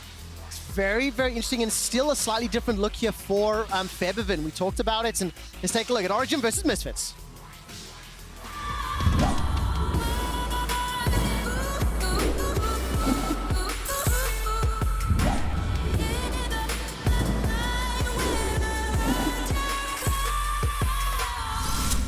Welcome to Summer's Rift. It is Origen taking on Misfits. Both teams sitting at 5 wins, 5 losses in week 5 of the Summer Split. And the last time that Nukeduck played this Lucian mid was in 2017. The last time we saw it in the league, though, was actually when Mad Lions ran it against G2 Esports in the playoffs of spring, and they won that game.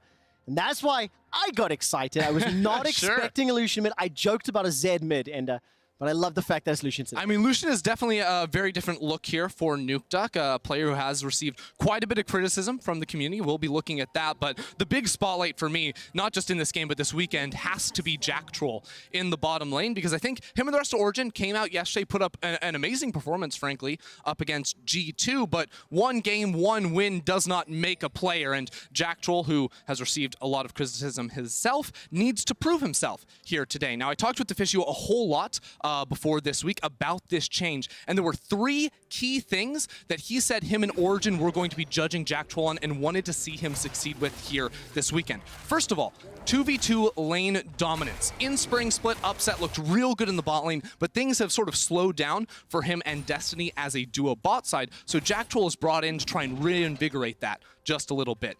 Outside of that, it's how he can work with Xerxes to force plays, make proactive movements later on into the game, and if he is on engaged champions, can Jack Troll proactively find these fights? So early game, I'm looking at that 2v2. Mid game, from 10 minutes to 20 minutes, how does he work with Xerxes? And all game long, when he lands a hook, is he going in? Is he calling the team in with him? Well, what a champion to evaluate literally all 3 factors.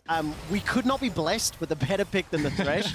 We can already see Upset and Jack Troll pushing forward, and this pick, the Lucian into the Galio, this was Nukeduck's ability to counter. He started off with that cull, and he's already bullied Febiven. Say Lucian level 2 power spike. I know you want to. I'm trying to avoid it. It's such an old line, but Febiven is currently playing chicken because he needs to be a little bit careful. He needs a lot of time. And honestly, the kits, the natural itemization that Galio wants to build, is not going to help him against this pick. The skin definitely helps him play chicken as well, right there. It does indeed. Take some notice. But honestly, Nukeduck, so this matchup, we joke, but it's going to be a power spike every level, if you want to call it that. Basically, you just constantly win. You're going to push him in. You're going to be able to deny him CS underneath this tower. So I love that we're seeing Nukeduck use that pressure to allow Xerxes to walk on in here. But Xerxes is late on this invade just a little bit. Razork has already completely cleared his camps and is level 4, so needs Alfari to come in clutch. Alfari's the first one to move the lane, and Dan still has to stand there and farm. Razork down below, flash under the tower! Xerxes gets first blood, and he will be able to waddle to safety. Despite late to the party, he still gets the present. Well, you know it's broken if it can beat Olaf when it's level 3 and Olaf is level 4.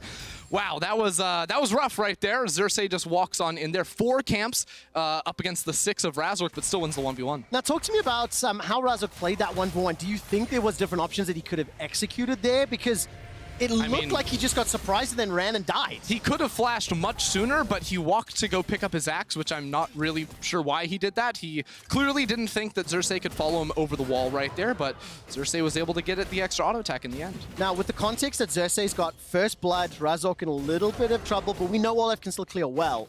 What does this do for the next few minutes? You've already mentioned that you want to see how Jackal and Xerxes will combo up. Well, Xerxes got an advantage. Let's see if they can unlock him or utilize him in some way. Sure. Well, right now, Razork is just trying to steal away a camp right here, which I do think is a good move, knowing Xerxes was going to be stuck topside and needed a reset after getting the kill and the Scuttle Crab. So it's a nice steal away from Razork, but he's going to have to watch out for his own Raptor camp. Because Xerxes, with not a whole lot to do after his Krugs, is either going to look for a bot lane gank, since it's pushing in. I think that's a good option. He's just going to go for that right now, potentially. Change his mind at the last second, but because Xerxes had vision of the Raptor camp, knows it has respawned now, and knows that Nukeduck can help him out very, very easily by rotating on up there, Xerxes can look for repeat invades into Razork's jungle. Let's see what decision-making it goes. The jungle is currently clear. Jackal tries to interrupt the back and wasn't able to do that. By the way, while all of this is going on, part of the reason Dan couldn't help out Razork in the jungle, he's already down 18 CS. I imagine there's a number underneath the tower. You expect Kennen to push the wave in and be able to bully Malphite very early on, and that is exactly what is going on as we catch a glimpse here of DOS roaming to the mid lane. Yeah, so DOS was, looking for movement right there, and this is what we mentioned on resets from bot lane. DOS looking for plays alongside Razork, but frankly, you're going to lose when you match up in a 2v2 or a 3v3 because of just the advantage Nukeduck has here. I am honestly surprised to see Dan fall so far behind in CS because, yes, this is a difficult matchup for the Malphite. He gets pushed in by the Kennen. Kennen is ranged, and that's rough. But Dan and a lot of Malphites in this matchup actually set themselves up to harass the Kennen in lane phase. So you notice he has the Arcane Comet. He's going to have Mana Flow Band as well, on top of Corrupting Potion, to be able to try and spam out Qs pretty rapidly here, which really exploits Kennen's main weakness, which is his lack of sustain. If you actually fight Kennen a lot, those are the matchup he struggles in. And you can see that Alfari clearly cares about that, because now he has double Dorans and a Cull. None of the poke that Dan is going to try to go for will stick at all, and that's just going to make his rune choice, frankly, really underwhelming. Yeah, definitely the case. I mean, even under the tower here, Dan does have access to that unstoppable force now, but is continually being pushed under the wave. I'd like to take a look back in the bottom lane, and I want to just go back to the story that we set up early on. Let's look at Jack Troll. It's one of the big ticket moves in, frankly, one of the top tier teams. 4th place from Spring, currently sitting in this bunch that are tied at 5-5, and Jack Troll and Upset making their way to level 6 as a number of Origen members are now going to meet a little bit of pressure. The taunt comes down. Nukeduck is able to put the culling out. Razork once again is going to go low. Heal comes out. He turns it back around, and Razork donates a second kill. Nukeduck and Razork, Febiven was just not on the same page as Razork. I mean, they were on the page of let's fight them, but I have no idea why you're trying to fight a Lucian as Galio here. Yes, Galio hits level 6, but that means nothing. You saw his full combo did, what, 35, 40% of Nukeduck's HP? Well, Nukeduck's full combo just kills you, and you saw that right there. Razork without a flash gets punished super heavily. 2,000 gold in the lead, Ender, at 7 minutes already.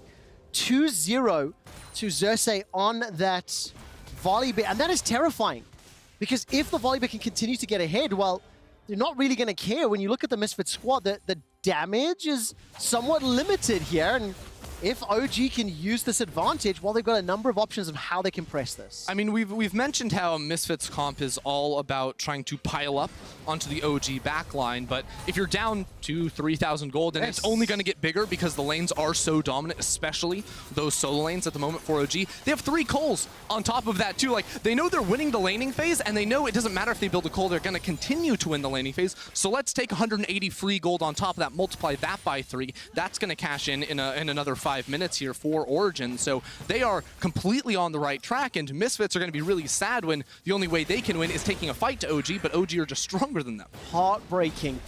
25 plus CS advantage for Alfari in the top lane. Nearly 20 CS advantage in the mid lane for Nukeduck. Yes, Febiven's got a couple in front that he's starting to clear out.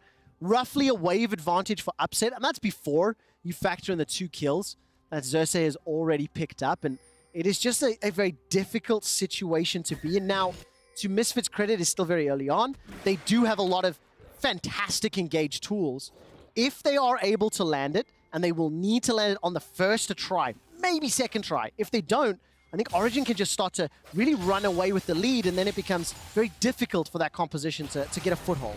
Sure, so let's see what OG can do with this now that they do have this advantage, because you can see Jacktroll, the 2v2 laning, it's fine. They got a 10 CS lead, he's out of there. Yeah. Now it's all about setting up plays. He's been top lane for about 60 seconds now. Put down, I believe, that control ward over by Razork's red buff to set up a potential invade later, or just give them good information. It means that Xerxes can walk over and solo the Rift Herald, which I love from Origen here. Origen have been a team where I criticize them heavily for forcing fights around objectives early in the game. They do it all the time. They all in, and they lose a lot of those fights, and that's been a problem for them. So instead, here saying, hey, let's go ahead and pick up the Rift Herald. We're going to continue to snowball in the gold. We know we have really powerful lanes, so let's just give them more money, make them hit their breakpoints faster.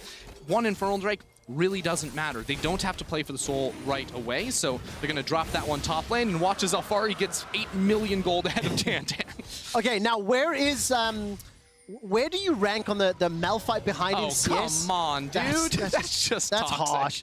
He's down 40 CS, but he's a Malphite. So his unstoppable force will always provide intrinsic value. The question is it enough to make up the fact that now this tower's going to go down, the fact that he's in this gigantic hole, that Alfari's cannon's going to get so far ahead? Like, it feels so much bigger. It's huge. Yeah. And if I'm looking at this matchup, because I played a whole lot of Kennen back in the day, Alfari playing this beautifully right now. Turret is on 1 HP, and he's just denying as much CS as possible. He's got to fight bot. Jacktroll's in a little bit of trouble here. Damage onto Razork, but he's got no support. DOS was too far away. Kobe was ushering the wave into the tower, and they will be able to take just one plate while the tower first blood is picked up by Origen. 3,000 gold advantage for Origen, and the second plate should just about ding. Doesn't even go down at the moment, and DOS is now going to look for an opportunity. This is a good move, but can they actually land it? I'm not convinced. Flash for Flash. The taunt still lands as the curvature of the Rift manages to get Nukeduck caught down, and well, Nukeduck gets caught out. It does cost a flash, but frankly, Misfits will be happy with that. Yeah, no, it's a really good roam there from DOS. I was honestly surprised to see that Nukeduck doesn't have Nimbus Cloak for himself off the flash there, because if he has that, he's able to scoot on out of there, and it's such a popular rune. I think, like, if anyone's in the sorcery tree, you know they have that rune, almost certainly here, because of how powerful it can be, both for chasing down kills and getting out of troublesome situations. But as you can see, there is inspiration. Yeah, definitely not on that tree this time around. Blade of the Rune King was just picked up, by the way. Nukeduck, he has already made bank from that cull. 107 to 93, 114 to 69 CS between Alfari and Dandan. And he's also making his way towards that Hextech Gunblade. Manamune's been picked up by Kobe. So that gold lead, if it can stay at 3K for the next 10 minutes, maybe. But Misfits, I think they need to try find some opportunities back. They've got themselves an Infernal Drake. That is a small advantage. 2.5 minutes until the next dragon. Correction, 2 minutes 50 until the next dragon. And let's see when Origen decide they want to compete. For the time being, they've got map control, they've got the tower advantage.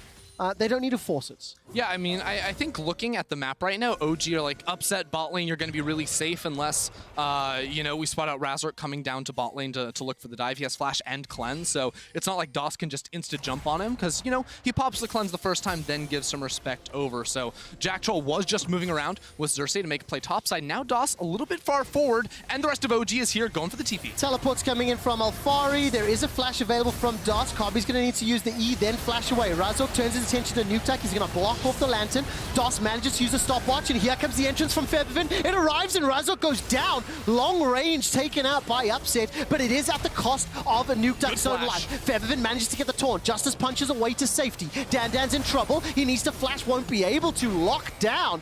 2 for 1 in favor of OG. That was a little awkward at the start right though. OG didn't look like they fully wanted commit in towards the fight, but right at the end there, Dandan tried to jump forward. We were saying, hey, the unstoppable, the ultimate, it's going to be so powerful. Well, if he gets flashed away, it has 0 value there. Alfari juked that one and was able to turn it into a kill.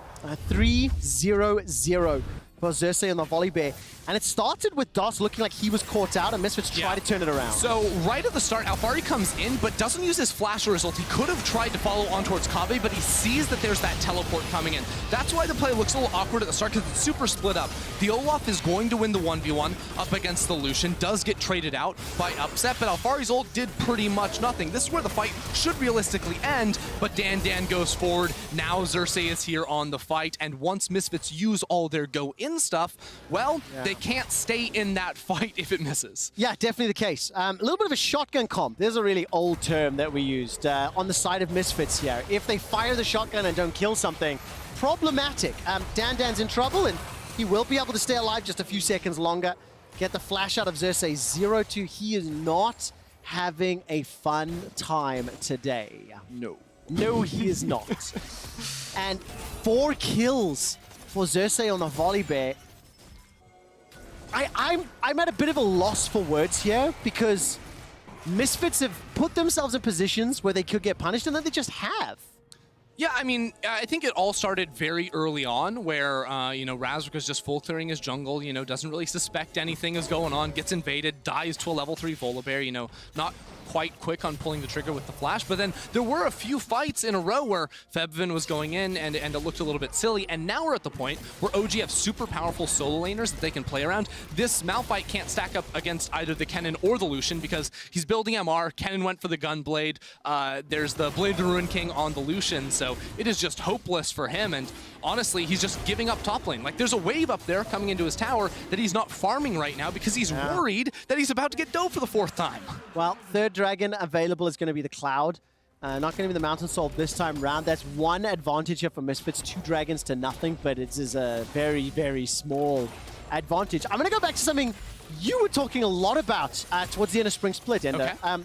Whenever Xerxes played against junglers who were weaker than him, was a discussion we'd have on how he would be able to read them like a book, he'd be able to outplay them. He sort of downloaded them, quote unquote, air quotes. And it feels like one of those types of games where he made a decision early on, has gotten into Razork's head. We saw that skirmish in the river and some question marks around maybe, you know, should they have gone in? Was it the right call on Misfits? But Xerxes is just popping off, and he's pressed that advantage further. I mean, he knew exactly where Razork was going to be. Pretty much every Olaf is going to go for the same full, you know, camp clear. And he had pressure, so much pressure coming through from double-range solo laners that he was very happy to go ahead and make that move. So once again, it will be OG moving on to the Herald, because they can just play around Alphari and Nukeduck this entire game long. We talked a lot about this. That mid lane tower has already been hit a little bit. That's one of the other great advantages of running a Lucian into the likes of a Galio is you've actually been able to hit the tower for the last 15 minutes. So now one Rift-Tailed visit, a couple more auto attacks is very likely going to break open the tower, and that just makes it so difficult then for Razork to continue to farm his camps. Okay, I'm going to wait to see what happens to Nukeduck, but I've got a quick stat for you. It's a good one. It's an actually good one. It's an actually good one. Dun, dun, dun, dun, dun, dun. Has the pressure gone away? Yes, it has. Okay. Do you know what the gold lead at 15 minutes was for OG? I'll tell you. In what game? This game. Oh, this game. 5,300 gold. It is more than double their previous 15-minute record, which was 2,500 gold. Jack Troll is the difference. Look, okay, that last one's a little bit of a joke. Obviously. I think Nukeduck playing Lucian into Galileo and Alphari on the Kennen. No, I agree. The last one was a joke. But genuinely, 5,300 gold lead is staggeringly high. The second Herald's going to come down. It's about to be more. Going to push this even further. Let's go back as Febvin is in some trouble. Jack Troll's going to look for the death sentence. And the Riftchild will get the boop off. Now, we haven't got a lot of opportunity to evaluate Jack Troll on the 3 principles that we wanted to. 2v2 laning. Look, there was a lane advantage for a small time. It wasn't focused on him. It was not at all, no. We didn't get a chance to see Jack Troll roaming because, frankly, Xerxes was able to Goomba stomp his way around the map and bring the fight to the bottom lane, right? But now we can start to look at how he's going to work with some initiations and some shot calling, which is what he's talked a lot about as well. Yeah, the rest of OG just pushed out mid lane, now rotating down bot side. This is the fallout of losing that mid lane turret as OG can just brute force their way through the jungle. And I would say we have seen Jack Troll working with Xerxes. I think one of the big things that I noticed a little bit in this game, but especially yesterday in the G2 game, was how him and Xerxes got vision deep inside the enemy jungle. Between 10 and 15 minutes, they completely dominated the top side jungle of G2, and that's a big difference here, I feel, for OG. It's helped them be a little bit more informed with the plays they make, especially around the Rift Herald early on in this match, and something that Jack Troll has very noticeably brought to this Origen lineup. Yeah, and now we get to take a look at the Origen mid game. It's something that we've spoken so much about. It's only the second game with Jack Troll here in the second half of summer, but laning phase has gone well. Yesterday, a very confident win against G2. Misfits at this point yesterday were looking like they were going to beat Fnatic, and then it turned around. Albeit the team compositions were significantly different. The game was a little bit closer. And for now, what we're looking at is how do Misfits try to bring themselves back into the game? And on the Origen side, well, how cleanly do they close it out? Or how can they press this advantage? Historically, this has been a period of the game where they have slowed down somewhat and tended to play a little bit more cautiously. But my instinct and my gut feeling is telling me that Jack Troll may not want to do that. No. He may want to bring just a little bit more spiciness. Sure, and the other thing is OG did give up the first 2 Elemental Drakes, so they are going to be playing for this Cloud in 50 seconds. The biggest, question is whether or not Misfits are going to contest them, because you look at Kabe, he did just finish off 2 items with that Iceborne Gauntlet coming in, but I don't think Misfits are even close enough to be able to fight. Look at that gold graph on your screen. Yeah. I mean, top 4 players in the game, obviously OG now, again, look, it's 7,000 gold in the league. Jack's so role is clearly better than DOS as well. This is going to be the case. Now that would be an interesting question to ask on a lane minion. Whether or not the public at home think the same. And look, 20 seconds to Cloud. Misfits are in a little bit of a position where they think they might want to. Do you think they should pick this fight? No. Like, they're down way too much right now. I mean, just look at how powerful Nuke Duck is. Forget the rest of the team. Like, it's now Blade of the Ruined King plus Black Cleaver completed. There's no armor built up by Misfits either. Like, he just shreds. Well, DOS is dead. Jack Troll greater than DOS. Death Sentence connects from range. He just eats a full channel culling, and I'm disappointed. That is something that I don't think being caught in the river like that is something that should happen. I mean, it's a failure on multiple fronts, because on one hand, it is an individual failure by DOS to get hit by the hook, to be in that position, to get caught out and to die. On the other hand, like, why are Misfits making the call to contest priority in mid lane, contest vision inside of the river? Like, OG had full dominance around that area. OG are way more powerful than them, and yeah, you can say, well, maybe they don't feel good about their scaling, and they shouldn't, because it's all being loaded onto the hopes of an Ezreal later on into the game, but I don't think their best option is to be like, let's take the 5v5 team fight right now. I want to take nothing away from OG because they have caught every ball that has been thrown their way, right? But this game feels so reminiscent to me about the loss that Misfits had to Rogue in the beginning of the split as well, where Razork was just out of his game and threw away a couple of very early kills to Rogue. They tried to make some skirmishes happen and got caught out in slightly strange positions. Like, it feels like a off game for the team because there's a number of small mistakes that are happening consistently over 20 minutes that are getting punished. Yeah, so there have definitely been the small mistakes from Misfits, but I don't think it's to the same level that we saw earlier in the split, because this game has not been decided by OG punishing Misfits' mistakes. This game has been decided by OG being better in every single role than Misfits. Fantastic. All right, thank you for that clarification, because that's right. I remember the Rogue game, it was literally the inting that gave the gold lead, and then after the gold lead, the advantage was taken. This time around, it was Xerxes' first proactive move into the jungle, and then reacting with that play down in the bottom lane. So definitely some bright lights here for OG. And it's not just that OG have been like skill checking Misfits in every lane, it's just the draft too. Like, they got really powerful soul lanes to be able to play around. Here we go. All right, there we go. It's going to be locked up onto Nuke Duck. That is one kill back. That is what you need multiple times now. Stall it out, slow it down, close this gold gap. And this is exactly what I'm saying. Like, yes, Misfits need to force fights in this time frame, because the later this game gets, it doesn't get easier, but it needs to be picks like this. DOS, what are you doing? Yep. Well, DOS looks like he's being DDoSed as he just gets caught out again. Rooted up, locked down, does survive significantly longer than I was anticipating. But is the 7th kill that Origen have picked up, and you can hear the disappointment in my voice, and it's being reflected in the shaken head by my young Padawan, Ender. And at the end of the day, Misfits are just starting to fall apart. Now they will look for a reply back here onto Jack Troll. Decent enough damage. Forces his flash out. That is actually a good little turnaround, because no flash for him means he is a potential target later, but they are in threat. Middle tower's chunked out, bottom tower's chunked out, and Dandan, he's nearly been flame horizoned at 23 minutes. For the younger viewers out there, that means being overtaken in CS by +100. I just realized that. Like, we just assume everyone knows what a flame horizon is. Yeah, Maybe Flame not everyone doesn't, does. like, even really play anymore. Exactly.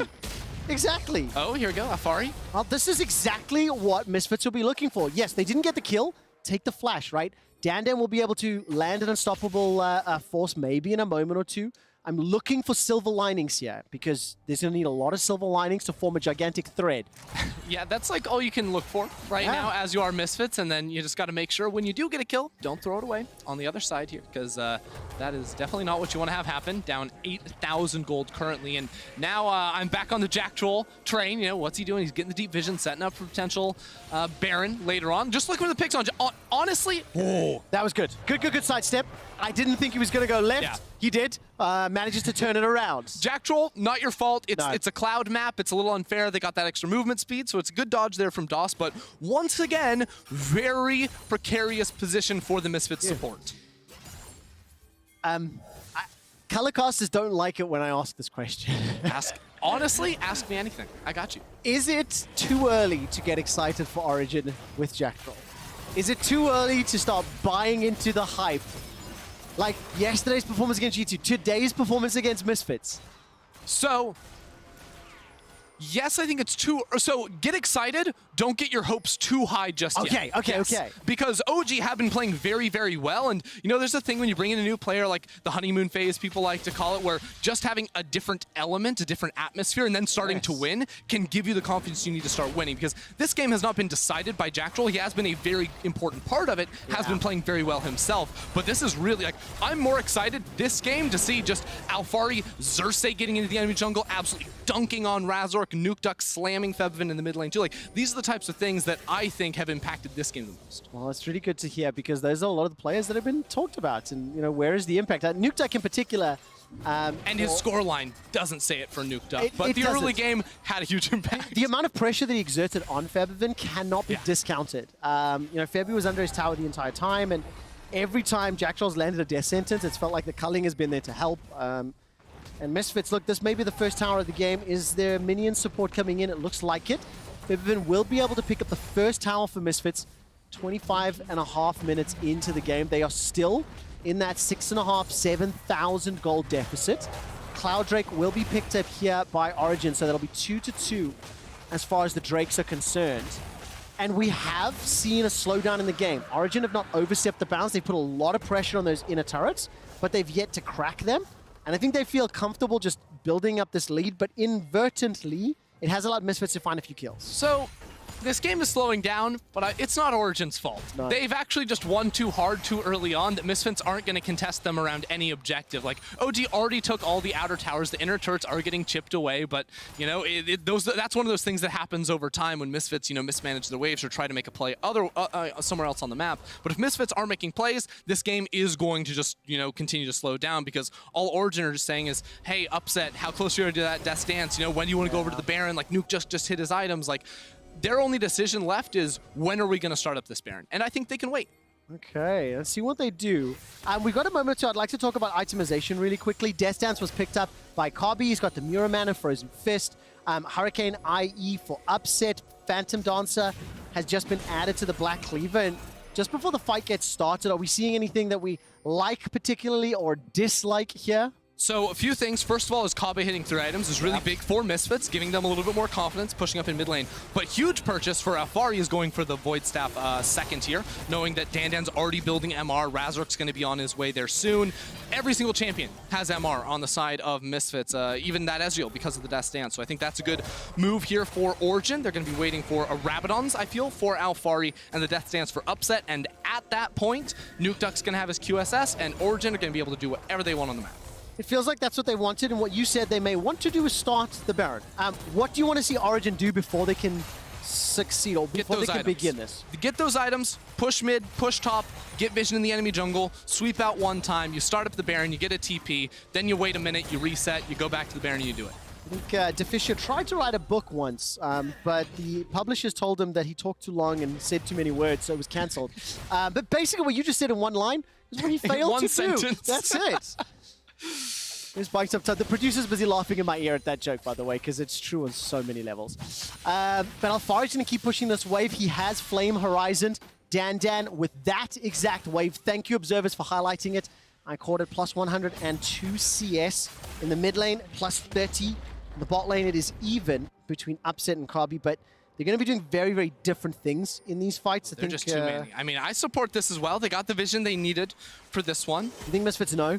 Misfits don't, so Misfits could be suspicious right now, but because Upset is mid lane, they're like, hey, it's probably fine. There's the blue trinket though, and this will force OG off of it more than likely. Okay, the True Shot Barrage was thrown towards Upset, not to scout out Baron. Cooldown is 1/4 of the way towards being available, so Kobe will need just a little bit more time spamming out those shots. Let's take a look at the flashes really quickly. Everybody on the Origen side has them available, so if any fights were to break out, level 16 for Alphari, level 16 for Nukeduck, 14 for Dan, by the way. And yes, he's got those 2 items, but honestly, if that Unstoppable Force does not have an impact, this is the clearest example of a 4v5 that I've ever seen. Yeah. Oh, this is about to be the play for OG. So I'm not sure how much gold Alphari and Upset have right now, but they're both resetting at the same time. That tells me we have our Rabadons and we have a Death Dance completed. And that is going to mean Baron very, very soon here. Mercurial Scimitar instead. And I guess when you look at the potential taunt from Galio, the CC from Leona, do you like that over Death Dance? Yeah, no, I can definitely see the value of it. You can also, you know, of course, QSS Flash out of the Malphite ultimate. So I think there's a lot of value in that. He has the Cleanse, has a Lantern too, so maybe a little bit overly cautious, but this is fine, I think, especially after the changes to Death Dance that made it a little bit weaker on ranged users. Less damage blocked there by the passive. Yeah, definitely, and we'll see whether or not it's going to work out. You can see the Aphelios item build by Upset. 22-0-2 in the game. And I guess when you've got this gigantic lead, you'd rather be a little bit defensive because you've got all the offensive items you need to kill the enemy team. It's 9,000 gold in the lead, and you called it. And buy the items, push out the waves, place the wards. Now we're waiting to see some of the sweepers coming down. Most of the vision has been cleared out. The observers have just highlighted that. And the call for you was get a TP first, back away, rinse and repeat. Yeah, now we're also going to watch Alphari is somewhere in the fog of war, very likely looking for a flank onto these Misfits users. If they push forward into the river, there's going to be a cannon there ready on the collapse. Alphari's just south. He's in the middle lane. Dan has not teleported yet. The Cullings come out. Dos takes a couple of shots, but frankly, that wasn't great. Baron's going very, very low. Flashes are available. Alphari's coming in from the side. True Shot Barrage is fired out. Razok is in the but he's stolen it! He's stolen it! Turns the game around after getting the Baron. That's too much of a stretch. Doesn't turn the game around. Stalls the game out. Stalls the game out. I cannot believe he stole that. It's... Origen, you're doing everything right, then you took the 50-50, and they tried not to take the 50. At 2k, they back up, but Ezreal hits that Baron for 500 with the True Shot Barrage, has the burst damage coming on around it, so OG just took it down to 2 little HP. If they stick it on 3,000, that's gonna be fine. Have a break, have a Kit Kat. Oh, that was so good. Okay, but now what does this actually mean for the state of the game, other than Misfits have time? They're one dragon away from losing the soul, as OG picked that up during the replay. They've got Baron on 4 members, which will allow them to hold the lane, hold the waves. But really, when we're talking scaling and time, I still think I love everything on the OG side. So here's the worst part about that steal is I still think Origen are going to win this game. I'm very confident OG are going to win this game. And all it's done is said, hey, everyone at home, you know, go grab a drink. We're going to be here a little while. No, the observers made it clear. Viewers, have a break. Have a Kit Kat. We're going to be in for a ride. I mean, you got to wash it down with something. Exactly. Well, there we go. Well, grab yourself a Red Bull because it's up at the top right as well. Oh, man. Okay, let's stop the sellout cost. Do we get paid more for that? But the thing is, the scary thing to me is I don't have full faith in Origen's mental that with a new player on the roster, with a lot of eyes on them, with a lot of pressure, right? Like, what happens if that happens again? What if at the next Dragon, Misfits are able to grab that? Now, Feb's going to make a run for his life. Well, we'll be able to flash, and Justice Punch is interrupted by Xerxes. Very, very nicely done. We'll get himself a taunt and buy some additional time. What can the rest of the team do? Right now, it's a little bit of pressure in the mid lane, but they're not even going to get the tower. So the 9th kill of the game is secured. 5th assist for Nukeduck. Everything is about 5s today for me. And Origen are now on the offense. 44 seconds before Fevin comes back up. So OG will be able to get that inner tower. We'll continue to own vision, but I don't think they can actually hit the inhibitor tower. No. So, like, there's not great wave clear actually on the side of Misfits, especially with the Galio down, but that is big damage. Look at DOS. Solar Flare comes down. DOS is going to be the target. He's caught out. True Shot Barrage tags him. Jack Troll's going low. The Mystic shots from Kobe managed to pick up the kill. That's the fourth for Misfits. Now Xerxes in trouble. Unstoppable Force throws him up into the air. Look for Alfari's ult, look for the ult! Alfari has not thrown down the Slicing Maelstrom just yet and pops it. Manages to just get Dan and nothing more. Importantly, Misfits defend their base. They get the flash from Xerxes, the flash from Jack Troll. It ends up being, what was a 1-for-2 overall. And Misfits, look, they live to fight another day. But time is feeling shorter and shorter. But Das got his revenge. He threw Jack Troll into the dirt with the ultimate right there. Didn't get the kill for himself, but set it up for the team. It was strange because I saw a moment where Alfari, if he full commits with ult and flash, like there's 4 kills right there. They're all in the choke. They're overextended a little bit, but the call from OG was there. They were saying, no, we don't want to take the fight. We actually want to back out of this. So in that way, it was decisive from them. Just trades 1 kill for 1 right there at the end. And I'm going to be honest to everybody at home, this weekend's games have been perplexing, is the word that I'm going to use. We have disappointing. I think that is also true. I mean, look, it was a break week. It is also a new patch. And we've had a couple of substitutions in here, but like the quality of the decision-making, and when we went from the league in the first few weeks where games, almost every game was over by this point, right? Yeah. We're starting to see these nuances and these cracks coming in. So we're being very critical of this game at hand. I think Misfits more to blame in this, but because OG have been in such a large lead, to see them not be able to close out has been upsetting. Now, why did that happen? It wasn't like they made a million mistakes. It was just the Baron 50-50, right? Not being able to keep it at high enough HP so that Razork wouldn't be able to come in and steal that away. So it stalled it out a really long time. The inevitable feeling of an Origen victory is still on the horizon.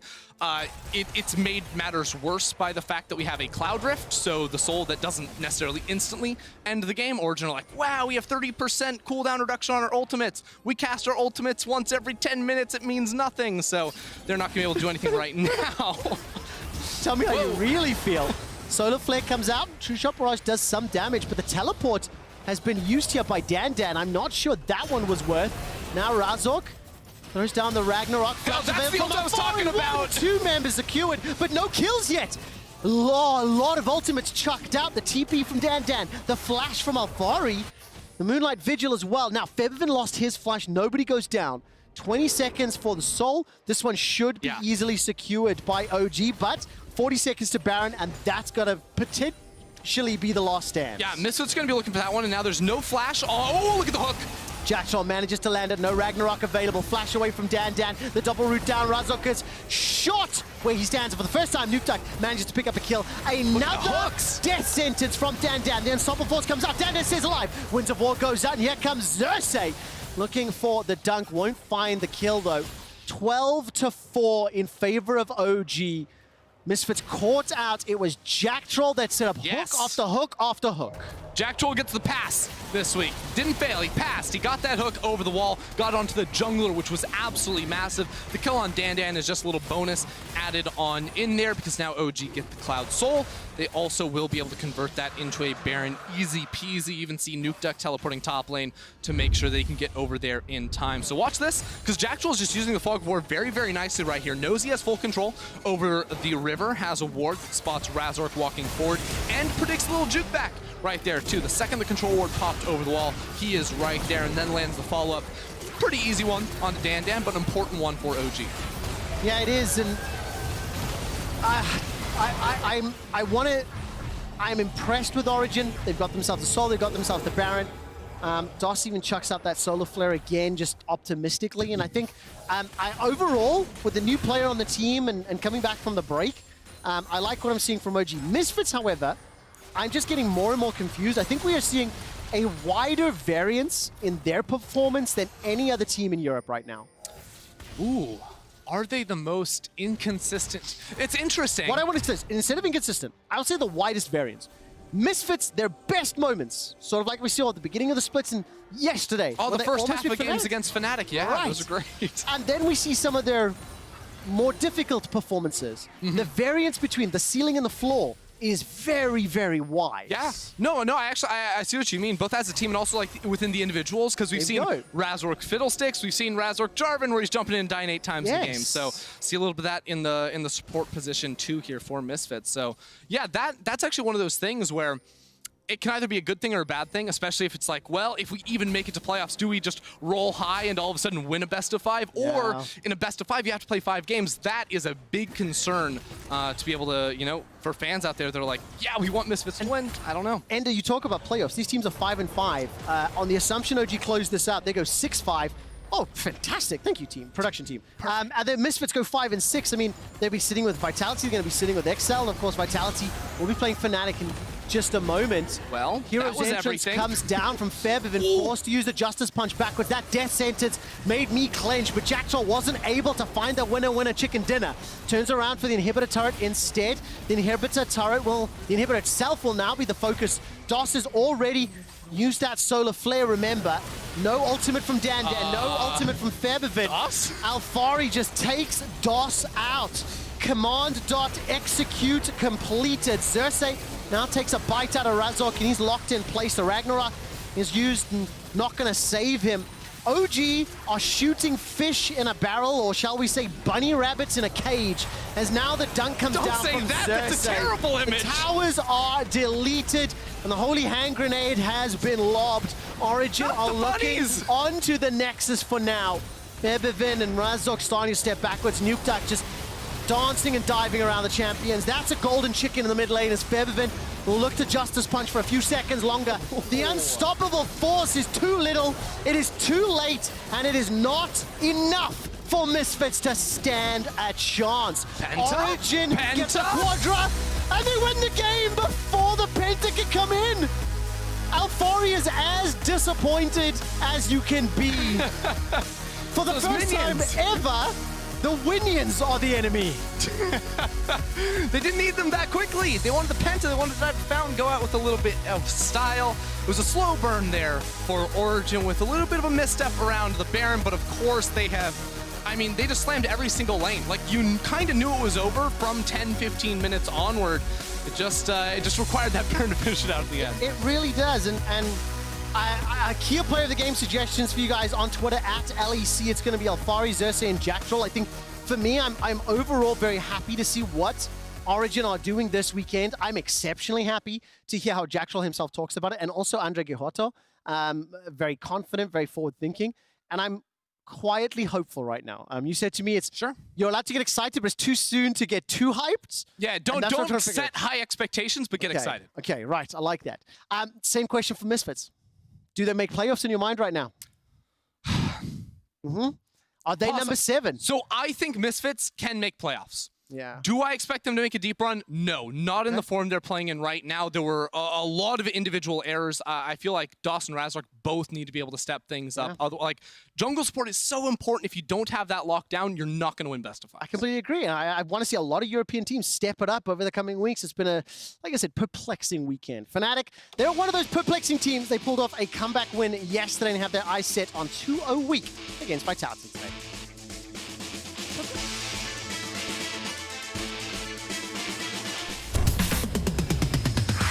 Closes one out cleanly. OG thought they could have a desperate last stand, but all it was desperate. Triple kill comes in for Top. Do they try to give him the Penta here? That's what I want to see. Penta! Give it to him! Penta kill! We're not scared to contest enemy players, even let's say they were better, right? We are just not afraid of anyone. We just want to win. Off-bait. Step forward. We're going to get in again. Trick's now going to be in trouble. He needs to be aware of that one. That's going to be first blood for Whipple. They're going to keep the fight going. Ground shot now caught out as well. I actually think Vitality is a really good team. I just get the feeling when I watch them that they are so sure of what they want to do. It's a very important matchup for us.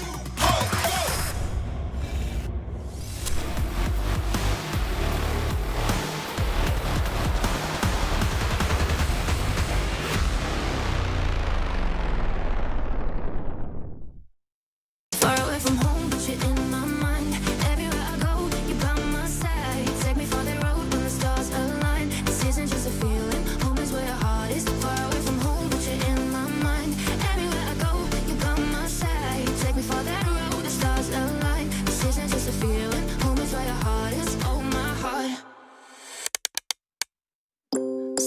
right to the ceiling. Eyes wide open while I'm dreaming about a place that's far away but feels so.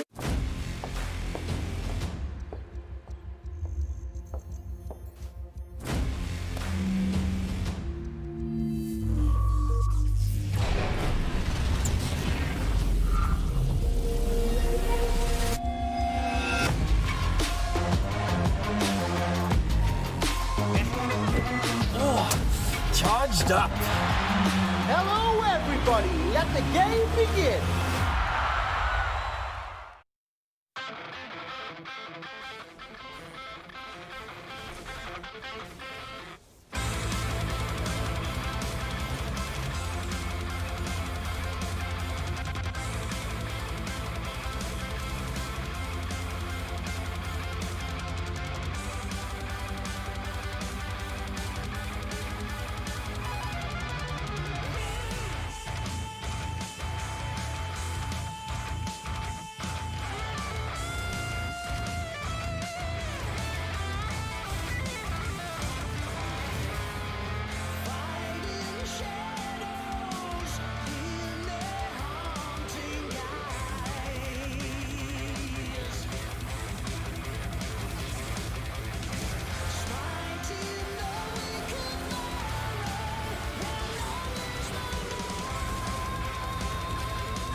And welcome back to the LEC. I'm Medic, and I am joined with the victorious Xerxes after your game. Congratulations, of course, on the win, Xerxes. I want to talk a little bit about sort of how you commanded the early game, because you had the majority of your team's kills for the majority of that game.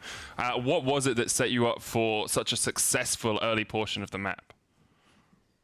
Oh, well, I would say it was rather easy, because like usually with Olaf, you want to just full clear on your first path, so I already kind of knew like where he's going to start and like how he's going to path, and like yeah, I just knew like wherever where he was gonna end up, and that's what happened. I just went there and killed him.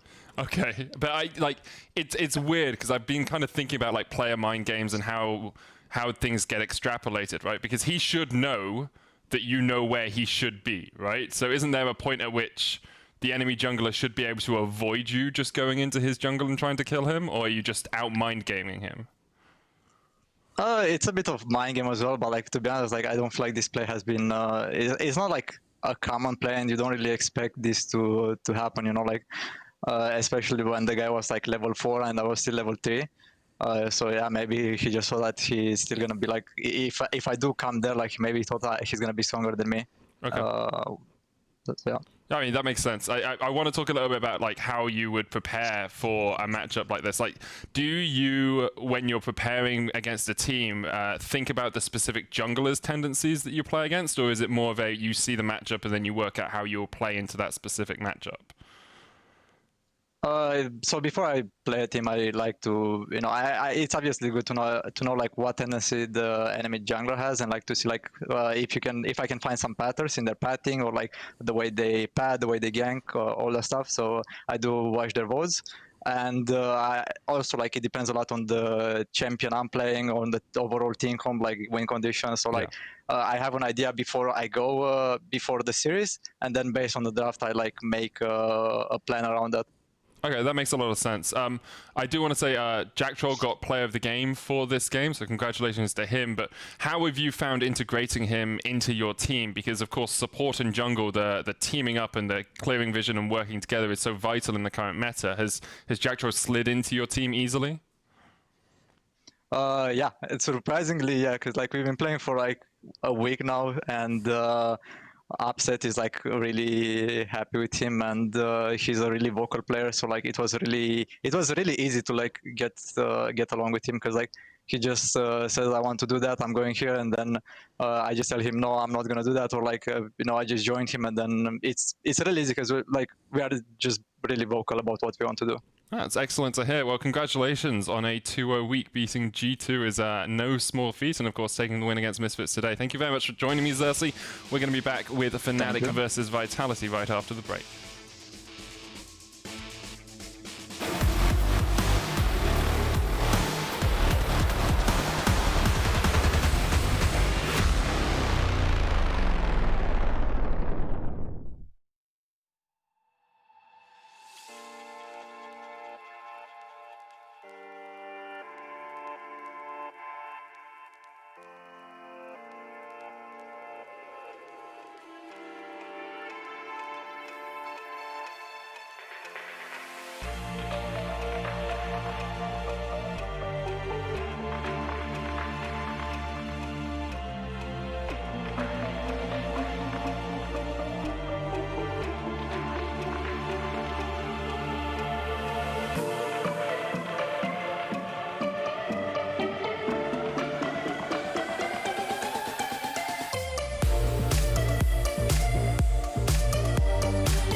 Welcome back, everyone, to the LEC studio where we are counting down towards Fnatic versus Vitality.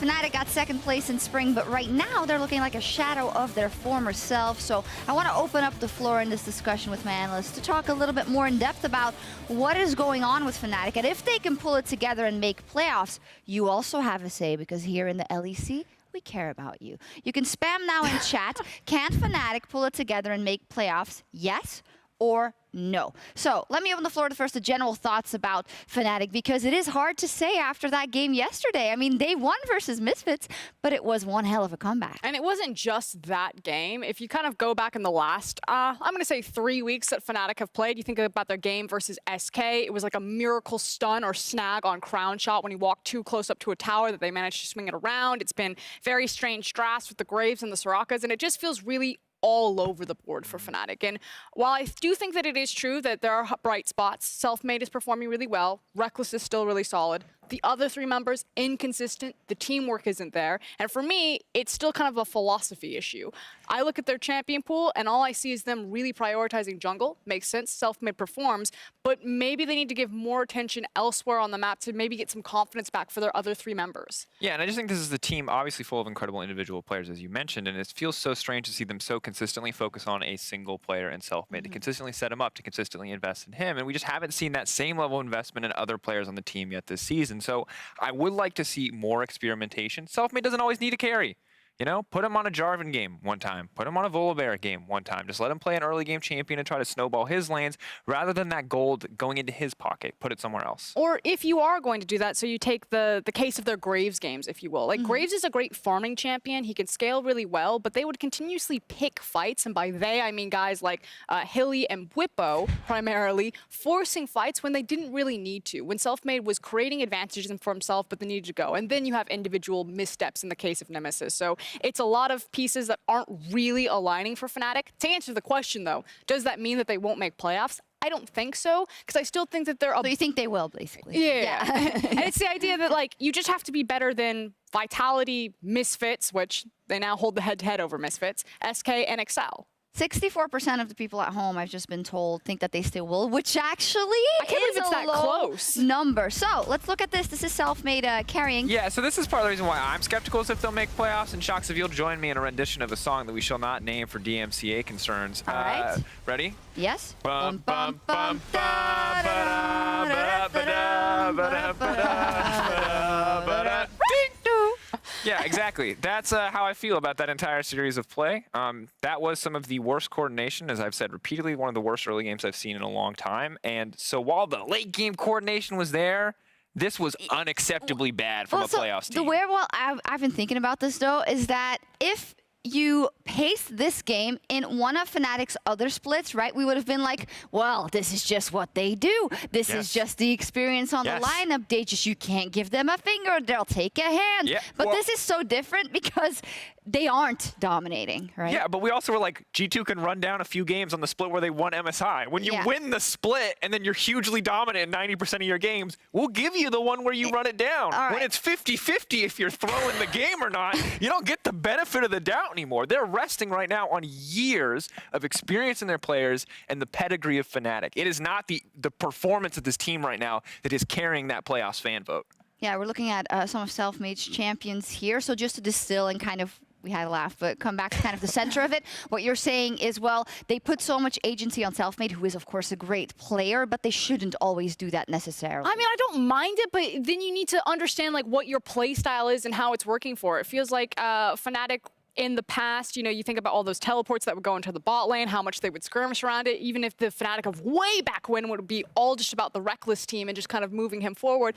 If you're gonna play around Selfmade, and he is playing things like Graves, like Nocturne, even Kha'Zix to a lesser extent, like, set him up for success, recognize where his win conditions are, and play a little bit slower. You don't have to force so hard. I think Fnatic are forcing really hard and also not respecting when they don't have Selfmade in their back pocket. Think of how many times Whippo is dying solo on lanes because he's playing weak side, his wave gets messed up and he overreaches. Just let Selfmade farm. You're on Cho'Gath. You don't have to force. Yeah, but when it comes, when push comes to shove, it is a shove. It is a star-packed lineup from the side of Fnatic, who you really don't ever expect to miss playoffs. If you can just check in with the people at home who voted, I'm going to get an update in just a second. What is the spark they need now? Because now it's week 5, and actually historically in a lot of these Fnatic lineups, we've seen that this is actually the time that they start cleaning it up a little bit more, but we just don't seem to have the same inclination with this lineup. What has to happen? Okay, so first and foremost, I think that draft needs to be ironed out a little bit. Like, the thing is I don't necessarily hate what Fnatic is putting together, but they don't look comfortable or confident playing it. Yesterday against them, things like Twisted Fate, Syndra were banned, and like, I like Nemesis on Twisted Fate. Maybe not this split. I think he's had some better performances on it. But like, if that TF is available to him, does he grab it again? Do you not get a quadra kill Oriana performance because the other team banned for you? Like, these are the concerns that I have with Fnatic, and now it's about putting together the consistency. If I see Nimi on TF, I need to see a stronger performance where he's not just inting team fights by teleporting into backlines and instantly dying. Yep. To be honest, like, I like how simply you're distilling it down, and I'm glad that you can be so concise, because I can't, because it's been such a mess in so many different areas that I don't think the solution for Fnatic is super simple, and that's why I'm not confident. That's why it scares me. So I want to see a rebirth. What does that rebirth look like? I have no idea. All right, let's see. I mean, they have to start right now. They certainly can't drop the ball versus Vitality, because from now on, every game is a final for Fnatic as they're fighting for their lives in the playoffs race. And for their fan base, Shocks, I think the Fnatic faithful might be losing some faith. 60-odd% saying, yes, Fnatic can pull it together. There they are in the team huddle. And huge kudos to Reckless, by the way, wearing the mask. Admittedly, the whole team does live together and share accommodation. So, you know, mitigating the rest of what he can. Stay safe out there, wash your hands, and wear a mask. COVID's a real thing, folks. Fnatic versus Vitality. I mean, look, Fnatic are still going to be the favorites in this game, but for Vitality, imagine they sneak a win. Fnatic's early game yesterday was not great. Dracos has made that abundantly clear. And if Vitality can pick up a surprise with Skeens in the jungle, well, that's one gigantic step towards playoffs. Yeah, I mean, playoffs a very attainable goal here for this Vitality roster. It is so tight in the middle of our standings. You really don't know who's going to come out on top at the end of the day. So I know there's been a lot of discussion on the analyst desk about these Fnatic drafts. I want to see what they bring in here today, because yesterday it was very different. We had the Kha'Zix in the jungle, 4 self-made Reckless down on a Sen in the bot lane. I still like the self-made carry, but he's up against Skeens on the other side, whose Lee Sin was deadly, even though wasn't able to pull away the win yesterday. So let's take a look then what swings out the gate. Now, Twisted Fate has seen a little bit more popularity. We've seen Nemesis running that a couple of times this split already, and we know that Skeens and self-made played that Lee Sin. Look at that TF straight out the gate, banned away, denied that from Nemesis. And an instant reply back with the Kalista targeted towards Comp. Now the priority there on the Volibear. We saw the Karthus ban in the previous game. I've really been wanting to see the Karthus all weekend, especially after joking with you about it. I don't think we're going to get much luck. It doesn't feel like the European scrims have really utilized a lot, because it's been pretty absent. Which is funny, because when Karthus was super meta in the past, like, Europe was the region that played it. You know, Yanko, Xerxes, Kadril played it a whole lot. So still, we'll give it some time, see if teams end up adopting it in the end. I do like the little ban there of the Kalista after yesterday. Even though Fnatic came away with the win against Misfits, they didn't enjoy playing against that Kalista down bot side. You also have the target ban of Lee Sin against Skeens, as well as Lebrov's Bard, which has been consistently excellent here for Team Vitality. He's really impressed.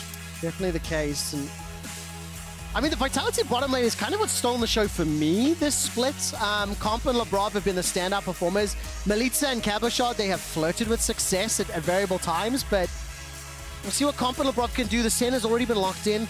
I know that's going to land in Reckless's hands, whether it's going to be fasting or farming. I like the way Medic phrased that earlier today, and going to keep using it. One of the things that is very clear, the self-made carry style of Fnatic is already confirmed to a degree with that Senna locked in. It's very much alive here. We'll see what he ends up putting in. Now, Reckless did play the farming setting yesterday. I think we've seen a whole lot more of that starting to pop up ever since we got some buffs towards the farming playstyle. So that's what I like to see come through from Reckless. Make sure you can get some extra gold here, pack a bigger punch in those fights. Well, this is the first Azir that we're seeing in the Summer Split for Nemesis.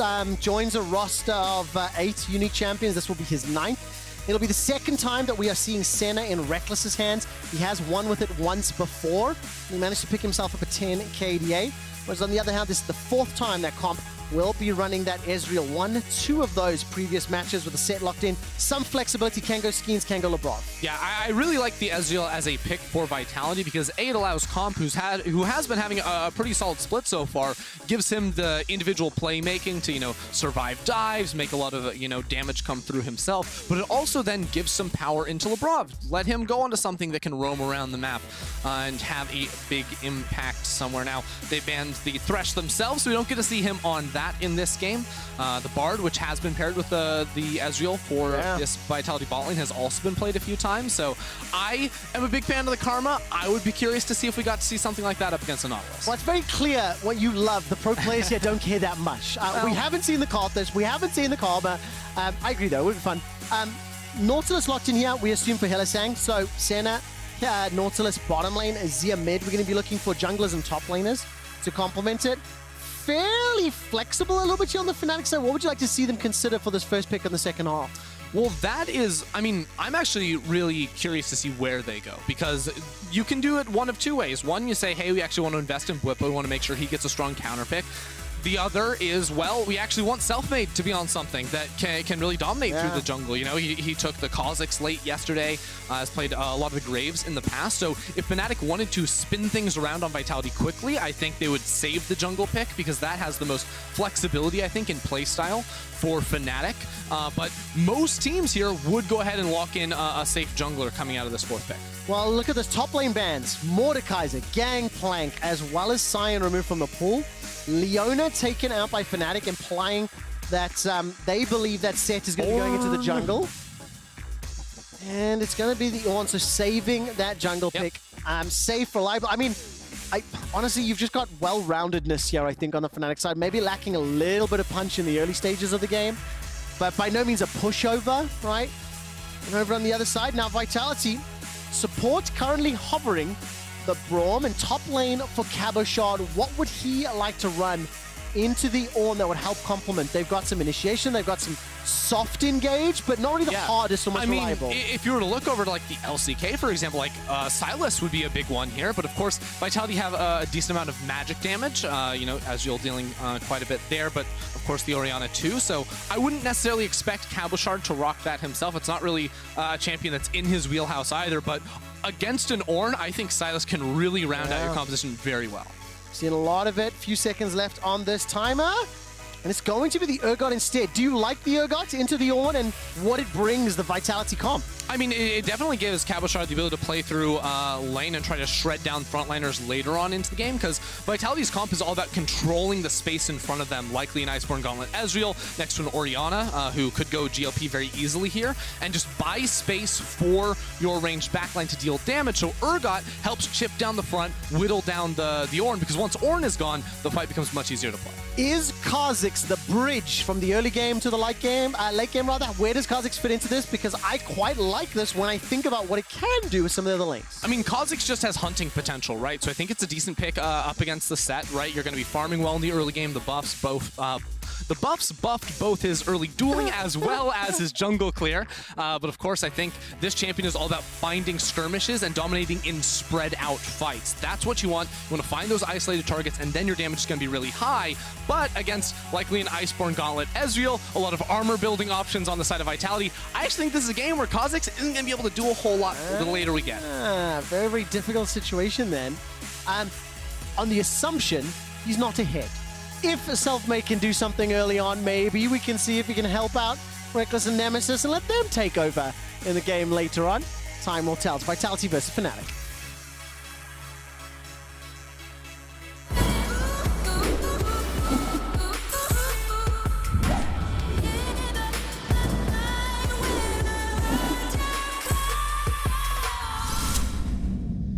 Welcome back. It is Vitality taking on Fnatic today. And Fnatic yesterday had a very, very disappointing early game. So I want to see them clean that up today. They're currently sitting 5-5 in the standings. Vitality 4-6. We just saw earlier today XL losing a game. We saw Misfits losing a game. So Fnatic or Vitality will be joining them a little lower down the standings, as we're only going to have 3 weeks left after this one. In terms of the early game, Mr. Frierson, my eyes were on Selfmade. Should I be looking at him or should I look elsewhere? I mean, my eyes have been on Selfmade for the last 60 seconds, and the more I look at this pick, the more I hate it. Like, I'm going to be honest here, because Well, I hope you never lie, but please continue. yeah, you know, Selfmade. We'll get right past that. The Kha'Zix just doesn't really feel like it fits with the rest of this composition, because Fnatic have very strong front-to-back team fighting. You know, they want to be, you know, clumping people up, right? With an Ornn ultimate, Sand Soldiers, everything says Fnatic want to take fights in a tight area. And then this Kha'Zix pick is like, yo guys, could you spread out a little bit? Give me some space. I want to find, you know, single players, pick them up, and do that. So, you know, when we get into these team fights, I think his goals are misaligned with the rest of what Fnatic is trying to do. So then his team fighting becomes really difficult, because his job is less of, you know, playing with his team and more, can he get it on a flank, maybe disrupt comp in the back line? Okay. But with a lot of CC options from Vitality, I don't think that's a super easy thing to do either. So it could just be like W evolve time for the Kha'Zix and just play for that team-wide slow to set up for his damage dealer. Now, try to theorize with me why we would see it, right? Because, and also another question, do you think this is something that Fnatic have done with Selfmade a little bit in the past? It has felt to me like they have been a jungle-led team when it comes to drafting. Yep. Selfmade has sort of had a very high priority to get what he wants, or they've played around him a fair amount.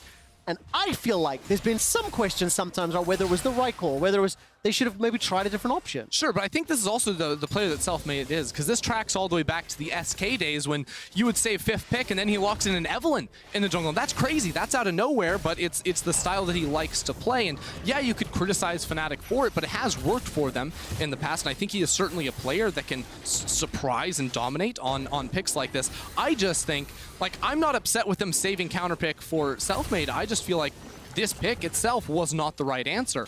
You know, a Graves wouldn't really fit here either, pretty low range, but in this case, I feel like you almost want to double up on the team fight here for Fnatic with the rest of the picks around you. Well, then again, let's see what Selfmade can do, right? We've raised the question marks, now we need to evaluate the performance, and honestly, let's look at his decision-making. Once we get a few more levels under his belt, we will show everyone at home what the skill order is for this Kha'Zix. We can debate and discuss whether... Probably going to be QWE. Yeah, that's why I said a few more levels. Okay. I know the basics, but I want to see what he does decide to evolve and kind of what path he goes, because, you know, you're already discussing some of the different options he could take. I kind of want to dispel the myth, because I feel like I've seen people talking about this Kha'Zix and it's like, oh, he dominates in the early game. I'm like, oh, well... Not really. Like, I don't really feel like there's a lot of lanes that he can set up to gank for himself. Top lane might be a little bit difficult. When he has red buff, he has the slow to be able to do some stuff there, but really he relies on his teammates to set him up, and then he can deal some damage, but it's all about finding enemies outside of their minion waves. And talking about finding enemies, Skeens is going to make his way down. I think he's avoided that ward, yes, as Comp and LeBron were able to take it out. By the way, just quick side note, 3 teleports on the side of Vitality, as Skeens is going to get instantly spotted out. Summon a heal used very defensively there by Reckless, I think respecting a potential engage. Ward went down, Vitality went in, and they got themselves a heal. That is the classic Hylissang play, though. Back when I remember played a whole lot of Braum, you W forward towards a minion, proc your passive, and then set up for a gank. Now, the wave is still pushed forward here, and Skeens can look for the replay. Now there is no movement speed from that heal. And Hylissang was caught by the Winter's Bite, gets stunned up as Reckless is going to make his way to safety, and Hylissang gets caught, pulled backwards, and first blood secured to Don't Skeens. flash like that, Hilly. Nope. You're dead. Yep. I conceded.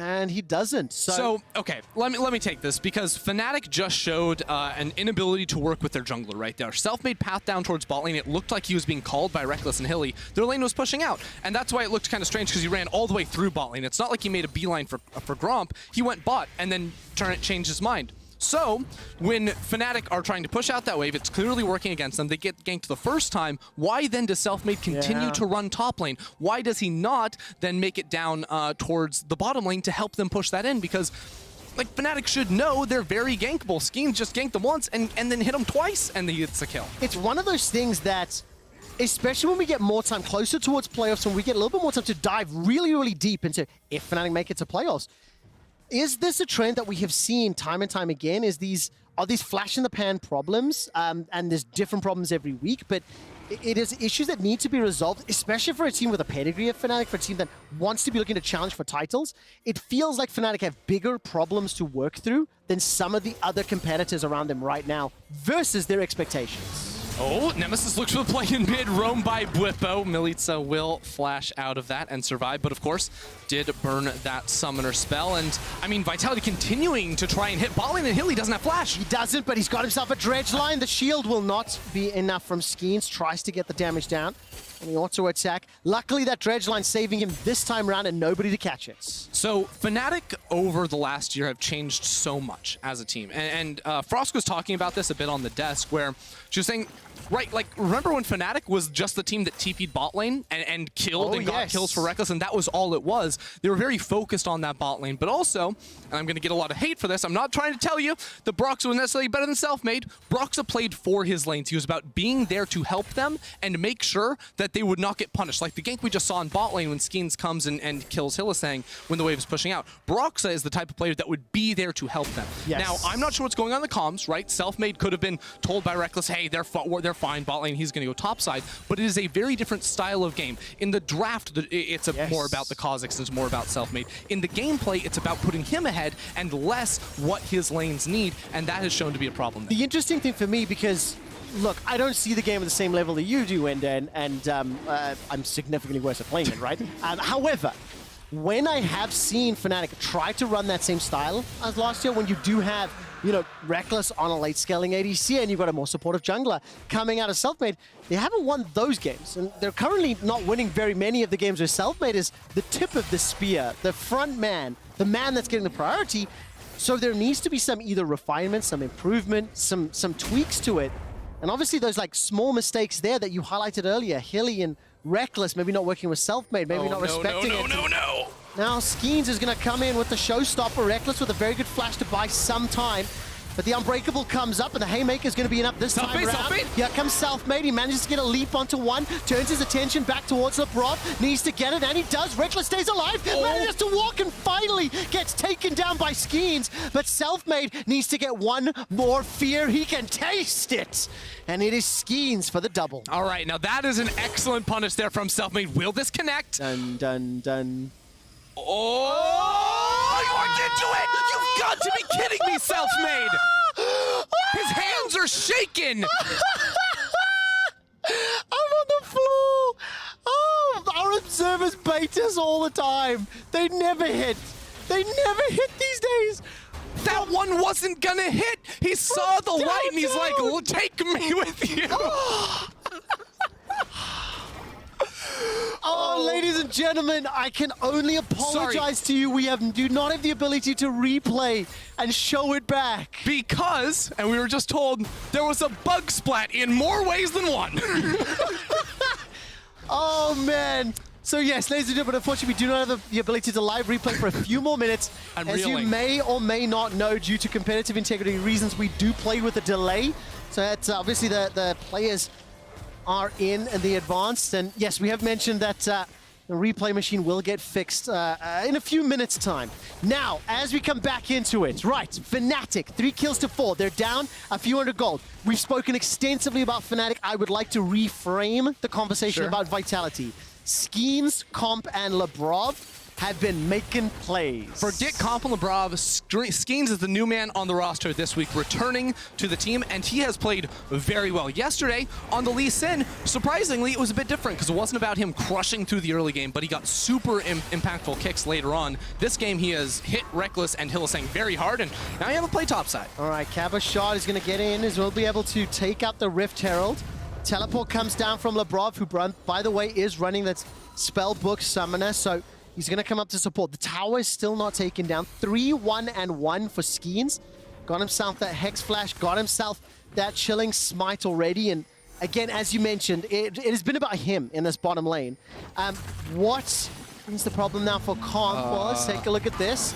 He has Exhaust and Ignite. Bwipo switched over. Has been called Exhaust, Ignite, Bellows Breath. And Bwipo, man, just dumpsters. Comp. See ya. Well, Comp, it was nice knowing you, but you ran into the wrong lane. Any lane where Origen's there, it's the wrong lane, man. And now the rest of Vitality trying to make a play tops. Wait a second. Why is Let's see what happens here. Hylissang walked into the wave, and Reckless ran away.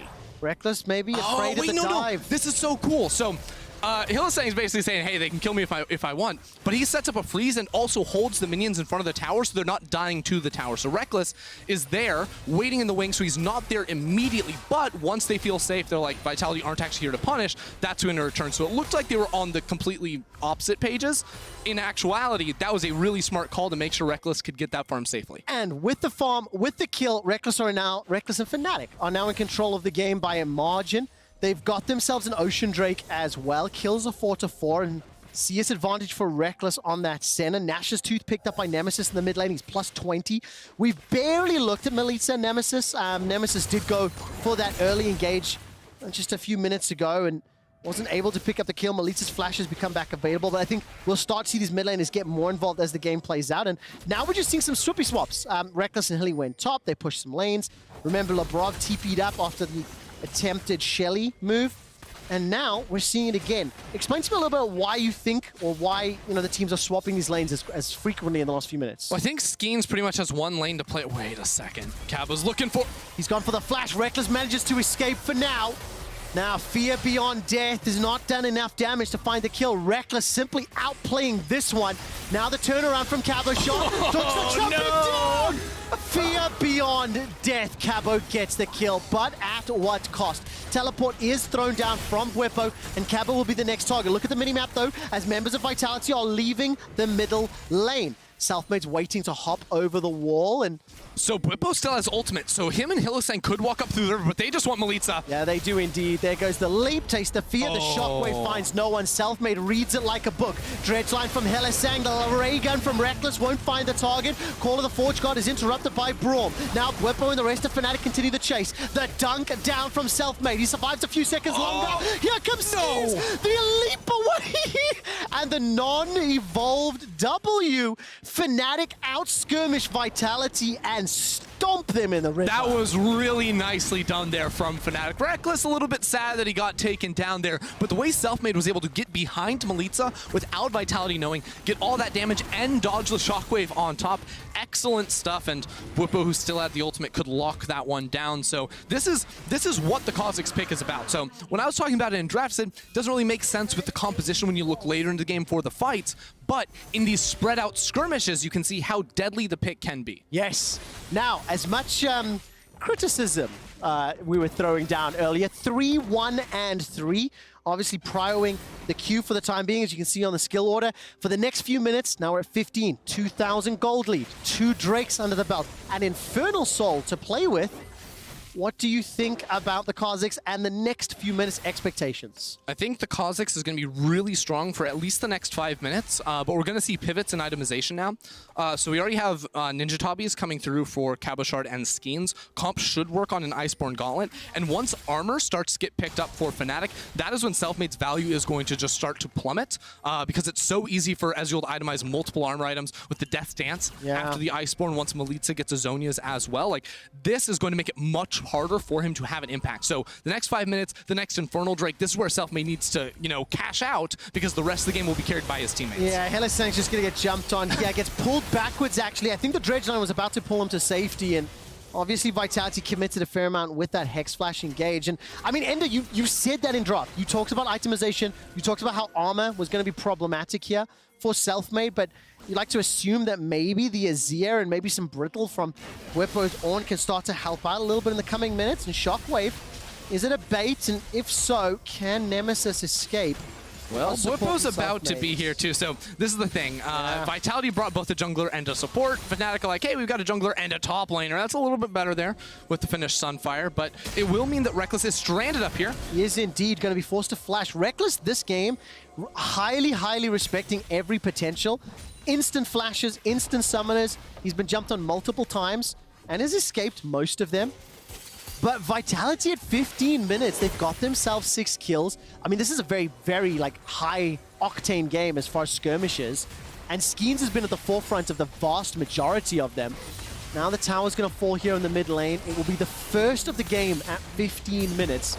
The Fnatic ones have unlocked it. So it's very clear, Vitality with NG were not a super proactive team. I felt they were very focused around team fighting, and that's how they edged out a lot of their wins, relying on Comp's ability to play out the team fights. The dynamic of weaving Skeens back into this roster, he and Labrov are working so well together, and that is the dynamic that is huge for this squad because they have consistently ganked bot lane early, then the rotations up, you see they burn Reckless's flash again. They're going everywhere together, and that is what is making this game feel so fast. It's not just, you know, Fnatic forcing plays, Vitality randomly forcing plays. No, it is that duo that is finding the moves. What I really like about that fact is it's kind of breathed some fresh life. You know, Caboshot had a few suboptimal performances, shall we say. I like the fact he's on the Urgot for now. He's got a minor advantage.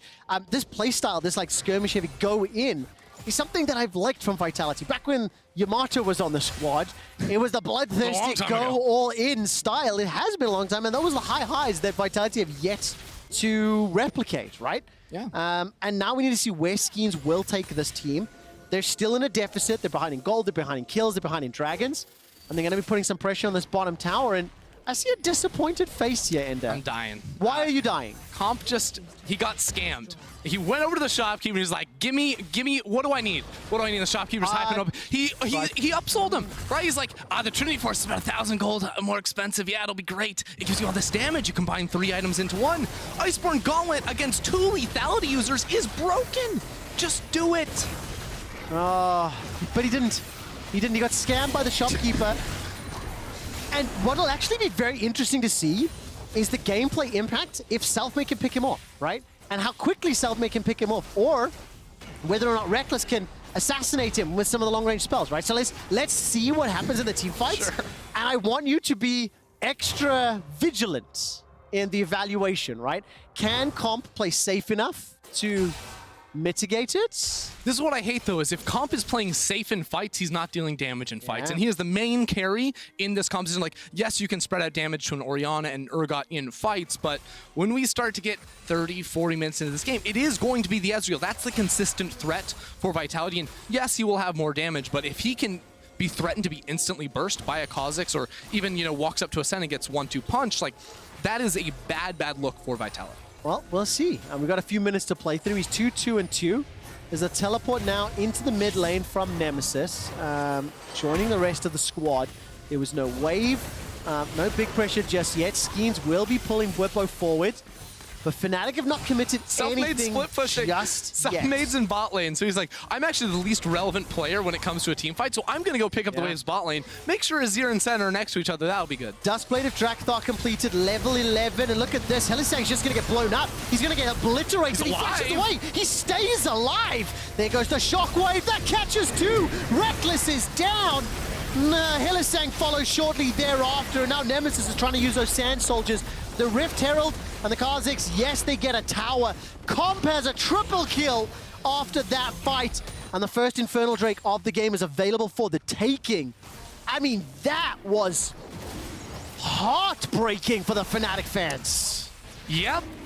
Selfmade's pushing bot lane, and Fnatic just walked down mid and get engaged on, and that's right proceeding, you know, before the Infernal Drake spawn. So Fnatic are going to give that one up when they had full map control for so long. Yes. They had to push the bot lane.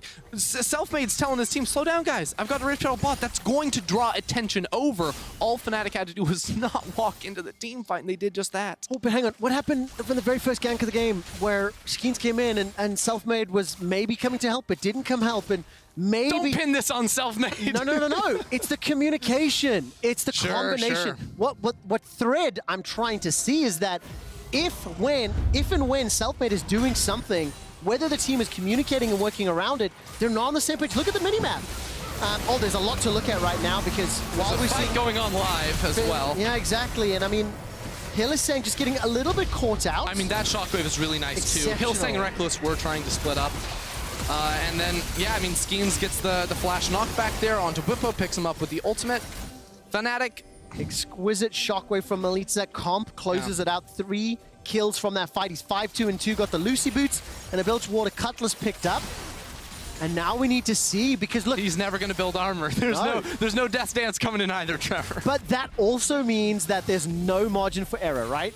Like, if Comp does get picked off consistently by this Kha'Zix, well, then Ender's going to be ranting. Sure. And I'm going to warn you, everyone at home, ladies, gentlemen, and everyone else listening, if this continues, right, Ender's going to rant. Leandry's Torment picked up there by Melitza as a second item after the Seraphs has been picked up, and we're 2 towers to 3. It's a 500 gold difference that's like insignificant at this point in time, but very, very fortunate. The total gold in the hands. Look at this. Comp number 1, then Nemesis, Selfmade, Reckless. Melitza and Cabo need to play a little bit of catch-up here. Fnatic want to try and get the lead. This is a 4v2. There's the knock-up onto Lebrov. Remember, Comp has got no armor, and Enter's watching this very closely. All 5 members of Fnatic are nearby. The Emperor's Divide is available. Call of the Forge God gets obliterated by the Unbreakable Shield, and there's the Sand Soldiers. The dunk comes down from the Showstopper, and Nemesis gets 1. Skeens is already dead in the fight, and so far, Fnatic get 2, get out. And they get themselves another lead. Yeah, that was a quick hit and run right there, because if they stayed around for just a couple more seconds, Melitza was there with a flash ultimate ready to go, and they were trapped in a very tight corridor, so good on them to recognize the opportunity and get out with the advantage, not throw more away. I literally was ramping up in the voice. I was waiting for that shockwave to happen, and it didn't. Comp was able to escape with his life this time around. But credit to Fnatic here. They did expend 2 flashes, though. Reckless and Selfmade will not have that available in the coming minutes. And it's 2 minutes to the next Infernal. Let's keep looking forward. Does Selfmade keep split pushing on this Kha'Zix? We know we don't like him in team fights. So around these objectives, well, not don't like. It's more difficult. No, think about the split push, though. I think the last one was more driven by the fact that he had Rift Herald and wanted to put that in a lane where no one was going to be able to match it quickly. More often than not, I think Fnatic won't actually put him in a side lane. The only time I think they would commit to him in a side lane would be when they pick up a Baron buff, when they're trying to siege. Because that's when it's actually like, he's actually the least relevant to the team on a siege, and he can come in from a flank from a side lane. That's something we see from quite a few different, more skirmish-focused jungle picks like the Kha'Zix. And you can see a little bit of fear there. True Shot Barrage thrown into the pit to try scout it out. That's the word I was looking for. And from the Vitality perspective, I mean, obviously we know we like some of their team fight options here. They've grouped up and they've managed to punish Fnatic when it seems like Fnatic are moving. But outside of some of those early laning moves, it looks like they're going fishing, and now all of a sudden they are the ones challenging Vision around the pit at 23 minutes. That's what they needed, right? When they had to, they don't want to keep trying to scout that one out with a True Shot Barrage. Get some control around mid, and I think that it's interesting that Vitality have been able to catch out Fnatic so many times this game, because I don't think their comp is like excels at it, right? You have a Braum who's not as good as, you know, a Thresh or the Nautilus on the other side, but they've been consistently able to do it, and it's around a mid lane. But keep your eyes on Selfmade. He just jumped over the wall. He wants to find the flank unsuspectingly, but now doesn't have the E to get out. And he wasn't spotted though. Will fire out those evolved spike racks onto Lebrov and then back out. I think Lebrov just threw the ghost down before swapping out the spellbook. 30 seconds to Infernal. I would say what are the teams doing, but it's very clear. They are setting up for Infernal. And it's important to note, though, that Selfmade did evolve his spikes, because that does give him a team fight output that is not jump in and try to kill the backline. Keep people in front of you to let your Senna do her work, as well as that Azir. Those two champions just want people slowed down and ready to be hit in front of them. And as far as itemization is concerned, Black Cleaver picked up 4 Selfmade to complement those evolved spike racks. Reckless just got himself a Yomu's Ghost Blade.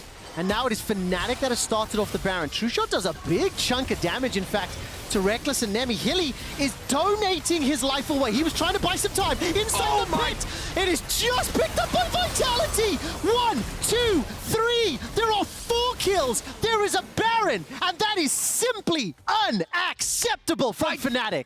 Vitality just destroy Fnatic right there. Hylissang gets caught trying to slow them down. Selfmade misses the smite. It could have been Bwipo with a smite on the unsealed spellbook, but regardless, they completely flop the Baron attempt. We must stop going for these 50-50s and then failing to execute on them. That is a Europe as a region, and Fnatic, what was this? Hylissang tries to buy time, obviously, but...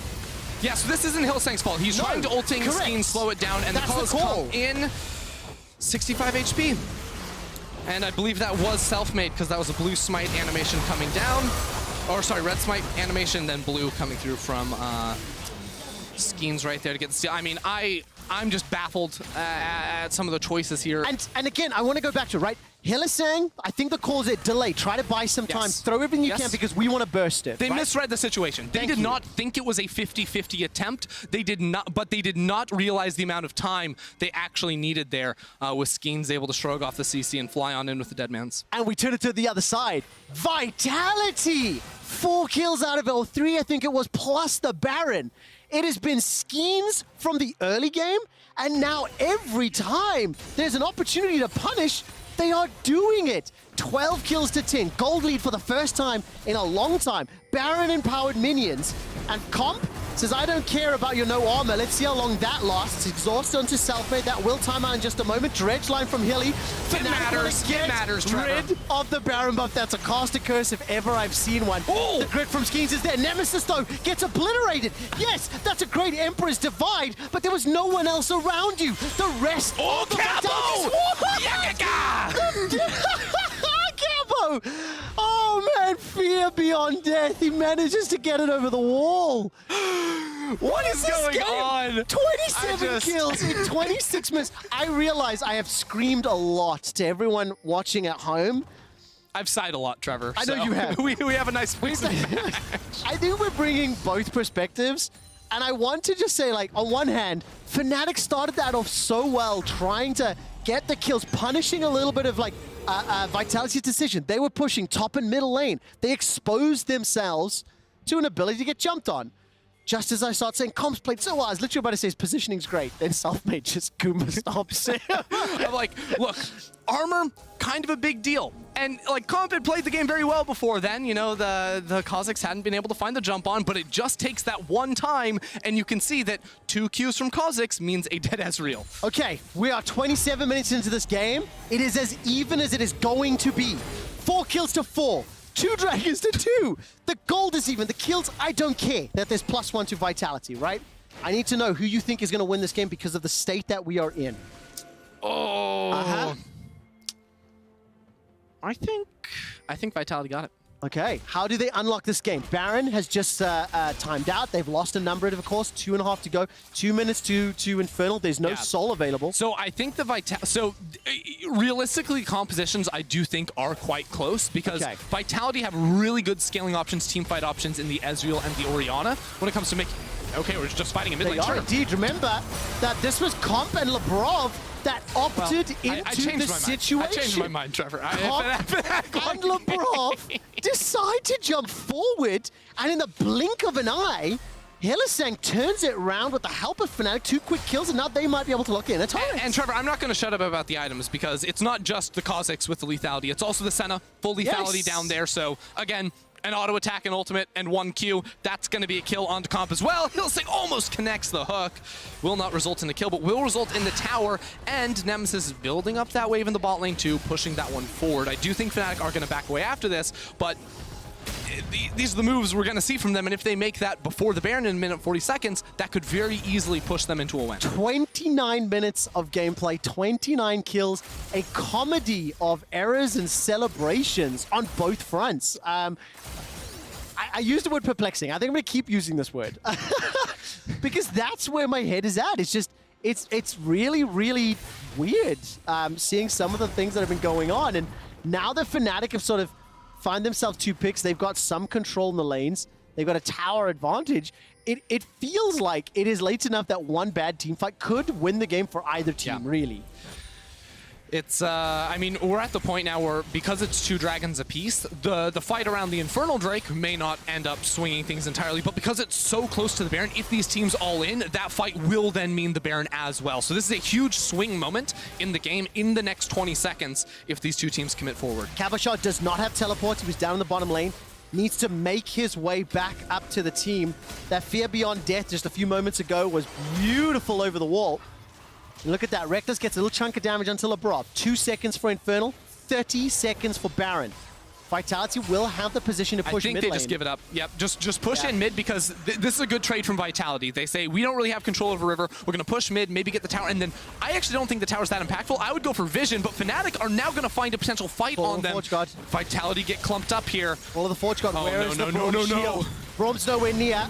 There's the Forge God. Now the shield has been used already. Skeens is on the back line. He's jumping in the Nemesis. The fight on multiple fronts, but it's Fnatic that have split Vitality up. Labrov and Melitza, they can't do much. The Shockwave can't get into position. Fnatic have poked down so much. Hylissang cares not about your Shockwave, and the Dredge line pulls Melitza to his death. Skeens goes down immediately after, and Fnatic have found their way into the game. They may have found their way into the win. They're chasing Comp, they're chasing Cabo, and there will be a Baron available to them. Fnatic have cut off the escape They're completely. not going to let them escape. TP coming in from Bwipo now. Selfmade is on the hunt. Cabo Shard is going to go down, and Comp's just trying to stay alive. Yeah, and he's not going to be able to. He's got the flash available to him. Nemesis with the slide and the glide. Comp will find himself one kill before he's taken out by Selfmade.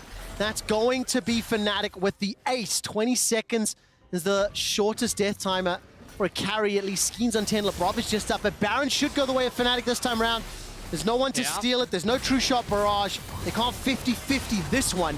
And this should be now Fnatic in control of this game. Yeah, Bwipo just quickly forged himself, made an Obsidian Cleaver before they start up that Baron. And even with the Azir down, I was wondering maybe it slows down the Baron, but Kha'Zix's going to shred through this one very, very easily.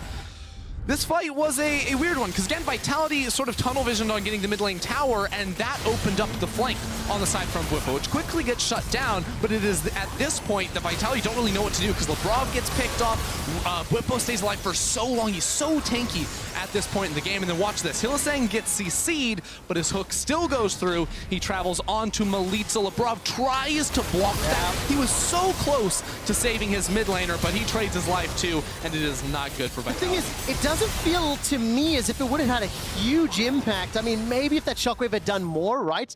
Because Fnatic just found a way to split Vitality up. They got so much early damage down. And I'm going to be very blunt right now. Please do correct me if this is too far over the line, but this game has been a comedy of errors. As far as I'm concerned, 36 kills in 32 minutes. It has been fun to watch. Here comes Selfmade. Oh, God! Oh, my word! Yep, there we go. That's why the Kha'Zix was picked. Finds the isolation damage. He tastes the fear with the evolved Reaper claws. And just like the Death himself, swings the scythe and takes a Vitality down. Well, Bwipo's gone, and that's a big fear. Beyond Death comes out. The Emperor's Divide locks up everyone from Vitality. Multi-man knockup from Bwipo. The rest of Fnatic come in, and Nemesis stays alive the entire damn time. An ace onto Vitality inside the base before Fnatic go for the Nexus. We get a dramatic picture-in-picture replay. It's the fadeaway, too. He hits him with the spikes, flies on out, resets the E as well. Disgusting, disgusting damage. 42 kills in 33 minutes. And just as many questionable decisions. It was fun to watch. It was sometimes painful to watch, but it was fun. Fnatic get themselves a 2-0 week and one of the most controversial, unique, and interesting 2-0 weeks ever over Misfits and Vitality. Nominations for Key Player of the Game. Bwipo, Selfmade, Reckless, at LEC on Twitter. We're on camera, sorry. You can tell there's a tension up here today. And there are some big-ass question marks that we are going to be asking players in interviews and content series like Euphoria. But for Fnatic fans, huge, huge, huge 2-0, 6-5. They are now near the top. There's a few teams below them, a couple games behind. This is monumental for playoffs. And you never doubt Selfmade. That's what we learned today. Don't doubt him. Put him on whatever he wants. He's going to get the kills. It'll work. Boom. Ship it. That's a bold call, bro. But honestly, after seeing that last kill onto Melitza, it's hard to question it. Coming up next, we got the battle you've all been waiting for. It is the Mad Lions and G2 facing off in our match of the week. Come right back. It's gonna kick ass. That was a bit loud. That was a little loud. I kind of realized last year that I can actually be the best in EU.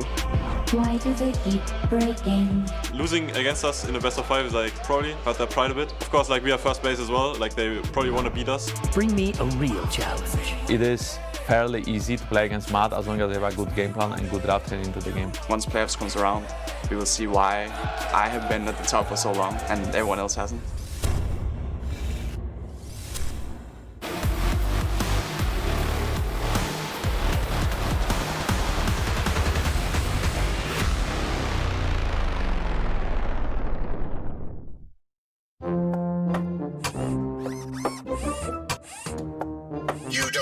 any chance against me. I can calculate 90 trillion moves in advance. Not fair. Not fair. Red Bull gives you wings.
Hello and welcome back to the LEC. I'm joined with the victorious Reckless after a 2-0 week for Fnatic. But Reckless, as much as I would love to sit here and celebrate with you, I think the nature of the 2-0 leak has left a lot of people with questions. One of the big statements we've heard kind of on the desk recently is that Fnatic is a team composed of very, very good players, but they're not really playing like a team. What do you think about that statement? Pretty much aligns with what I think is going on in the team right now. As you could probably tell after yesterday's game and today's game, I wasn't very happy with our performance. I think if we want to be well, what we want to be, which is a winner of Europe and a contestant of the World Championship, then this is not enough. It's very far from enough. So it's disappointing to be in this setting, but at the same time, we need all the wins we can get. So it's also nice to just get these wins, because then that will allow us to be more relaxed for the future. Not to say we're going to be relaxed, but to say we can focus then on more what we actually need to focus on and not be so stressed about the public eye and all that stuff. Yeah, and of course, the public eye, there's a lot of pressure on you always as a Fnatic player. It feels like big expectations from your fan consistently is a theme that everyone on your roster has always had to deal with. But looking at the team as a whole right now, one of the trends that's been coming up a lot is that you guys have been mixing it up a lot in the bottom lane. And one of the things that you and I have talked about before on Euphoria is kind of the history of Fnatic with, let's say, kind of, you call them Band-Aid bot lanes, things like the Garen Yuumi, things like the Karma bot lane as well. Are we in a situation where you're kind of going back to that just to get the necessary wins? Or are all the new picks we're seeing from Fnatic, whether it was the Graves Soraka earlier on, or you now playing the Senna 80 carry, is this you advancing the style, or is this you falling back to kind of old habits to get the wins that you need? I would say I'm falling back. I think in the beginning of the split, I was very keen to expand and try new things and maybe even risk a potential win for getting like to see how if I can actually play these champions. But now it's more like, yeah, we really need the wins, so I'm trying to figure out what I can do to get them. And in this case, I think Senna's a really strong champion, so I figured I should play it this week.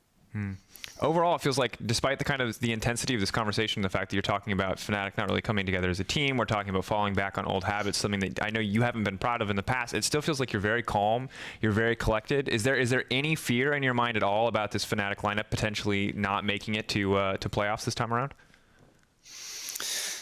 I mean, it's crossed my mind that we're not going to make playoffs and then eventually Worlds, but at the same time, I feel like it's not really helping anyone to live in that bubble of negativeness, or however you want to put it. I'm trying to be as positive as I can, and I'm trying to be just a good teammate, I guess, a good person, so that we can try to figure this stuff out together and actually make it to playoffs and Worlds, which is what we're playing for in the end anyways.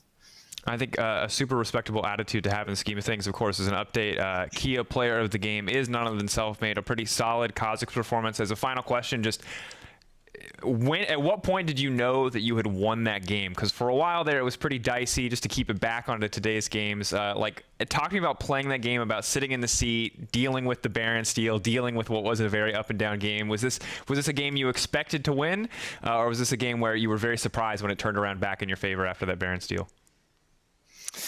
I would say I was pretty surprised we managed to win this game, but at the same time, after yesterday, I was kind of ready for anything that was thrown my way. So when I fell behind early, I wasn't too worried. I figured at some point I'll probably get a couple of kills or two, and that basically happened in the mid lane later on in the game where I got 2 kills, and I figured from that point I can carry the game on my own already. So it was just nice to see that my teammates could kind of like hold the fort up until that point, because I wasn't doing so well. So it was nice to see that they could like step in a little bit for me. Yeah, and as mentioned, good to have a 2-0 week for all the Fnatic fans out there. Of course, thanks again for taking the time to talk to me, Reckless. That's going to do it for us here. Next up, Mad Lions versus G2 in our match of the week. Don't go anywhere. We'll be right back after this break.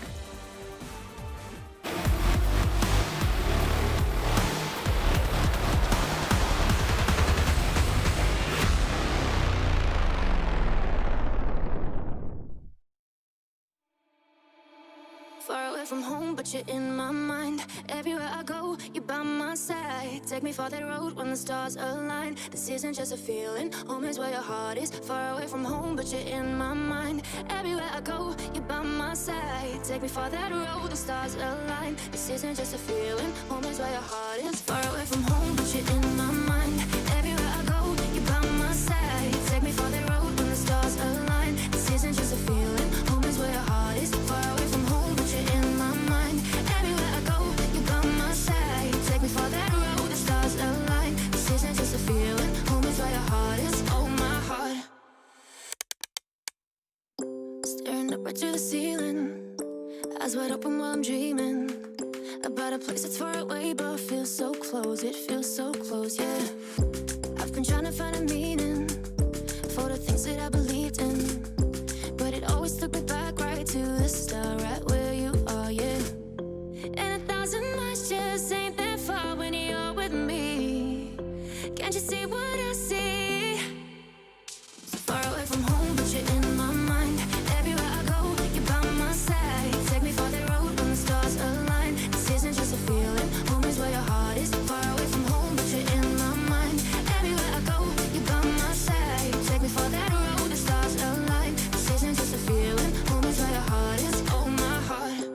I'm stuck in fleeting moments. But if I'm being honest, you're still the only thing that matters in my life. Oh, in my life, eh?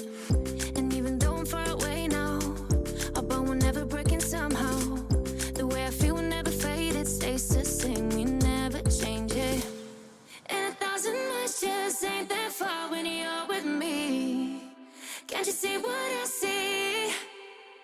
So far away from home, but you're in my mind. Everywhere I go, you're by my side. Take me for that road when the stars align. This isn't just a feeling, home is where your heart is. Far away from home, but you're in my mind. Everywhere I go, you're by my side. Take me for that road, the stars align. This isn't just a feeling, home is where your heart is. Far away from home, but you're in my mind. Everywhere I go, you're by my side. Take me for that road when the stars align. This isn't just a feeling, home is where your heart is. Far away from home, but you're in my mind. Everywhere I go, you're by my side. Take me for that road, the stars align. This isn't just a feeling, home is where your heart is. Oh, my heart.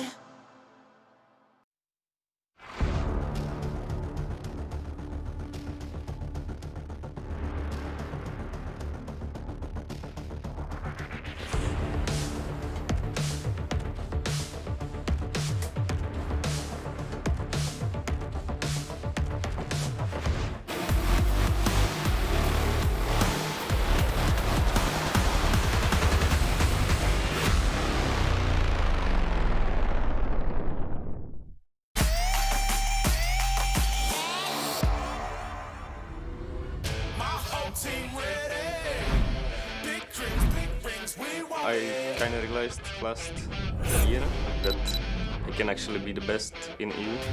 Why do they keep breaking? I think we're starting to see the humanoid that was promised realized. Statistically speaking, he is the best mid laner right now. He's currently second in XP difference, goal difference. He is first in damage per minute difference, damage percent. He has the lowest death percentage for mid laners. But you don't even need the stats, you just need to watch the games and also know that he is a leader amongst these new players. Comp is going to get caught out, he tries to get around with the killer instinct, he's still alive! Not back with the Dragon's Rage, but Comp does not manage to survive, and that's it, it's done, Mad Lions! So by the process of elimination, I guess Humanoid is up there with Caps. I think Caps is clearly the best mid laner, and I think since everyone else is not very good, I think Humanoid has to be second, I guess. Dusty's already dead, Roman takes it out in the death room, and now Upset's being knocked up, but he's able to cleanse the flash away. Destiny trying to get away as well as Shadow steps forward, Castle exhausted. There's the shockwave, there's the shutdown. Mad Lions find 3. Beautiful double knockup from Kaiser. Kaiser really surprised me. As soon as he came in, he was really good, like right from the start. Definitely a flex option. Here's, whoa, Kaiser going in. Gage going forward, the knockup. That was so easy. If you remove this player, could the team be the same? Bring me a real challenge. Mad Lions couldn't. They need Kaiser to be able to do what they do. Losing against us in the best of 5 is like probably hurt their pride a bit. I don't think they ever lost the best of 5 against a European team before. Of course, like we are first place as well. Like they probably want to beat us again. They're one of the 2 teams that beat us in this season, so I think they want to repeat that for sure. But I also think that Mad is a good team. I do think, though, that they are a coach team, and when something unexpected happens in game, they are not as good as adapting as they could be. So it is fairly easy to play against Mad as long as they have a good game plan and good draft heading into the game. Another team that is changing the way that drafting is done, or sticking to their usual drafting style, is G2. Their entire drafting style is based around having Caps out of the lane. I'm gone. He spends 51.6% of the first 15 minutes of the game in mid lane. Caps is still stepping forward. Nemesis, he doesn't have the damage at this point. G2, they're playing on the edge. They're playing like Madman, but they make it work. Here's trying to bait him in, but here comes Caps in the meantime. Just going to ghost his way in. Is this a replay? It's not a replay. One more time. First, it works. Why not try it again? All or nothing. You are already doomed. That's where it just becomes so interesting, because we basically have G2 that are playing with effectively 2 junglers. Kobbe can now step forward and get aggressive here, but Caps does so much. Pull back from Mickey, spit out, but Doss is on the way now. They have to be careful. All goes down to the Mickey. Caps damage has to be respected, though. That's disgusting. And then you have Mad Lions that is throwing everything out the window. They are the anti-meta team. The Humanoid lives, and the Origen can take over this fight. Fnatic are falling as Mad will take the Elder. are we as prepared as them or are we not? And if we are, I think we have a really great chance of winning against them. I think we are like pretty evenly matched in like every role, so I think it would be like a pretty fun match. Every single game that passes, I believe more and more and more in the Mad Lions. Once playoffs comes around, you will see why I have been at the top for so long and everyone else hasn't. In the region of Kings, 3 teams have stood on top. And to make that climb to stand with them, you must pass the gauntlet. See, beating Origen shows that you have endurance. The endurance to make the right choice consistently. Beating Fnatic, that shows you have confidence. The confidence to play with the nameplates off. And beating G2 shows that you have talent, that you can skill check some of the best in the world, that you can stand tall on the international stage against their competition. And today, Mad Lions will have another run at G2. And I get it. It's a best of 1, guys. But they have slayed Origen. They have slayed Fnatic. You only get 2 chances at G2 during the domestic split. So while, yes, it is a best of 1, this is the next logical step in Mad Lions making the climb, going through the gauntlet and saying, yes, we are the best team in the LEC. I couldn't have put it better. That's, yeah, fantastic. Indeed, we are seeing a possible changing of the guard, right? We are seeing a possible new generation of players and a team standing up versus one of the best teams that Europe has ever seen. And we're not counting these guys out, but these guys are breathing down their necks. And I think they've already proven that they're that new generation, Shocks. The question is, how far will they go? And I think that's the point you set up so eloquently for us, is that G2 is just the next step on a long climb up. It starts here with best of 1s, and it continues throughout the rest of the season to see what they can do in best of 5s. But this is a hugely important statement game. It's 2 things. It's the fact that G2 are the sleeping giants. Every time you talk to Mad Lions, every time you talk to any teams, it doesn't matter. You get tired of us hearing us say it, just listen to the teams. Everyone says G2 will come back. G2 is the team to be afraid of. Yes, they don't look great right now, but just as Cap said, when push comes to shove, when it's time to find 6th gear in playoffs, they put their foot on the gas and they run you over. And I mean, they're going to consider this as a time to put their foots on the gas if you're G2, right? You don't want to lose to Mad, especially not in their form.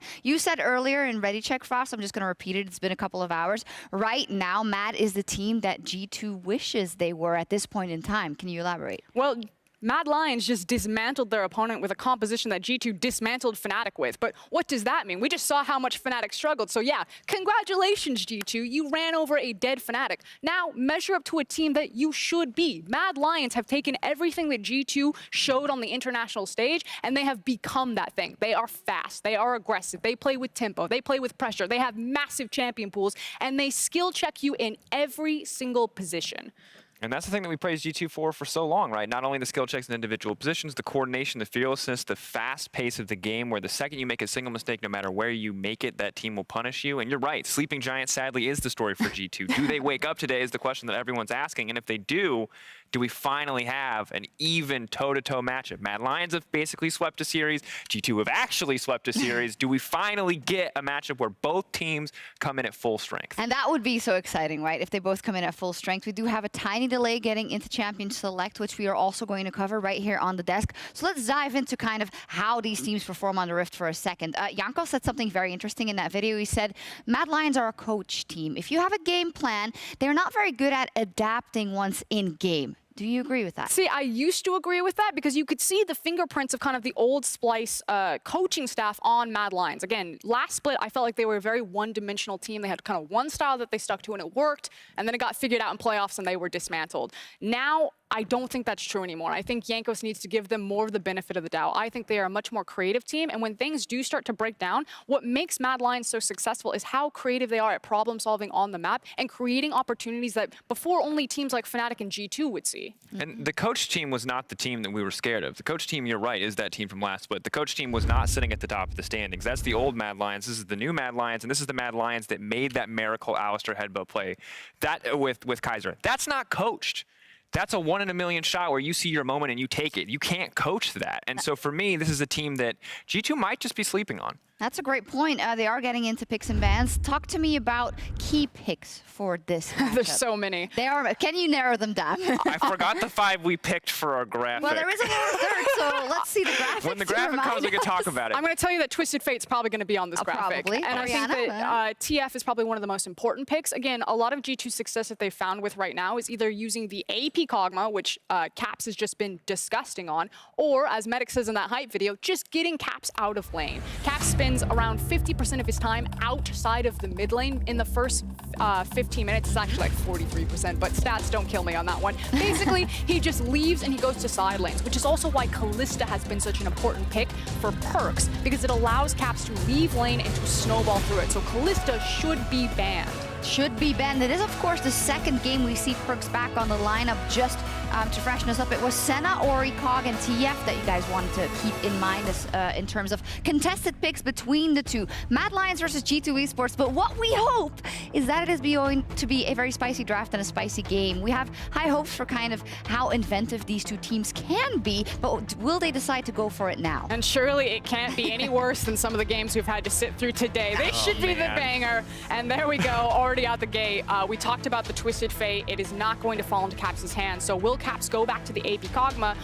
It should be pretty telegraphed if it does happen, if Mad Lions let it through. So then you have to suspect that they would have an answer for it, that they would be fine letting him have that power. And the Senna ban is no surprise, as we know G2 kind of took the week off, giving Perks some much needed time at home, which in the Senna has been a new advancement, so it's unlikely that they've had as much scrim experience against the carry Senna, so limiting that one. Azir or Oriana following is not surprising. These are champions that are very reliable, very consistent in what they provide. The question becomes, what do you actually focus here in the mid lane? Because I think Mad Lions, knowing the way that they played around Forest at the start of the split, might be a team that's comfortable giving over the AP Kog'Maw to G2, knowing that they can punish it, because it is a very exploitable pick. And that's what I feel like we're setting up for a first pick of the Volibear, because Volibear can be so oppressive and so much power for Shadow in the jungle as a dueling champion. And then if Caps does opt into a lower mobility mid laner like that AP Kog'Maw, a Volibear can just be an absolute nightmare trying to burn his flash early and punishing. And I don't know how much the Twitch has been appearing in scrims, but we could end up in a situation here where we see an Ezreal, if it's left open, if it's not the Volibear band here, it's actually going to be the Pantheon. I like this from G2, giving respect over to Kaiser, but this could be a game where we see Twitch if Ezreal is the next priority. But Kalista, as you mentioned,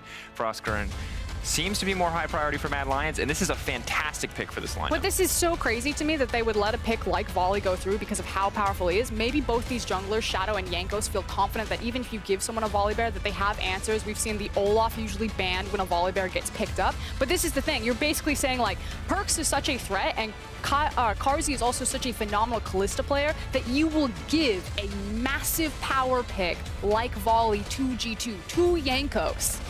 And this is really interesting. I think the next pick for G2 Esports, they're going to have a lot of options depending on what Mad Lions go for here. I think you want to grab your jungler early. Taking Shadow's Lee Sin, I think, is a really excellent choice. That pool would be pinched if you let that go much further in the draft. And I wonder if we have a situation where G2 Esports are willing to take a Tahm Kench here, concede bot lane pressure so that they can set up the Kog'Maw mid lane pick. Because remember, when the Kog'Maw mid was successful, it was because Mickey roamed mid and became Caps' support, not supporting Pinoy in that previous game. Or you could go for something like the Karma. The thing is I think if he doesn't pick the AP Kog here, which Caps is a massive champion pool, so it's not like he has to pigeonhole himself onto that. You would imagine that it would be pinched and banned out. If you look at Mad Lions bans, Twisted Fate, mid laner, Azir, mid laner, Syndra, technically Flex, but usually a mid laner. So if he doesn't pick Kog here, I expect them to continue to just whittle this pool down.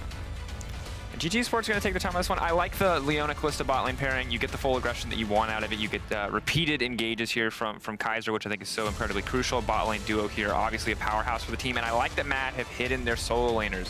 Humanoid has obviously stepped up a lot this season, but he's still playing toe-to-toe with Caps. So waiting, holding on as long as you can to hide that information, I think is generally a good choice. But the Braum, gonna be the final pick here. Cannot say that I love it, but it is relatively safe. And also just really empowers Volibear as well.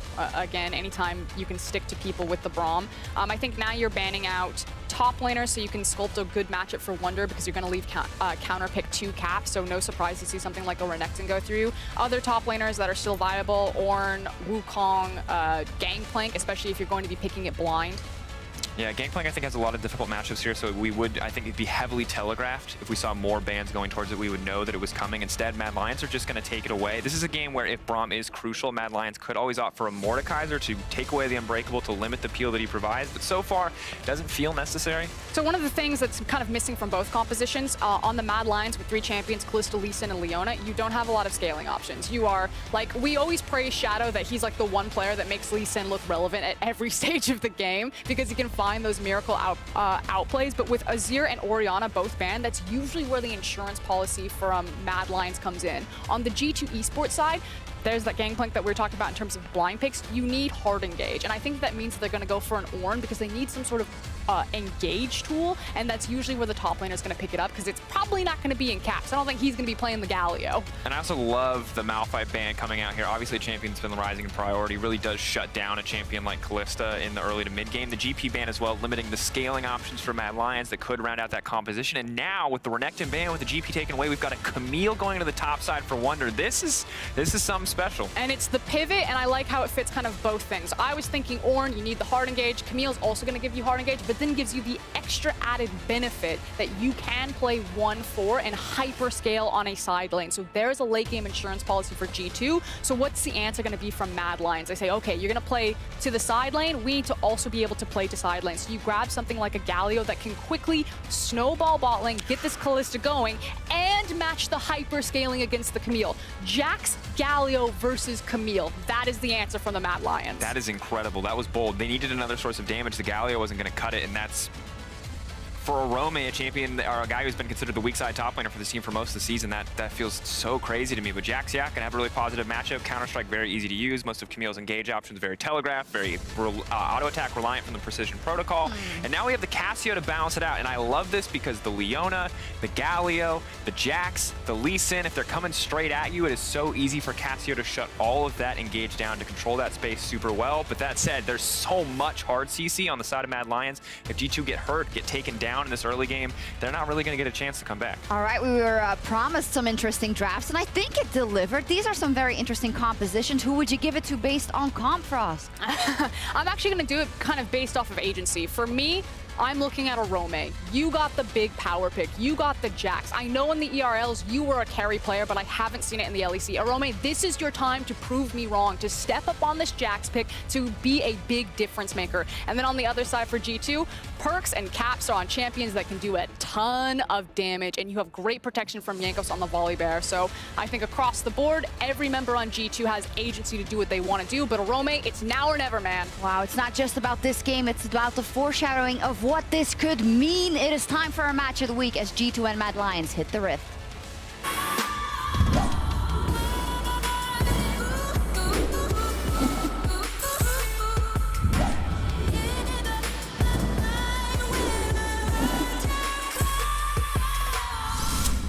Welcome back to the Caster Desk. Quick Shot and Ender bringing you Mad Lions versus G2 Esports, the match of the week. Shocks, what a line. It is a foreshadowing of what this can mean, and I have a question for the fans at home. Is Mad Lions versus G2 the most exciting European rivalry in 2020? For me, I think that it is, and after seeing 2 best-of-5s between them, after seeing the foreshadowing of what it could mean. Trevor, the best-of-5s in spring spoke for themselves. In summer, G2 won the first battle, but ever since that moment, Mad Lions have been winning the war. Absolutely the case. We saw the Mad Lions setting up for some shenanigans in the bottom lane. Nothing has come from it. Just before Ender and I dive into the gameplay, we checked in with Reckless, what he had to say between Perks and Kazi in the matchup at hand. Normally, I would give the advantage to Perks when basically goes up against anyone. I think he's just been a great AD carry player basically from day one. So I was very surprised to see yesterday that they couldn't do the usual Perks things. He looked a little bit rusty. So in this case, I will actually give it to Karsi. Wow, wow, wow. Under the current circumstances. Now let's see if Kazi can deliver. It is, of course, the Kalista locked in alongside the Leona. Kalista coming up against G2 Mad Lions. It is a combination of matchup we've seen in the past. Yeah. It was a first pick as well. So high expectations here, but honestly, an exceptionally well-performing team and bot laner as we see him coming up against Ezreal Braum. in Perks and Mickey. Definitely bot lane is going to be a focal point in this matchup for the Mad Lions in particular, because if you look at the way they've drafted, it is very much about jumping out to an early lead. Kalista plus the Leona, of course, you have a lot of all-in power, but don't forget Shadow's signature Lee Sin. Yes. When this champion looks bad on other players, it looks like, you know, the best pick in the league when Shadow locks it in. He consistently finds early game impact and can also land those crucial kicks later on, and it'll be his task to get Mad Lions out to an early advantage. He's played 5 games this split on Lee Sin, and he's won 4 of them. Perks has already gone down. Reckless, your prediction is already coming true. Kaiser started that, and Kazi just got a massive advantage in the bottom lane. Wow, and Jankos wanted to make a play bot side. He gets stopped, and now Shadow's here to fight him in the river.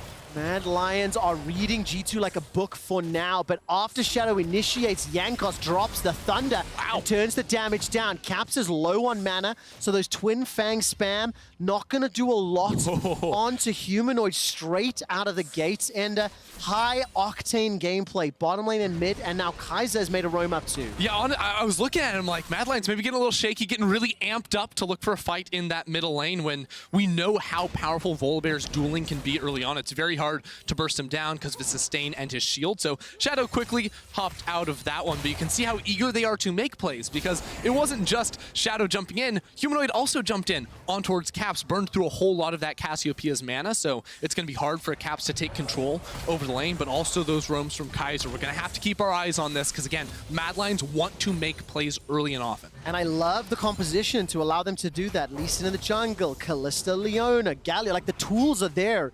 And we've got a moment to breathe, as I don't think anything's going to come here in the next few seconds. Let's take a quick look at this top lane.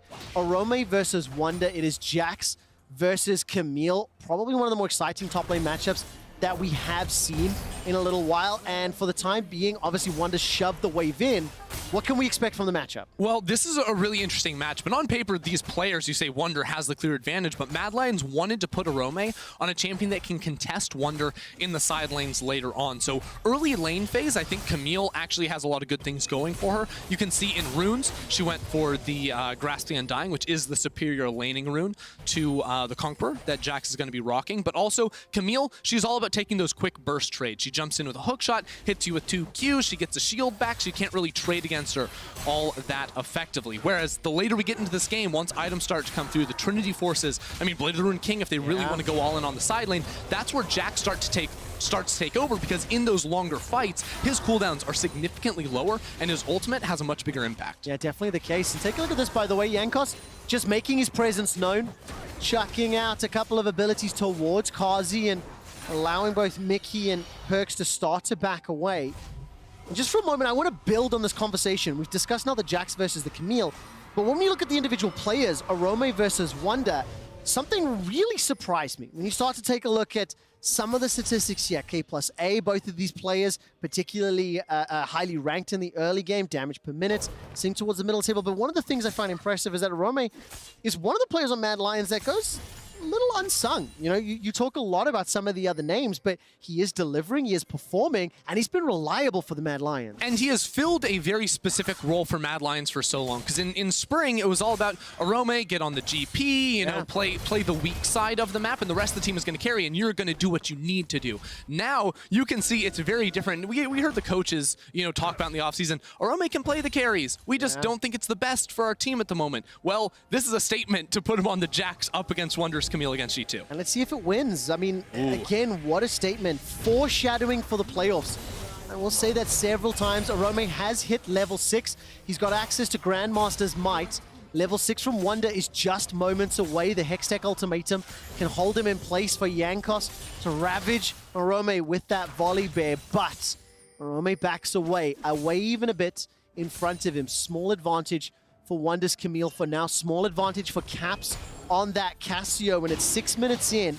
It is going to be the Dragon started off here by the Mad Lions. Ocean Drake available. Yeah, so Shadow saw that Jankos was up around the top side. You can see there's not just the ward in the river, but also on his Raptor camp, the control ward too, seeing him be very committed towards the top side of the map with the red buff spawning up here. So Shadow can easily pick up this objective, but it's still not necessarily ideal for Mad Lions. Again, they wanted to, you know, look for a gank player on bot lane or mid lane, and that was sort of thwarted. Kaiser off of the reset couldn't pair up with Shadow to make a move happen around there, and now Humanoid is going to be hitting level 6. They're going to continue to look, but it's really hard because in mid lane you have a Cassiopeia with access to her ultimate now. She can very easily turn at you, freeze you, run away. In bot lane, it's Ezreal Braum with a cleanse and an exhaust on top, so it is not easy at all. No, it's definitely not. And of course, when we turn our attention to now this bottom lane, Perks and Mickey backing away. They'll clear out this control ward. Shadow, no level 6 available, but the hero's entrance comes down from Humanoid. Ender, you said you wanted to see plays, and they've already arrived. First blood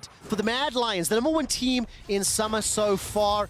And it was Humanoid that did it. You called it. You said you wanted to see proactive movements, diving between towers before 8 minutes. Yeah, I mean, things slowed down for the first 6 levels, but as soon as that Galio hit 6, you know they want to make the play.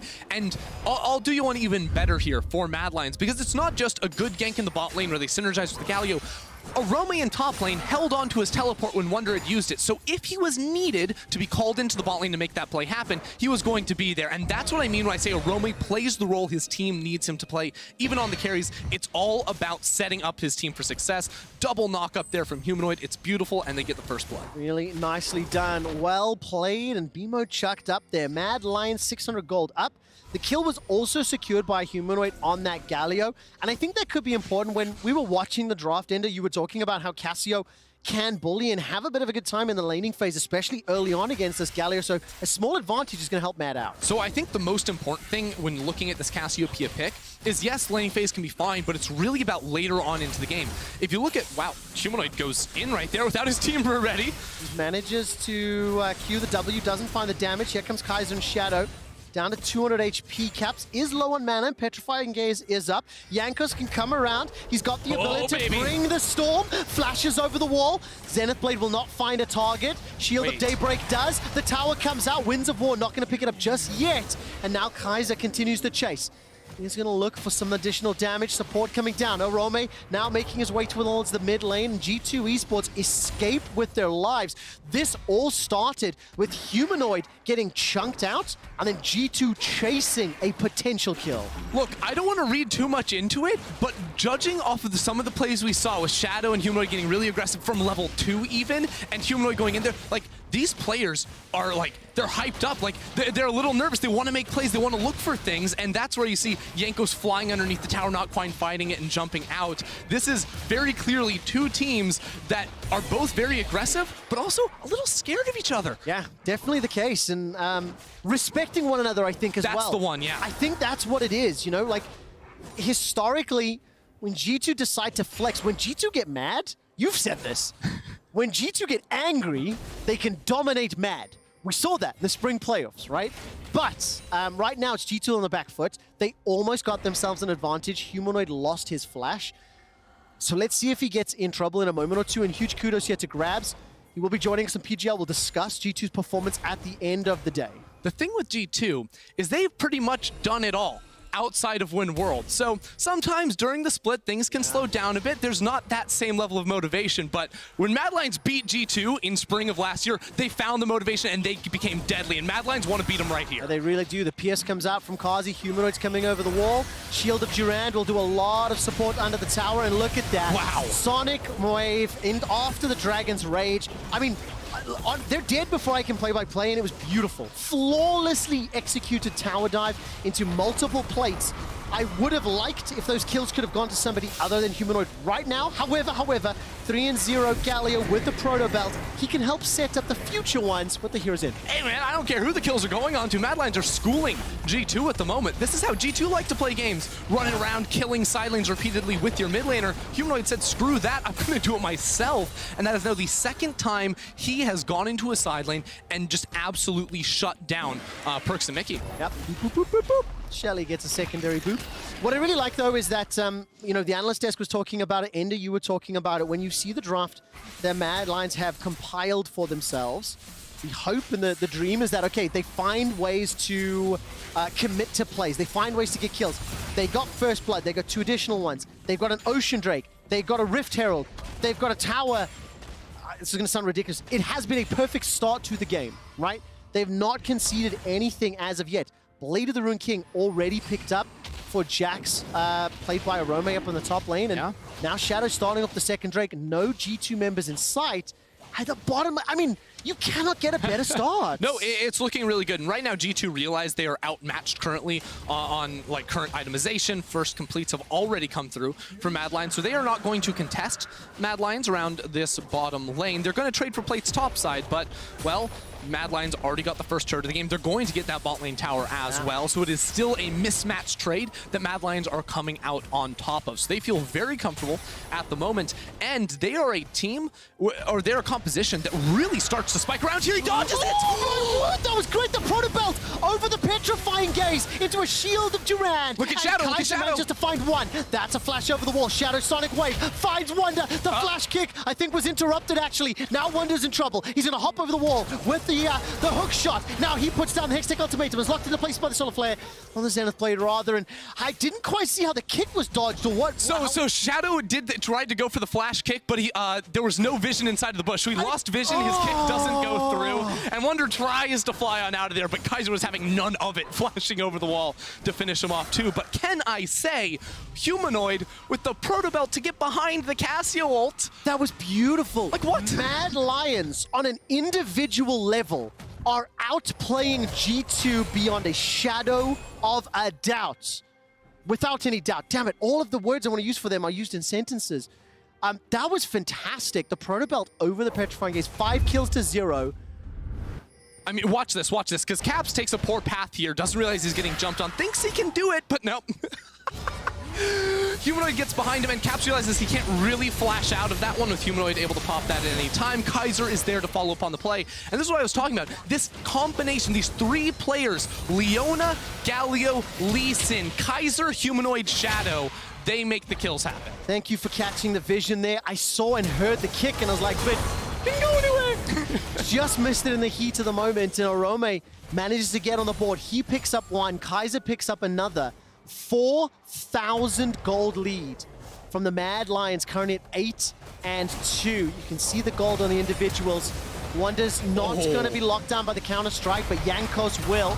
He's going to bring some storms back to Matt Kaiser. Gone too far? Here comes Mickey. He's got the ultimate available to him and chucks it out. Heroes Empress onto the back line. It's Orome that's down. G2 on the board. They've got their first kill. That's a defensive arcane shift from Perks. He stays alive. That's a lot of damage coming back into Kaiser. All of a sudden, Jankos has gone back in. He's got the second, and G2 Esports punish Mad Lions for the dive. Mad Lions get real deep right there. Orome trying to be the hero, flashing onto Wonder, but can't quite connect the stun. And then him and the rest of the team are stuck between towers. Humanoid went for the ulti, feeling himself right there, and G2 are able to punish. So this game not completely blown open just yet. No. G2 do see, a little crack in the door to hop back in. Mad Lions still in control though. 2,000 gold advantage, 2 dragons down. G2 are in a difficult situation. The analyst has talked a little bit about the scaling and how really both sides have got tools that they can play with, but how did G2 want to play this mid-game portion knowing they are behind and they need to claw it back? So G2 still waiting on items, and it's a focus on Cassiopeia and Ezreal, because as we've mentioned, I believe G2 have the better scaling when it comes to team fighting. Mad Lions have the side lane option with the Jax on top of the Galio to really hammer it home in those side lanes. G2 win later on because, well, Humanoid just going to jump onto Wonder, but don't think he'll be able to finish that. G2 win in the team fights because Cassiopeia has so much inherent value. Her miasma against such a low-range enemy team comp. Callista gonna hate her life against that. The rest of the team, it will get difficult. So now G2 just need to keep things close and then look for the fights on 2 and 3 items. Humanoid's going to be in trouble. Shield of Durand comes up. Miasma buys some time, and easy tower dive, just as Mad Lions showed a flawless dive earlier. G2 respond in kind. That's the 3rd kill of the game. It is picked up by Caps, if I read that correctly as well. But at what cost? Mid tower is under pressure, top tower's under pressure. Mad Lions still are going to win out on this trade because the top tower will go down. Mid tower going to be very low. Heralds. And the Rift Herald. So the amount of gold Mad Lions are going to make off of this play outweighs the death I believe they gave up bot side, although G2 will get the tower on top. I'm going to go back to the question I asked 16 minutes ago. Is this the most exciting European rivalry of 2020? Kaiser's going to go over the wall. Solar Flare will hit a slow, and Mickey's going to be the first target for now. That's a lot of arrows in his behind, and once he gets rendered, he is obliterated.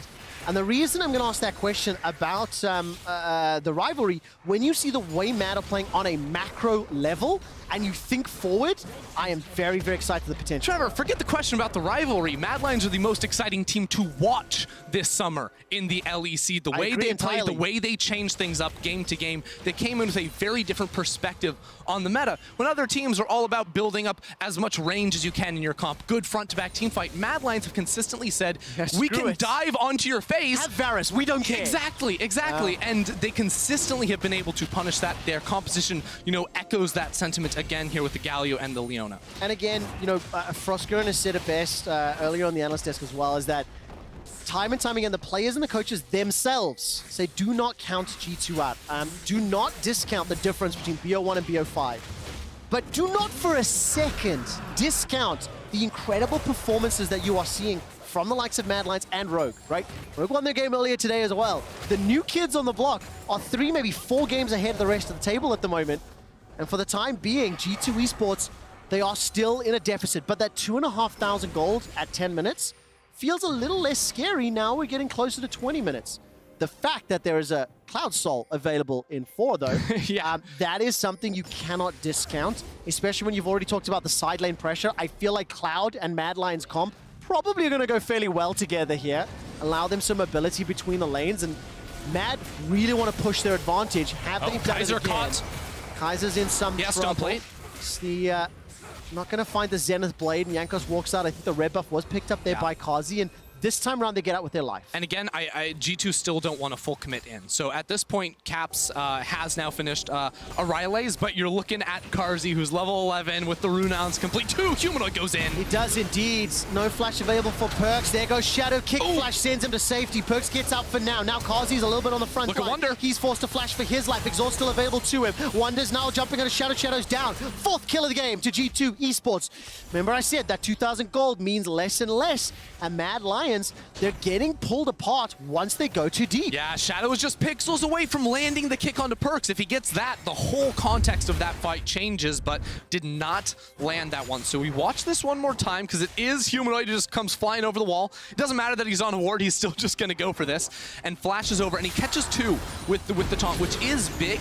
And they try, he goes on Mickey because Mickey doesn't have a flash, I believe. Shadow goes on to Perks. Perks could have chosen Mickey, probably got him into the rest of the team, but then Shadow loses track of where Wonder is collapsing on. Arome's falling down from the top side of the fight, so it is a 5 versus 4 that G2 win. G2 are warming up. G2 are warming up. They've fallen behind after a few amazing plays from Mad Lions. They've got a couple tower dives. They've punished a few kills for the time being. But look at the gold. Look at Karzi. Yeah, exactly. 2,000. Look, but that's the gold lead. Mad Lions have centralized their gold lead on him.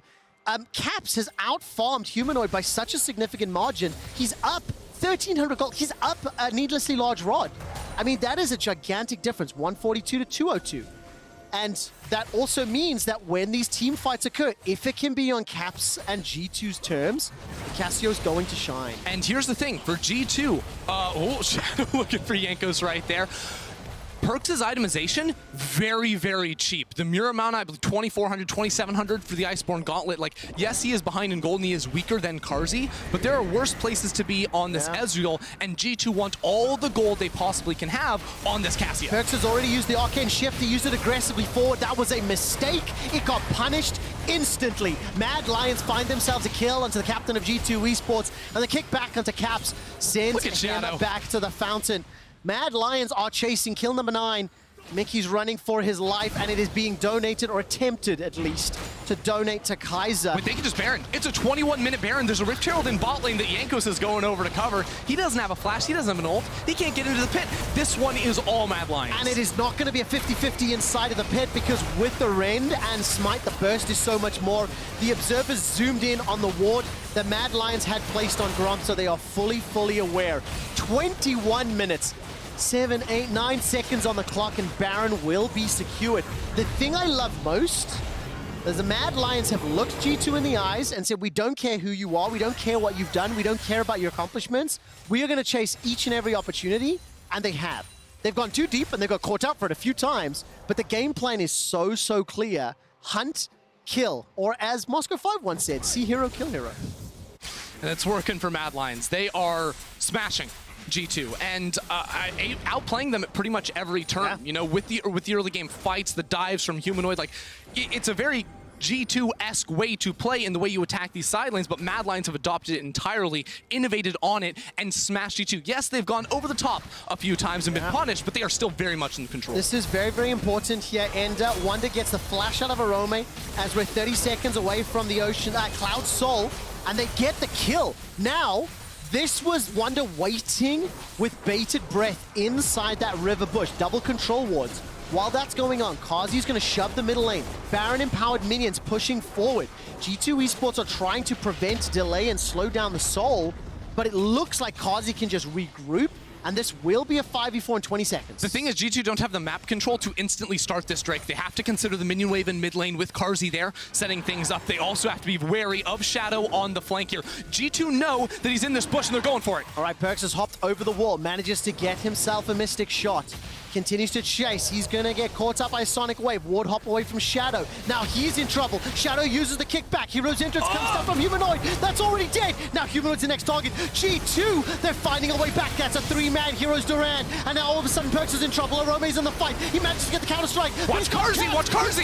Karzi needs to do something magical here. All of a sudden Yankos is in trouble. Wonder's in trouble. Mad Lions are picking apart G2 Esports. Wonder is licking his wounds and running for his life, and Perkz will just have enough mana to push Mad off of the Dragon for now. For now, Karzi is life stolen off of the minion waves in bot side. Mickey solo and Arome on the chase. Mad Lions have that Callista, so they can very easily start up this Drake, but in 15 seconds, Caps has teleport.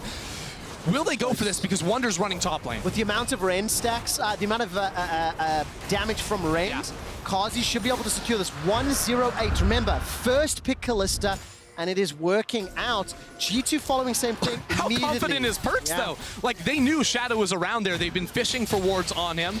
And then Shadow goes in here. It's a little bit ambitious. He knows Mad Lions are trying to collapse from above, but he doesn't realize just how much damage this Ezreal, even after being set behind early, can put out. But here, G2, Perkz gets exhausted, so his damage is going to get cut through. He can't really layer it down, and Karzi is untouched. So he's ripping into Jankos, he's ripping into Mickey, and eventually Wonder when he joins in towards the fight. It is Karzi that G2 cannot find the answer for. Yes, you can get a kill onto the Lee Sin, onto Humanoid as well, but they must remove Karzi or the fight is still going to be so hard. Oh man, and just like that, G2, they find a way back in, but now they've lost a soul. So Perkz though. Oh, 5,000 damage from the Ezreal. Stayed alive the entire time.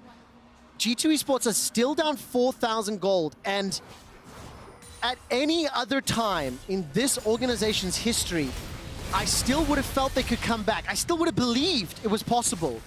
Today, I don't have that tingle. Today, I feel like it is a bridge too far, and if G2 are going to do it, what do they need to do? It's 2 minutes till the next Baron. They are dealing with the Soul, and they are in a very difficult situation, Endo. So the thing that's so hard for G2 is because Mad Lions snowballed the Dragon game so early on, Shadow, I think, got like a 5-minute Drake there. Like, the Elder Drake is coming up, and yeah, G2 can shrug off the Cloud Soul. They'll be like, that's not the game ender. That's not going to really ruin things for us. The fact is, in 2 minutes, we have another Baron spawning. In 2 minutes after that, you have the Elder Drake, and that is so hard to work against. Now, with the composition they have and the strength that they have in team fights, you know where Mad Lions are going to be. You know the objectives they're playing around, and you have way more experience than your opponents, but you're at a deficit. The question is, can they get to the item breakpoints that they need? And I think, before this Baron, it is doable. Caps is very close to that. Leandries, of course, has insane synergy with the Ryle's Crystal Scepter as well, so he will feel good. But again,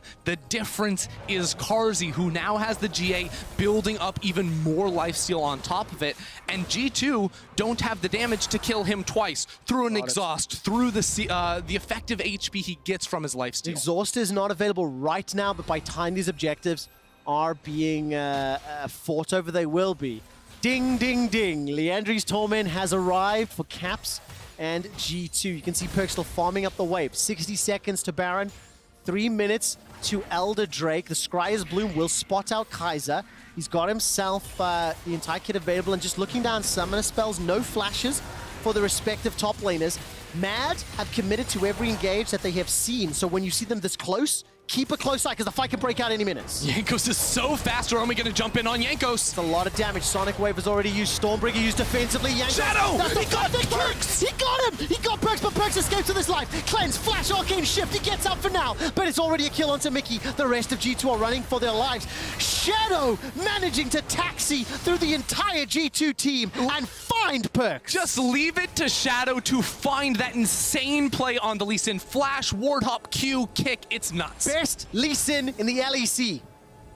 That's Shadow. That is Shadow. He is performing when it counts time and time again. Mickey is off the map, and Jankos doesn't have a way into this pit. The reckoning is coming for G2. When Mad Lions get this Baron, it sets them up for the Elder, and they will be uncontested in the pit. Fantastic performance from Mad Lions. The draft had a very clear game plan. It was executed upon literally from minute one.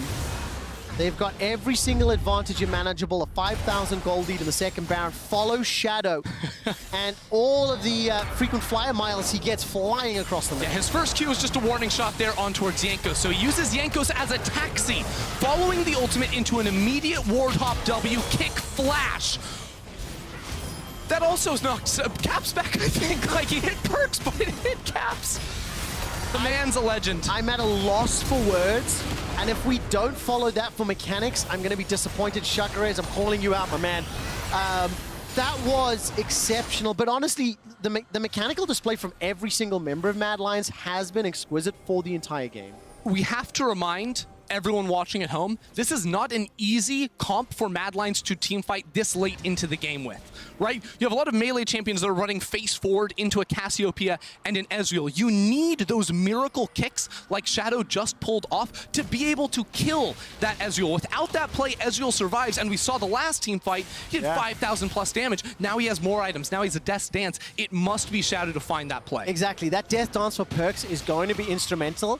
And I think I do want to give a little bit of credit here to G2 in the fact that Mad Lions have been so dominant, but the few times they have bitten off more than they were able to chew, they have been punished, right? It is still 30 minutes into the game, and it is a 5,000 gold difference. G2 still have a strong composition, but they're fighting into a Baron, empowered, Cloud Soul team. 30 seconds till Elder. No Petrifying Gaze is going to be gigantic. And no fissure from Mickey. He's caught out by the Zenith Blade, but on the side, Shadow is taking a lot of damage from Wonder. Hero's Entrance comes down. The rest of G2 running for their lives, and there will be a sacrifice as Wonder is given. 15 seconds until the Elder. Kazi's hopping all the way forward. The Ren should just be about enough. Here comes the runaway. My word! Counter-strike. It might not even be needed. Mad Lions are inside the base. Kazi is using that martial poise to dance over G2's corpses, and they're on the inhibitor. They're going to look for the Nexus. Forget the Elder Dragon. Mad Lions are going to look to end the game right now. Caps is looking on in horror without a bot lane, trying to clear away the waves, trying to do something to stop the Mad Lions, but with the teleport into the base, Mad Lions are looking to close out the game. It is a 5 versus 2. Humanoid goes for the flash. Durand does manage to lock down Caps long enough. The Mad Lions, before 30 minutes, obliterate G2 Esports. Mad Lions take down G2. The line that you used, Ender, was... Now you see him, now you don't. Who's that? That's Karzi.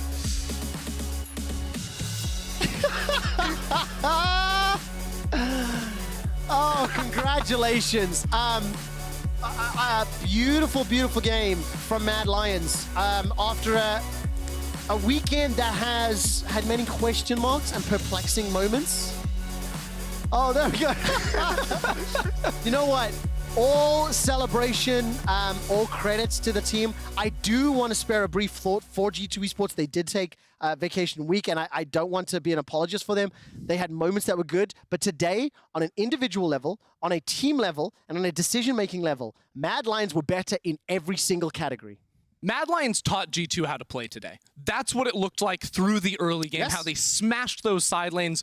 G2 are going to watch this again. G2 are going to try to figure out what happened because Mad Lions are the top dogs of the LEC now. Here, player of the game at LEC on Twitter, Shadow, Humanoid, and Kazi. Fantastic stuff. And, you know, foreshadowing, looking forward to the future. Today was a good test, or like, in my opinion, was a game where I was going to decide how much faith I put into Mad Lions for the rest of the split. If expectations were here from the team, They're now up here. Good luck living up to them. I'm hoping to see what happens. We'll hear from Kazi before Grabs joins us with PGL. Mad Lions are the real deal. What a game. What a game.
Hello and welcome back to the LEC. I'm Dracos, joined by none other than the victorious Carzzy after a dominating performance against G2. Now I gotta say, Carzzy, people are telling me now that that's just what a first place team versus a fifth place team might look like when we see it. And I like that level of confidence coming in from a lot of the fans right now. But I want to know how you're feeling after this victory over G2. How does it feel to smash them after their victory against you in week 1? It feels great. I'm happy that we are not 0-2 against any team in the LEC right now. I was also kind of surprised in draft that they just gave me Kalista and picked Ezreal into it. I'm not sure why would anyone do that. Well, and it's very clear that you made good on the pick. Absolutely dominated, of course, across the entirety of the game. And I got to know right now, are you the best AD carry in the LEC? I wouldn't say I'm the best all the time. I think I'm like top 2. I'm pretty confident that I can become the best AD carry in EU, but I don't think I'm there yet. All right, who's there with you? If you're clearly top 2, who's the person that you're competing with to get that hold of that #1 spot? Perks and Reckless. Yeah, these two. Dang. I mean, incredible. So looking ahead now, I know you guys have said that you're very calm, you're cool-headed, you're taking it one game at a time, but after a dominant win like this, is there anyone in the LEC right now that you're really scared of as a team? I'm always scared playing against every team in the league because I know that we are capable of losing to anyone. So I mean, I take every opponent the same way, and I'm always trying my best, and I think everyone in the team does. So I don't think we are particularly scared of playing against someone. All right, I like it.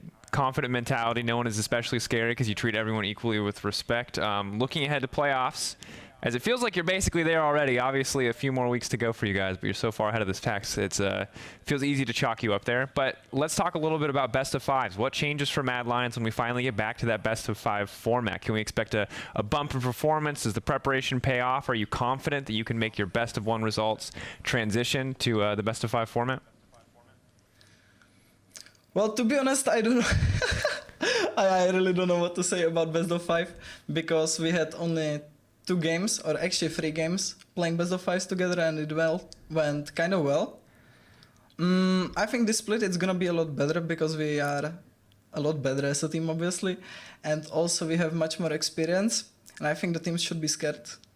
Oh, all right. So you're not scared. You're treating everyone with respect, but everyone else should be scared. That's what I like. That's that spice I like to hear, Carzzy. All right. Final question, kind of as we close this one out. Who is coming up with these intros? Who is coming up with pouring water on your head, with holding up the lion, with the entire team disappearing? Now you see me, now you don't. Who is the mastermind behind this part of the Mad Lions teamwork? So it's either me or our legendary Marek, but it's mostly me. The pouring water was me, the last one was me. Oh, it looked like this? That's what it looked like.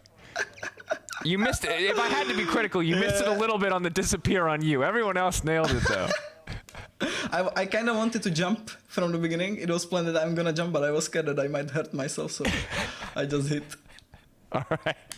Works for me. Carzzy, thank you so much for taking the time to talk to me. That's going to do it for us here. We'll go away a quick break, and when we return, PGL with grabs, the state of G2. Find out more. Wait, it's happening now. We don't even need a break, or we do need a break. It's unclear to me based on the monitor behind me, but you'll find out in just a second, audience.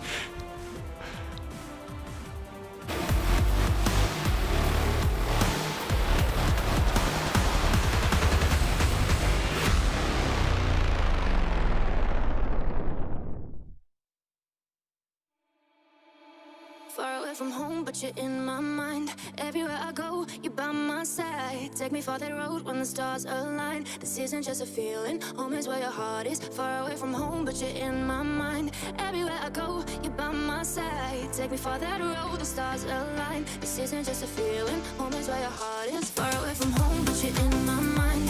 Everywhere I go, you're by my side. Take me for that road when the stars align. This isn't just a feeling, home is where your heart is. Far away from home, but you're in my mind. Everywhere I go, you're by my side. Take me for that road, the stars align. This isn't just a feeling, home is where your heart is. Oh, my heart. Staring up right to the ceiling, eyes wide open while I'm dreaming about a place that's far away but feels so close. It feels so close, yeah. I've been trying to find a meaning for the things that I believed in, but it always took me back right to the start, right where you are, yeah. And 1,000 miles just ain't that far when you're with me. Can't you see what I see? So far away from home, but you're in my mind. Everywhere I go, you're by my side. Take me for the road when the stars align. This isn't just a feeling, home is where your heart is. Far away from home, but you're in my mind. Everywhere I go, you're by my side. Take me for that road, the stars align. This isn't just a feeling, home is where your heart is. Oh, my heart.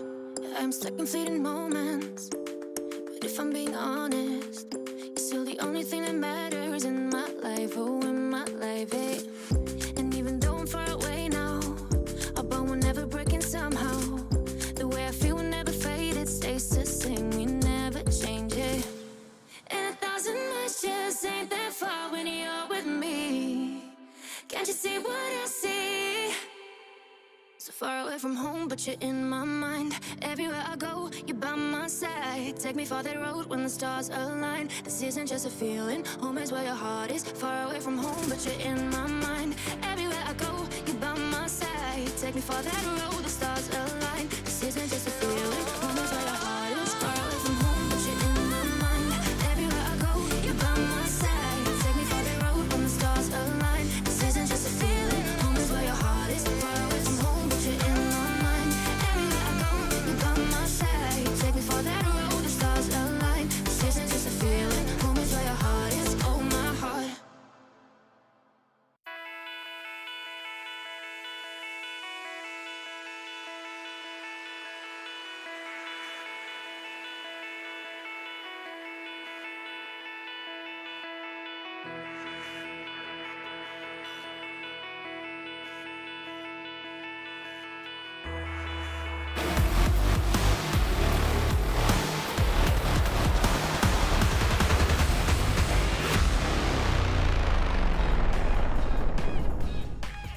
Welcome everyone to the LEC post-game lobby. We've had 10 games this weekend, but it isn't over yet. We're going to have a long conversation with G2's coach Grabs, and I'm Shox, of course, joined here by the lovely Frosk.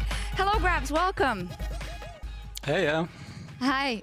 Yeah, of course, not the most happiest of moments, right? Right after that game. Maybe first give me your thoughts on what didn't work out in that game versus Mad.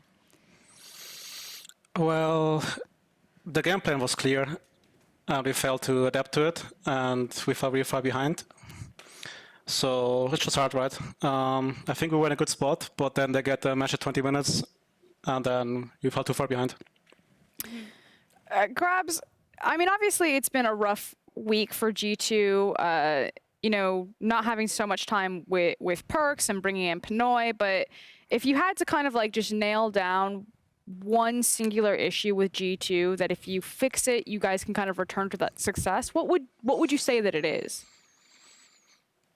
Having a clear idea of what we actually want to do, because it's clear that we don't have the best preparation time. The last 3 weeks we had 2 days with Perks and scrims, and I mean, if you think back about spring playoffs, we nailed down a style after midlines. We only played for scaling. And then actually we also could prevent dives and play for it. Right now, we're not quite sure where the meta lies, what we want to play. And I think it shows also in our drafts and playstyle. And unfortunately, it's not a single thing, right? We do many individual mistakes, silly mistakes, play better on priority. So we're just playing bad right now. And that's just the truth. And we're confident that we can switch it around with preparation, but it's hard. I'm really glad that you kind of used that word confidence, because that was kind of the follow-up question that I had for you is, with these issues, like what is the team atmosphere? Because this is something that G2 have never really been tested before. I mean, outside of your loss to FPX and kind of the initial fumble against Mad Lions in playoffs, you guys have never really been beaten or been down. And that's what I've been waiting for. It's like when G2 are down, how well do you guys get back up? So what is the aura in the house, if you will?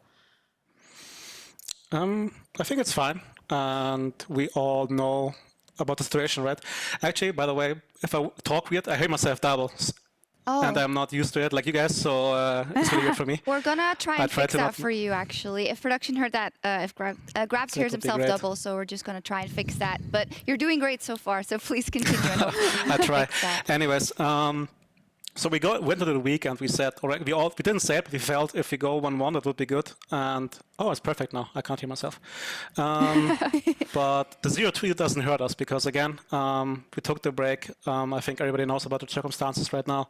Don't have to go more in depth there. And again, it clearly shows. For example, yesterday, and the limited scrims that we had, Senna was not a big issue, and then suddenly it becomes an issue on stage, and we felt in draft that we can play this bot lane matchup, and suddenly you can't. And that's just not about player skill, it's just about matchup-wise, and then the game is really hard.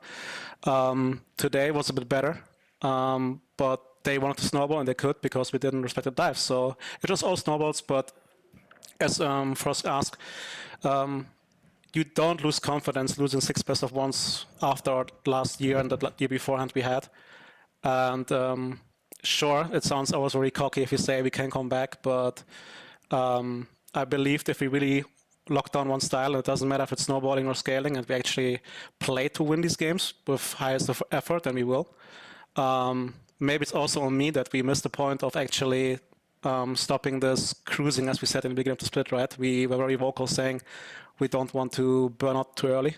And now, I mean, it's not panic mode yet, but we should realize that even though we said we don't care about seeding, that we want to have 1 to 4 going to playoffs. And to reach that, we are kind of to step up. We're 5-6. In hindsight, though, like I'm still happy that we got 5 wins. I mean, the circumstances were so weird, and I'm still very happy about the guys, how calm they are. Because of course, like I'm not gonna sit here laughing and saying we're fine and nobody cares, right? We lost 6 games, and I think we never lost as many games already together in a regular season. And we're all angry about that in effect, but the confidence in each other is still very high, and we know that if we pull in the same direction together, it will show on the Rift. Wow, I mean, there's a lot to unpack there. I got to thank you for being so candid and just saying also like maybe it's on me the way I've approached this and that. But I also think it's a hard one to handle because you can't forget that the situation you've been put in is just extraordinary and is a very hard one to deal with. But now it's up to how you react to it, right? So I kind of want to look forward, and with all of that you have in your back pocket, right? Because even if you haven't lost 5 games in that quick succession in a split, you've been in series where you've been down and out, right? And you've been in the World Championship or at MSI where you've been down and out, or if you've been in hard games. So how confident are you as a coach that despite those setbacks, in these next 4 weeks, 5 weeks, actually 3 weeks and a super week, you'll be able to get back in form for playoffs? Very confident. The most important part for us is to realize that why we lose. And I think there were some games in draft where like there's a Cassidy pick where it doesn't fit, or yesterday the draft was really hard to play.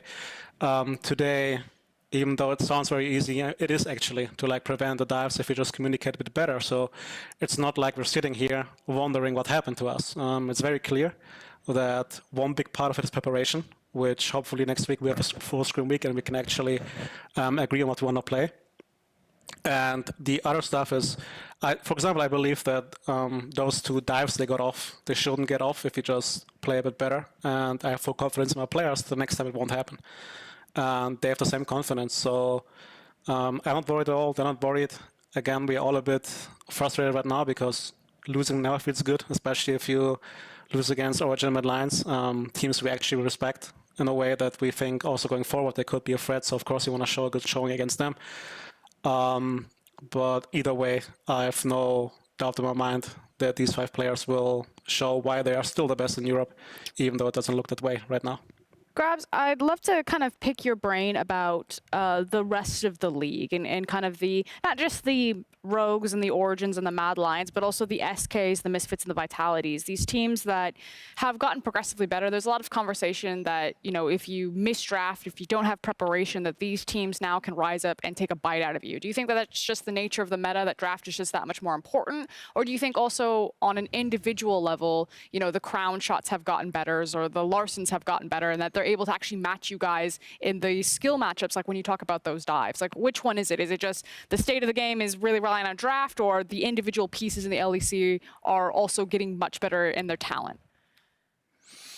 The coupled answers, usually it's both, right? I do believe, though, that the current meta, in a way, hypes those teams or hurts us, let's say specifically, and Fnatic, because I think we both are teams who are very creative in draft, and we find win conditions in weird places, but the current meta just doesn't allow it. There's like split pushing is almost dead. Like there's no champ that will actually pressure side so much in the current meta. Like it used to be the Sylas, Akali, Aurelia, Jace, Ryze. There's nothing like that currently, and if you try to get queued somewhere in a draft, then you get punished. And like yesterday, for example, we like damage and there's a Malphite, and we can't split push and we can't team fight, so we just lose. So I think that hurts teams that are very creative. And as you mentioned, for example, a team like Rogue is very stable. They actually have this one style, and they had the same style last year. But this time around, the meta actually fits. So they look very good. So I'm not saying that's the only reason, right? They also improve, yada, yada. Don't want to be too disrespectful here. But I also think there's a reason why the league is so close together.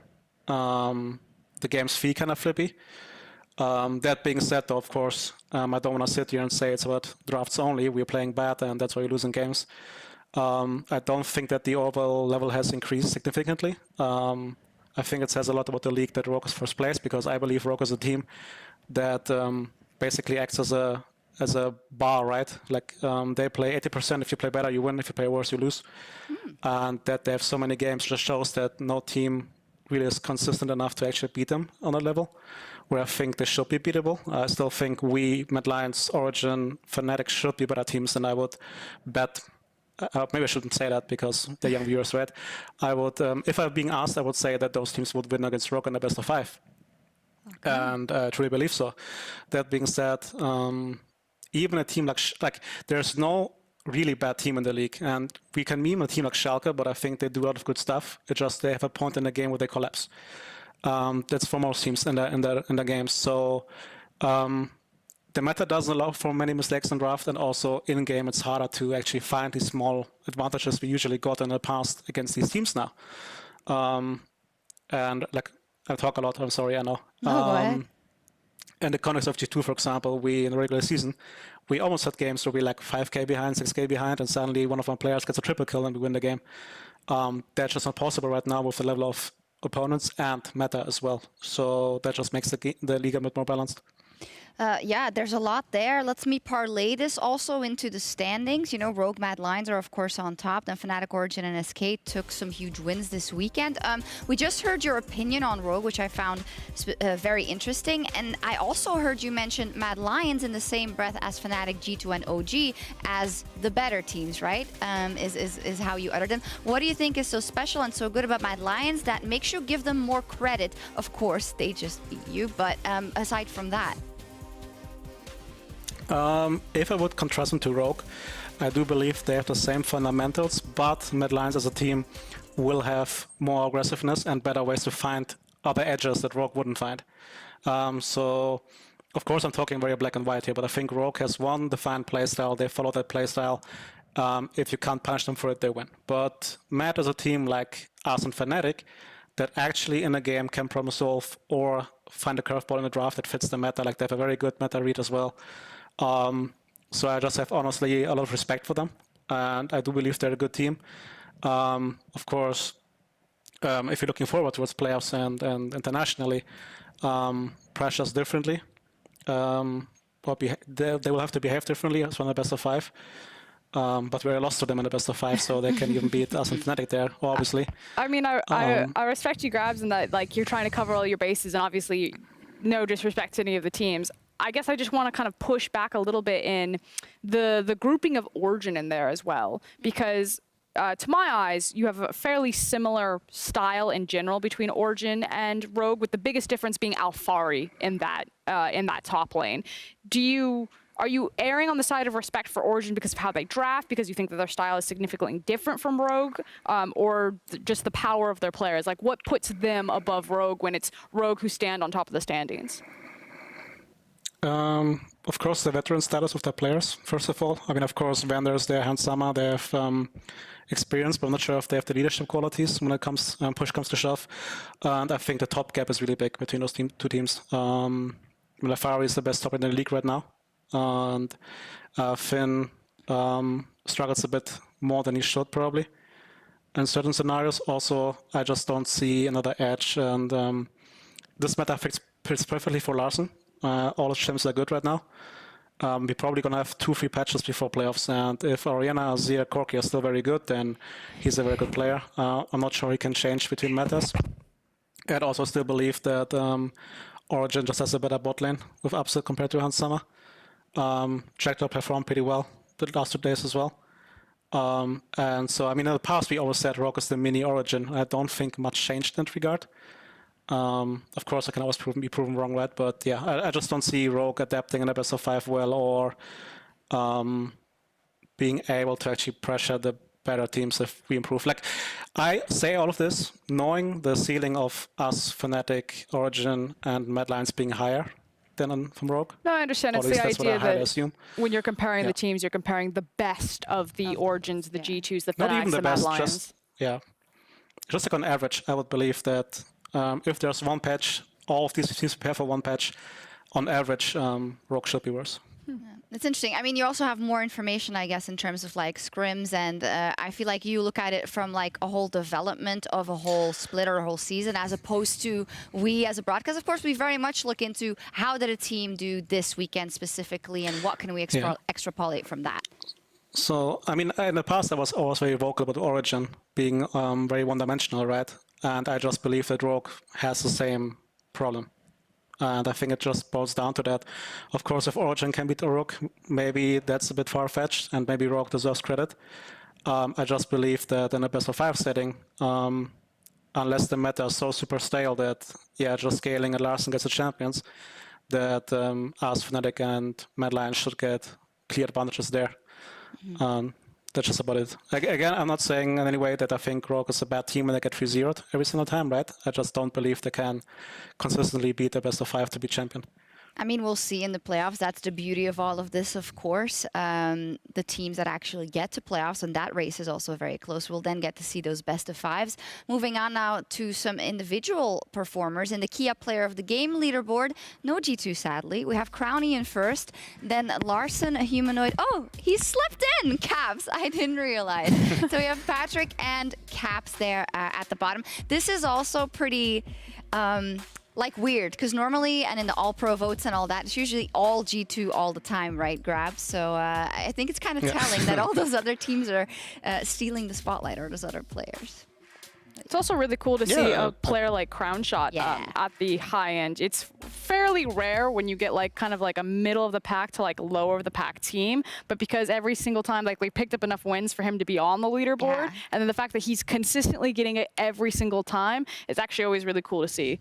Fun fact, Doinby actually had something very similar back in the LPL way back in the day, where his team was like almost last place, but every time they did win, he was MVP, and now look where he is. Yeah, you just had to bring up Doinby in an interview with Grabs. You just couldn't keep it to yourself, Rasker. I didn't even realize. I'm so sorry, Grabs. Trigger. I would love to say I healed at this point, but I think I will never heal from that final, so it's fine. I just live with it. We all suffer. I cry after the PGO, don't worry. Oh, yeah. Well, hey, I just want to say, we're going to sign off in just a second, but really thank you for like opening up to us and having this conversation after a tough week. We really appreciate it, Grabs. Yeah, there's no use in crying, right? Again, we have high confidence, so even though it looks kind of bad right now, we realize what our mistakes are and we just improve on them. I think the fans will definitely appreciate that candor as well. As for us, the LEC returns next Friday. The race for playoffs keeps getting closer. Of course, we're going to take a quick look at the schedule because you can put your money where your mouth is. G2 is up versus Rogue in the match of the week, Grabs. Oh, well, good time to prove my words, right? And if we lose, then credit to them. And then I don't know, that Twitter can let me say something, I don't know. Then I will praise them to the heavens and I will say the words or something, I don't know. But I think we will win, yeah. You're just writing the hype video for us. It's already been done. Like, shoot the interview. And you're playing Schalke on the first day, and that could be... That's a trap card too. Like, they can be... Here's an actual question. How much do people sweat now when they face Schalke? Because it's like, you know that you shouldn't lose to Schalke, but you know that they can definitely like mess you up. Does it almost make it like more nerve-wracking? I do believe everybody who prepares for Schalke actually sees that they do good stuff. Like, nobody will go into the game thinking they're free and they're bad players. So I do believe you just enter the game like anybody LEC team and take them seriously. So I don't think it's more of a trap. At least I don't believe that we care about this extra pressure of having to beat Schalke. All right, cool. And to be honest, we're 5-6, so we can't really pretend like we're the kings right now, right? We're 6th place with Misfits, so yeah, we're almost there with Schalke on the bottom. So yeah, I mean, Magi2 did look like a 1st place versus a 6th place team is kind of what we saw on Twitter. I know you can dish it out and you can take it. I hope people won't be mad at me for saying that, Grabs. Thank you so much for talking to us. We'll see you next week, and that was all. Thanks for having me. That was all from us here in the LEC. Across the Atlantic, though, CLG versus Dignitas is already underway, and we will be back next Friday for more League of Legends. See you then. Good night. Speaking of free.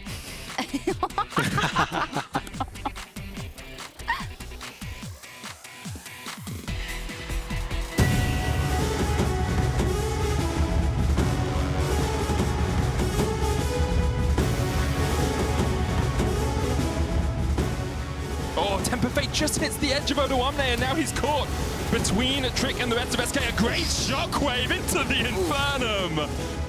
Moonlight Vigil only hits on towards the backline, and here comes the package. Larson in the Hexag ultimatum cries, showstopper off towards the back of the fight, and already he's dead. Cage was next on the menu, the next target he's ticking away, and Vander will take him down. The showstopper used on Torre, and here comes Hans Summer. He opens up in the Infernum, the Graviton finds the Root, and Patrick is forced away as the double kill comes down for Larson. But Razork has already completely cleared his camps and is level 4, so needs Alpari to come in clutch. Alpari's the first one to move the lane, and Dandan still has to stand there and farm. Razork down below, flash under the tower. Cersei gets first blood. Origen gets a Quadra, and they win the game before the Penta can come in. Alfari is as disappointed as you can be. Hilly is donating his life away. He was trying to buy some time inside the pit. It is just picked up by Vitality. 1, 2, 3. There are 4 kills. There is a Baron, and that is simply unacceptable. 36 kills, 32 minutes. It has been fun to watch. Here comes Self. Bumbo's gone, and that's a big fear. Beyond Death comes out. The Emperor's Divide locks up everyone from Vitality. Multi-man knockup from Bumbo. The rest of Fnatic come in, and Nemesis stays alive the entire damn time. They are a team, or they're a composition that really starts to spike around here. He dodges it. Oh my word, that was great. The Protobelt over the Petrifying Gaze into a shield of Duran. Kazi's hopping all the way forward. The range should just be about enough. Here comes the Oh my word. Counter-strike. It might not even be needed. Mad Lions are inside the base. Kazi is using that martial poise to dance over G2's corpses. Hey, now you see him, now you don't. Who's that? That's Karzi.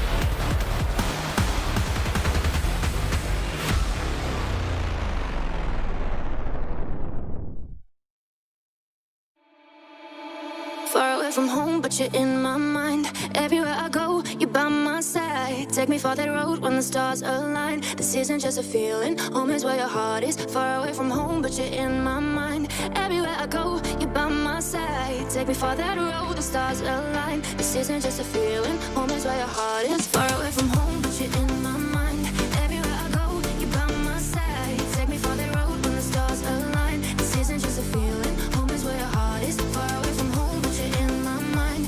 Everywhere I go, you're by my side. Take me for that road, the stars align. This isn't just a feeling, home is where your heart is. Oh, my heart. Staring up right to the ceiling, eyes wide open while I'm dreaming about a place that's far away but feels so close. It feels so close, yeah. I've been trying to find a meaning for the things that I believed in, but it always took me back right to the start, right where you are, yeah. And 1,000 miles just ain't that far when you're with me. Can't you see what I see? So far away from home, but you're in my mind. Everywhere I go, you're by my side. Take me for the road when the stars align. This isn't just a feeling, home is where your heart is. Far away from home, but you're in my mind. Everywhere I go, you're by my side. Take me for that road, the stars align. This isn't just a feeling, home is where your heart is. Oh, my heart. I'm stuck in fleeting moments, but if I'm being honest, you're still the only thing that matters in my life. Oh, in my life, hey. And even though I'm far away now, our bond will never break in somehow. The way I feel will never fade, it stays the same, we never change it.